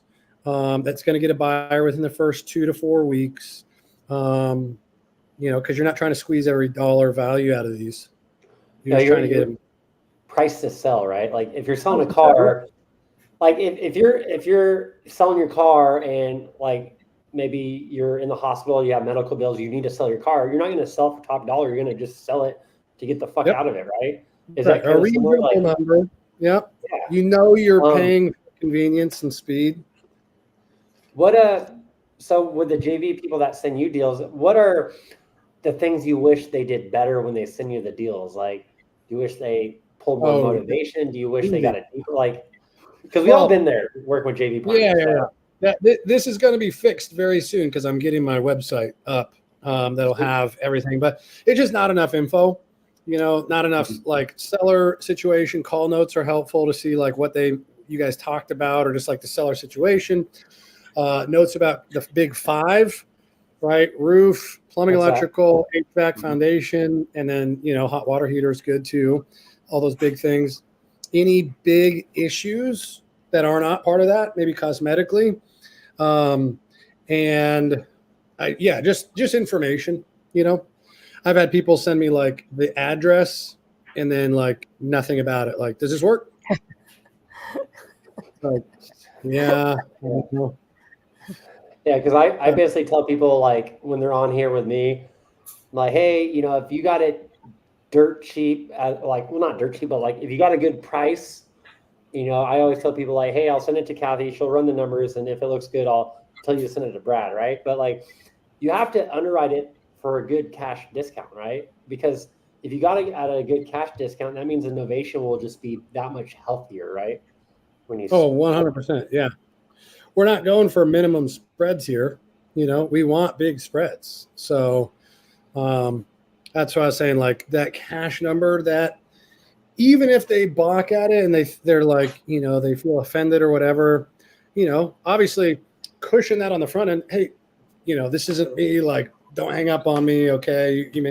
Anybody read Never Split the Difference knows that when you're going to deliver bad news, you're going to do an accusation audit, right? You're going to say everything that they would say about you first to declaw that attack, right? You're going to think I don't know my numbers. You're going to think I'm a sleazy salesman that's trying to steal this property from you. You're going to think I'm lowballing you, et cetera, right? Take all that away from them because then they can't use that. And then, how did I set it up? I had a couple other things, but that would be the most important thing. I created a little scarcity. Like we wanted to, we only have a limited amount of funds available, so we want to give you opportunity anyway before we use those funds for another deal. So they've approved X amount, right? Even if so that cushions their offense of a low number, but now in their mind they're like, boom, low, it's low. That's going to influence their psychology of their what they expect. I'm telling you. Scott had a question. If you don't do that, you are leaving money on the table. You do not do that. Yeah, Scott had a question. If it's a 90% plus 30K, seems like it's easier with a higher ARV. So novations are easier in a higher market ARV. Does that make sense, or is that how it is? Because there's more cushion in the If you have a $30,000 minimum, that's kind of hard on a $100,000 home. So like at price, like at actually, what we have price a points does couple it? of those right now. So. Yeah, a couple, but yeah, those are like all of them. So in theory, like if you're just looking at the numbers, yeah, possibly, right? Because you're looking at, but then again, when you get into those higher value markets, you're dealing with a more sophisticated seller, typically. So it's not necessarily easier because you're the person on the other end of the line is a little more savvy usually, right? $1 million homeowner is not going to be similar, like, would that be similar to like if you're trying to target Tampa, right? It's hard to get a wholesale deal in Tampa because people that live in Tampa could be like, I don't need you. I could just list on market. The market's hot, right? Is that kind of similar, like at the ARV? Yeah, that can play into it too. Again, that's why seller situations important. Because if you notice, there is a trend, right? With the couple that we have with you, they're out of state. They left already. Property's vacant, right? So they don't want to have to deal with it. They already like wrote it off, and they left. Which is great for us because now we can do what we want with it, and they don't need the funds for another house purchase. That's also key, right? We don't want contingent. Yeah, so. But yes, in theory, yeah. But what I've found is basically like it's easier actually at lower price points. Because at lower price points, it's like it's not more competitive, but maybe less competitive. So like they need your offer compared to like a higher like. Yeah, it is also not. I don't know. I mean, this may not come into play here, but it isn't ARV. It's not ARV. It is as is value. Okay. That's important to know. We're not doing ARV comps. But I think I mean he just means like the value you're going to sell for. So I get that. Yeah, because like if there's that 30K difference, you know, that 30K gets eaten up real quick at a low price point, right? But at a higher price point, that 30K is easy to wash. Like it just blends in with the price, kind of, right? Yeah, I mean, but then again, that 10% is also not that much. So you come down less, right? Right. And so on $1 million property, I'm coming down $100,000, and then I'm only coming down 30. Versus on a $100,000 property, I'm only coming down 10 grand for cost with an additional 30. Mm-hmm. Look at the ones we have. Where do you have them locked up at? 50 and 60, right? I forget 50K, exactly. like 40K, 60K. This one's at 100K. So Yeah. low price points for sure. Low price points, yeah. Also, what was I saying? I think me and Kathy were talking yesterday where like, just as far as probability, you've been doing this a lot longer than I have, and you've done a lot of cash too, right, Brad? Cash deals, Yeah. sub 2 deals. Yeah. I'd say So historically, I've done 50-50. Okay. Deals. Number of deals. So for cash, like Kathy was just telling me this yesterday, like over a certain price point, like it's hard to wholesale, you know, those expensive properties, right? Is that accurate? Like at a certain price point, does it get hard to wholesale? Like over 800K, like, because that just got me thinking, if I'm trying to wholesale 800K property and the probability is really low, why am I even focusing on this? Is that an accurate statement? I don't wholesaling think with your so. experience? No, well, there's two sides to it, right? So when you say it's hard to wholesale, you either mean it's hard to lock up into contract initially in acquisitions, or it's hard to dispo. So which one do you mean? Because I would say, like in a market like San Diego, where the median price point is about $850 to $900, that's very hard to wholesale in San Diego. There's a lot of competition, and it's hard to acquire properties at a number that makes sense. So that's first, right? You're not going to get, now if you do end up getting one, then it's hard to dispo because the buyers are not buying at those. Pool, right? The buyer pool is smaller at those higher end. Like, of course, they have the median price, but if you're above the median price and you're more in that upper scale, your buyer pool shrinks, right? Yeah, definitely. I mean, that's why it's really important to, like, I would be talking to buyers. I would be talking to buyers first. Make sure you have a buyer in the area. Don't just like, I don't know, throw stuff out. It's easier if you know that you're going to go into a market and it's a higher price point market, or any market for that matter. You should be talking to some buyers so you could target some of your marketing, number one. But then number two, like, you know, if you get a number or a property in this area, you'll have a buyer ready to go. Makes sense. And yeah, because you're going to need to find those buyers that are buying at high price points. So they're there. I would talk to agents. I would be, dude, if I were newer or on my own, I would be, that's all I would do is call agents. Well, do you have any buyers? Do you have any buyers? Do you have any cash buyers? Do you have any cash buyers? Where are they buying at? What do they want? Right?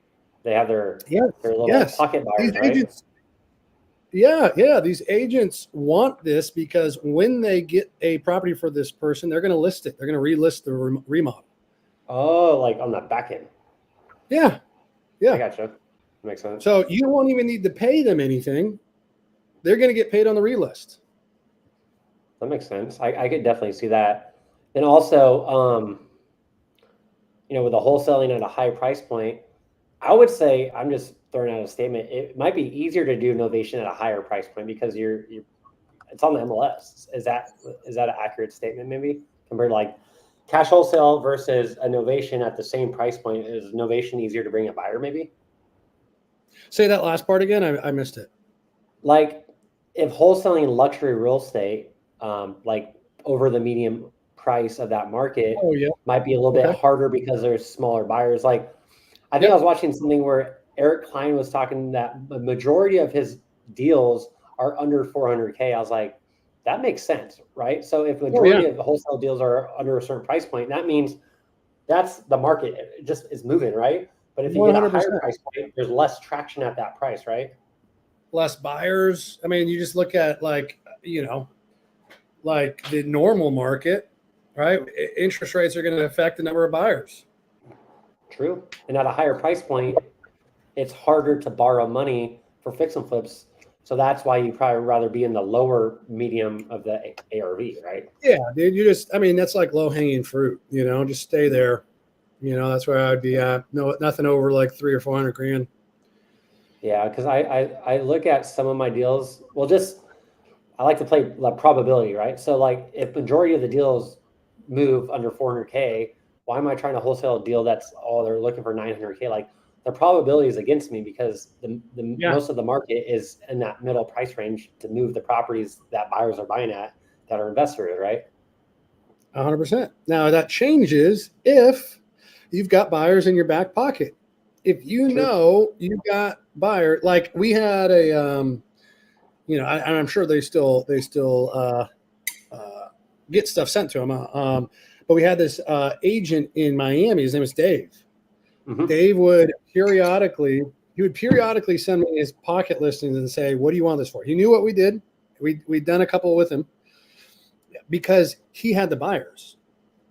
Mm-hmm. So he would send me these pocket listings, these off-market stuff that he had access to.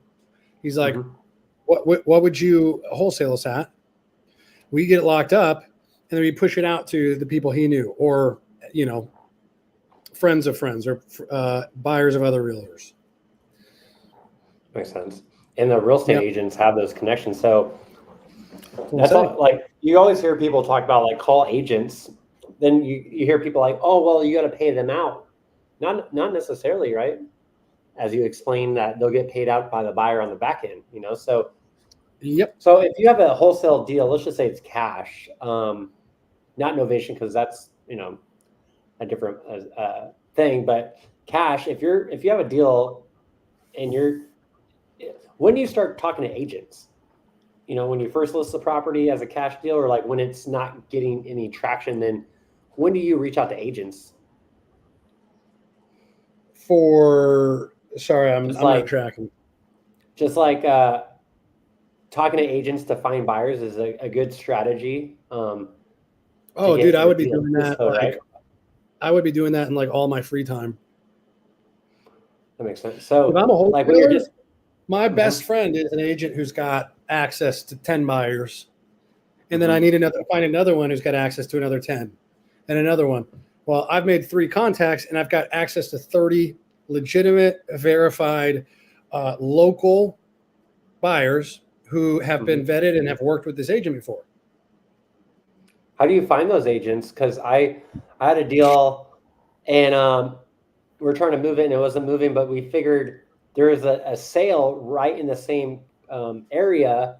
And I called that agent. I was like, hey, I saw you sold a property like right down the street from the deal I have. You might have any other buyers that are still looking in that area? And unfortunately, she didn't have any. But is that kind of the same strategy where like, hey, I saw you sold a house a few blocks from the deal I have. Like, do you have any buyers that are still looking for a house? Yep. I mean, if I had a deal already locked up, I would go to Zillow. I would click 90 days sold, and I would look at everything within 2 miles of that. Sold in the last 90 days. Okay. Yeah. Because now you know it's an active agent. They just sold this. That's true. Are you filtering like what type of properties, or it doesn't matter? I mean, whatever yours is. I'm assuming it's single family, right? So look for everybody that sold single family. That makes sense. Yeah, that's a good idea because a lot of times the new wholesalers you post on Investor Lift if you have it, if you're new. They post on Facebook, because it's free and it's marketplace, it's out there. But if you don't get traction, one way to be on the offense is talking to agents. that are doing Right. deals in your market, and maybe get an agent's feedback like, hey, I got this locked up. You know, are buyers buying at this price around in that local network? Like they might have some good pulse on the market too, because I think I talked to an agent and they're like, this deal, no one's buying that high. Like no one's even flipping that much rehab into a property. So your numbers are way off. Yeah. You know, sometimes you get that reality check, local, you know, boots on ground over there, right? Yep. Dude, they are such a underrated resource for wholesalers. Like they are usually like wholesalers and agents are pitted against each other because it's like Tupac and Biggie. Yeah, but dude, I would use them to my advantage because they're out there already. They're the ones that can do that footwork for you in the market that you are, especially if you're virtually wholesaling, you can't be out there. And look, like I have a one that we just got listed on Monday, Innovation. We just got listed on Monday in Ohio. Okay. The agent, her name's Tasha. She told my dispo guy, I'm not going to work with you guys. I talked to my title. They say you need a notarized POA. And if you don't have that, we can't work with you. And because we said we had a title. Ohio, right? This is Ohio. Because they have that rule, right? Like you need the notary or something like that. Or was it Maine? Oh man, I'm losing my mind. It's I think this is Maine actually. I'm sorry. Anyways, one of those states. No, it is Maine, 100%, because we've done a couple deals in Maine, and they're like, oh, the state of Maine says you need a notarized POA. I'm like, well, I've got a couple title companies we use that say you don't. So your title company just hasn't done this or doesn't know, or, you know, it's just CYA. The point I'm trying to get to is when you call these agents, they don't know you from Adam. You are just another wholesaler, and there's a lot of bad ones out there. So when she called or when I got on the phone with her and she's like, who are you? I'm looking up your number. You're not this isn't your name. You have a website? No, I don't have a website. So like, you guys aren't legit, blah, blah, blah. Basically, I could have gotten really offended and being like, screw you. Like, who are you to call me out? You got to humble yourself, truly, because they don't know you. You are coming to them for help. And yes, it's going to be mutually beneficial, but you've got to be the one with the higher social intelligence level to bring them to you by building the trust and that credibility on the phone. Because if you don't get past that, then everybody that you talk to is you're just gonna like say screw you. So when you get on the phone with these people, you have to convey that credibility, that authority to build the credibility and ultimately the trust. Because if they think you're a knucklehead, they're not going to want to work with you. They're just going to throw you in the knucklehead bin and never answer your call again. It's just how it goes, right? So when you're calling, literally just be cold calling as many as I could, and just tell them exactly who you are and what you're doing. The ones that you want to work with will get it. The other ones like lead them to. It's like sub 2 with an agent. Oh, that's illegal. But then you find agents are like, I love sub 2. So you gotta find those agents that are going gold mining.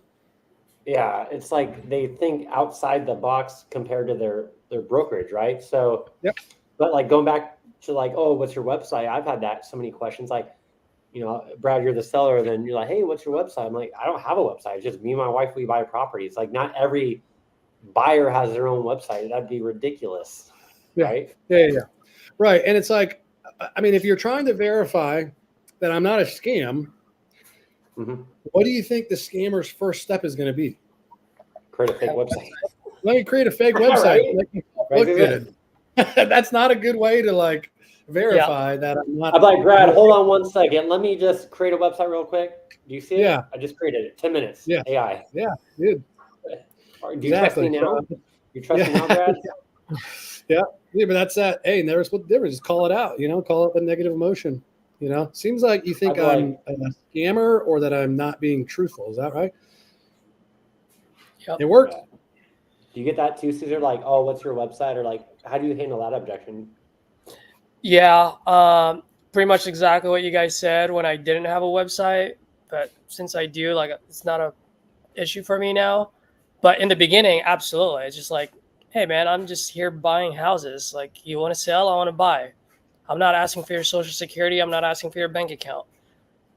Right. You don't dig in. You don't take the bait and go down the rabbit hole of No, why on the no, website you say it's not a fucking problem, and you kind of brush over it, right? yeah, you just brush. Yeah, exactly. I just be like, I'm here to buy. You're here to sell. We're gonna go through title company. I'm not gonna ask for your bank account. I'm not gonna wire my money straight to your bank account. Yeah. You know, It's Yeah. like, Even if I did have a website, I would not just be like, yeah, sure, I'll send that over. Because basically what that's highlighting, that's like a dashboard light. There's something wrong. like a red flag. I don't trust you. I don't trust you. Like, I need something to add credibility. So my question would always be, yeah, I mean, always affirmative, right? Yeah, sure, I can get that over to you. No problem. Just curious, what are you looking for and what do you need from me? Yeah. Right. Usually they tell on themselves and actually go a different direction. It's not about the website. It's not about this. It's just, I don't. That's something you know, for them just to talk about, to say no, right? Yeah. Yeah. Yeah. And then you actually get to the real thing and you can address that objection, move on. Yep. Cool. Hey guys, I gotta get going. This was awesome, Brad. I know I missed a good chunk of this. I'll watch it over. You guys still have the same office out there? I'm on my own now. You can see I'm in my kitchen. So okay. Yep, I'm doing my own thing. Yeah. Take my deal to the finish line, baby. All right. That's me. Dude, awesome. Dude, let's catch up, man. It's been a while. Okay. Yeah, you got my stuff, right? Yep. I'll Okay. Instagram you and whatnot. Cool. Yeah, Let Susan, it- I'll see you tomorrow, man. I'll be on in the morning. I'll probably log off in like 5 minutes as well. Go to the beach. Cool. But yeah, let me know when you're in Italy, dude, before you go back up north. Dude. Oh, by the way, Brandon, I'm gonna go to Hawaii for a month.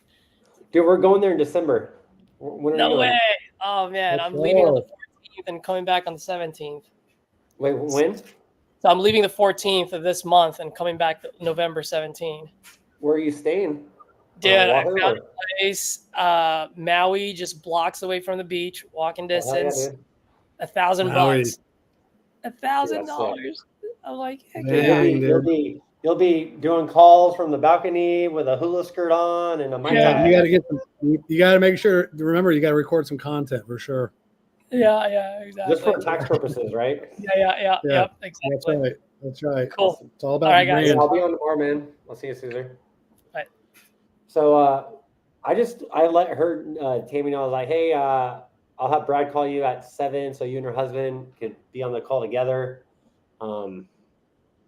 So hopefully that goes smooth. Let me see. Scott said websites, reviews, testimonies can all be fake. It's dumb for people to even ask for it, to be honest. Yeah. I think mostly old people ask. I don't blame them, like, what's your website? Yeah. I mean, again, it has nothing to do with that. They're screaming at you, I don't trust you. So you have missed a step. You're going too fast. You're not building enough rapport. You sound too salesy. You're being too. I mean, there's a plethora of things. You missed something before, that you just need to. The process isn't really refined. Right. Yeah. I mean, there's something about you. Look inside, right? Take extreme ownership, like Jocko says. Mm-hmm. You have done something to create distrust. So. Yeah, it's kind of like what's it called? Like when you're new and you get that objection about EMD, and like if you let that phase you, the seller will smell that. So a lot of times it's just through repetitions and building that confidence while you're on the phone. When if someone asks me, "Oh, Brandon, I need $2,000 EMD," I'm like, "I ain't doing that. That's it. I ain't doing it." And they're like, "Okay." Like you create the objection in your head, Like a lot of the time you push through these objections, and with your confidence, the seller won't even care. Like, of course, if you have a new, like I was new, like, oh, I don't know, like the due on sale clause, EMD objections, closing over the phone. Like there's all these objections that could trip you up. Yeah. But a lot of them can be fixed with just pure confidence on the phone. That, if you're confident and the seller could acknowledge that, you won't have any objections. At first, I had so many objections about EMD. I never have objections about EMD ever anymore, because before it was such a problem and I was so scared but then RJ like $10 EMD, so I had that confidence going, and now it's not a problem. Yep. 100%, man. I mean, they're looking to you as the authority in the interaction. So if you aren't like somebody's getting sold, right? Somebody's driving the car, right? So it's gotta be you. And the key is the one who asks the questions has control over the conversation. Never just answer, always re-ask a question. If you ask me a question, I was like, oh yeah, here's the answer. You retain control of the conversation. If I'm driving the conversation, oh, here's the answer. What do you think about, what do you also think about this? So you're re-establishing control by asking the question. So you're putting yourself as the professional, because I think sometimes a lot of people forget this, and I forget this too. A lot of people have never sold a house or will only sell one house in their whole life. Yep. Right? So they don't know what escrow is. Well, they might know it, but like they don't know what EMD is. They might hear about it. Like they don't know the process. And a lot of times I catch myself, because we do this every day. Like this is our world, wholesaling, right? Yeah. Real estate. They don't know that. Like they don't speak our language, and sometimes you just got to break it down by, hey, you want 500K. I get that, but other houses in your neighborhood are selling for 550. Your house needs a lot of work. It's not a deal. I need to be lower. And if you could kind of make it basic for them, that's good. But if you start throwing out all these terminologies, you're gonna kill the momentum. And you might be knowledgeable about it, but sometimes you don't need to drop that knowledge on a seller that doesn't really know the game. Yeah, no, 100%. Yeah.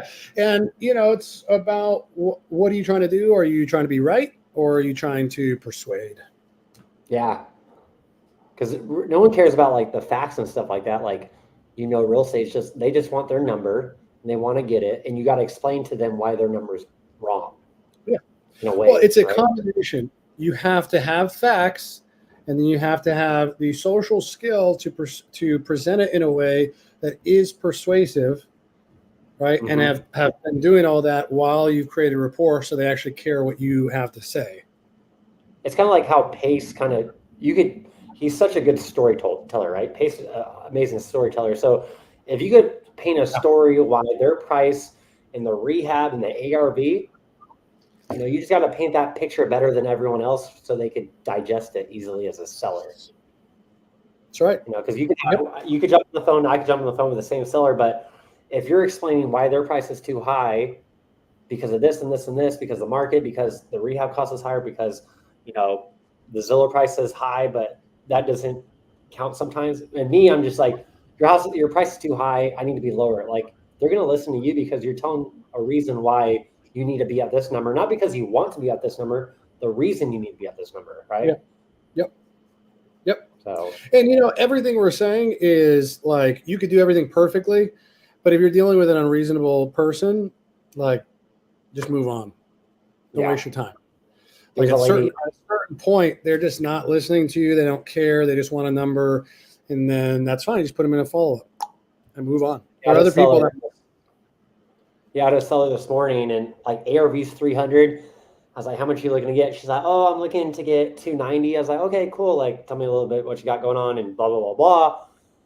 And she's like, "Oh, it needs a full gut job." I'm like, "Well, like, the neighborhood's going for this. If I have to add this much money in the property, it's not a deal." She's like, "Well, I don't care about the comps. I want my number." Blah blah blah. I'm like, "Well, you should get a real estate agent." And I said, "See ya."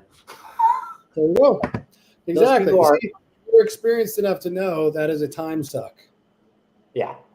Because even if you get that contract on the dispo side, like I had a seller was a pain in the ass for months, and I finally got her on the phone again and pitched a seller finance, and she was ready to go down that rabbit hole. But she had an objection about everything on the contract. There's stuff missing. Like these contracts are expensive. Like Pace spent a lot of money for these sub 2 contracts. Like they're good, right? Yeah. And she's like pegging about the contracts. And me and Kathy were like at the beach in the car. How sometimes you're just calling on the go. And we're looking at each other like, should we just fucking hang up? Like, this lady is going to be a nightmare to dispo this property. Like, should we just pull the eject cord and get out of the helicopter, you know? Yeah. See, that's good, man. That is maturity right there for sure. Yeah. But it's 2:30 already. We're about to bounce. But do you want me to set up that call, or should you just call? Like, what do you think for the Tammy lady? I think at this point, you've given me the warm handoff. I can call her directly. Yeah. You can just slack me your number. I'll do that. You guys don't have to hop on. All right, cool. Because I was thinking we might either be smoking or surfing. Right. So let me get this contact going. I'll send you the details real quick. Tammy. All right, cool. Thanks for having me on again. How many people were on? I don't get to see. I don't Dude, think. we had it got up to 15 live, so that's pretty cool. Usually we're at the 8 to 10, but I think a lot of people jump on from Titanium real quick. And the conversations have been around novations. I don't know why. Is it during certain markets, like sub 2 becomes really prevalent when the market's at a standstill, right? Sub 2 is really good, right? Is novation better in certain markets, maybe? I don't necessarily think that is. I don't know. I've been doing this for a couple of years. 3.5 years. I haven't been in a full 10-year cycle, so I guess I couldn't speak to that specifically. I would probably say that it has more to do with the fact that novations are becoming a more mainstream thing. Kind of like sub 2, everyone's in it now. For wholesalers, yeah. So I think that probably has more to do with it. You got guys like Rich Wonders and Eric Brewer who are all getting bigger. This is catching on. So that's probably, I would say that's probably what it is. People are just learning more about it. And you hear it all the time now. I first heard it when I was at the Golden Ticket last year when I met your guys' team down there in Arizona. And I heard one guy talk about novations. I thought, what the fuck is novation, right? And now it's just everywhere. So I think it just gets hot and people get down that rabbit hole. And, for people that need novations, just go to people that are doing it every day like you. There you go. Take my deal to the finish line at gmail.com. Yeah, if you guys need any help from Brad, make sure you guys follow him on Instagram. If you need more help and you can't get a hold of him, just get a hold of me. I'll put you in touch with Brad. But Brad's going to call the novation seller a little bit later. We'll be live tomorrow again in the morning after RJ's call. But happy to have you again, Brad. And thanks everyone for watching again. And we'll see you guys next time. I texted you all the info too on Brad. Let me know if you got it. All right, sweet. Got it. Awesome. See you guys. See you, Brad. See you, bro. See ya. Let's go.